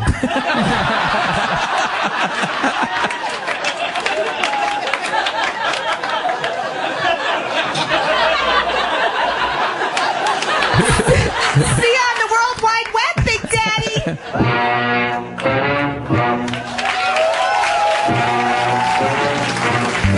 John Mulaney and Al Madrigal and Cynthia Corey, everybody.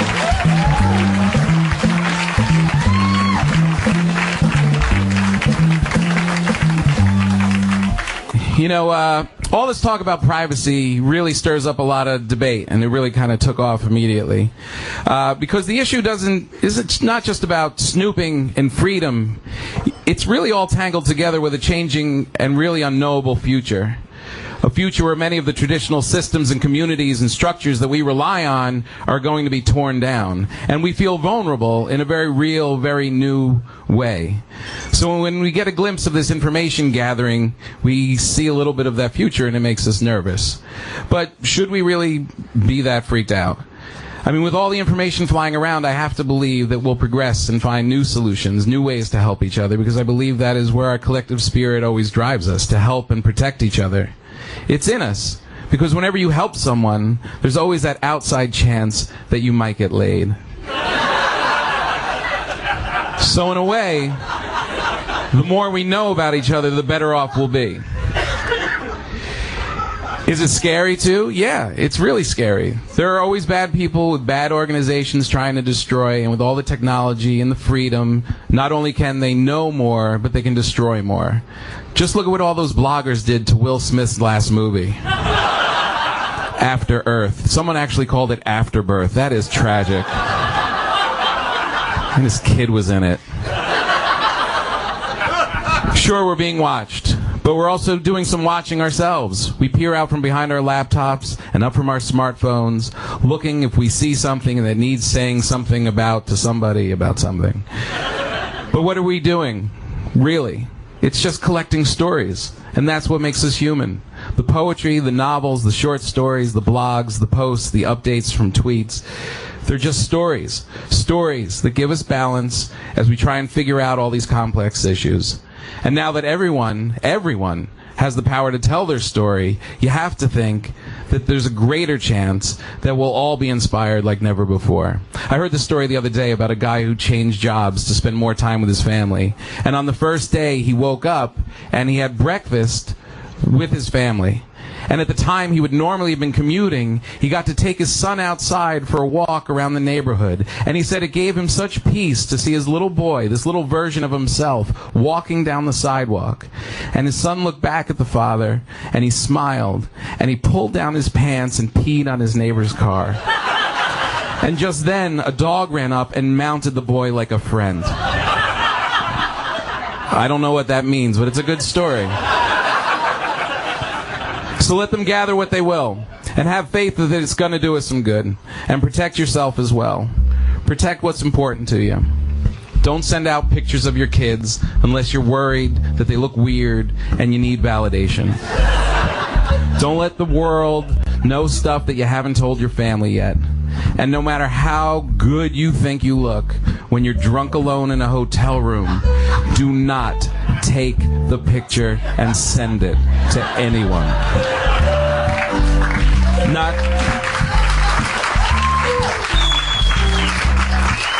Not everything has to go out.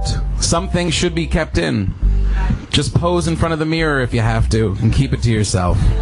That's the power of the primitive mirror. It helps you look in at the real you, the human you, the unknowable you.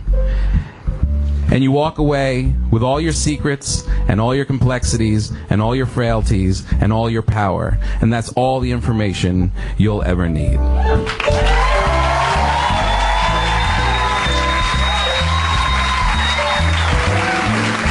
All right, that's our show.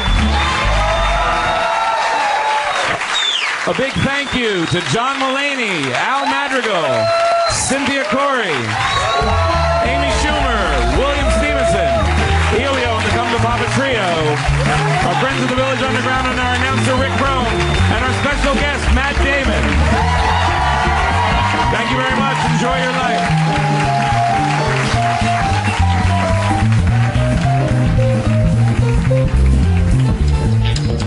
This has been a special presentation of Tom Papa's radio show, Come to Papa. Hear it regularly Fridays at 6 p.m. Eastern, 3 Pacific on Raw Dog Channel 99. This is the Opie Anthony Channel on Sirius XM. After a long hiatus, and before he hits the road, Sirius XM brings you John Mayer's final dress rehearsal. From a secret location in Philadelphia, in a room full of Sirius XM subscribers. Hear John Mayer live Tuesday with exclusive pre-show beginning at 7 p.m. Eastern, 4 Pacific. Part of Sirius XM's Sounds of Summer, exclusively on the Spectrum, Channel 28, and on the Sirius XM app. Fighting. Wow. Fucking. Oh. Video games. I like it. Drugs. That is true. Robots. That's so ridiculous. And the apocalypse. Wow.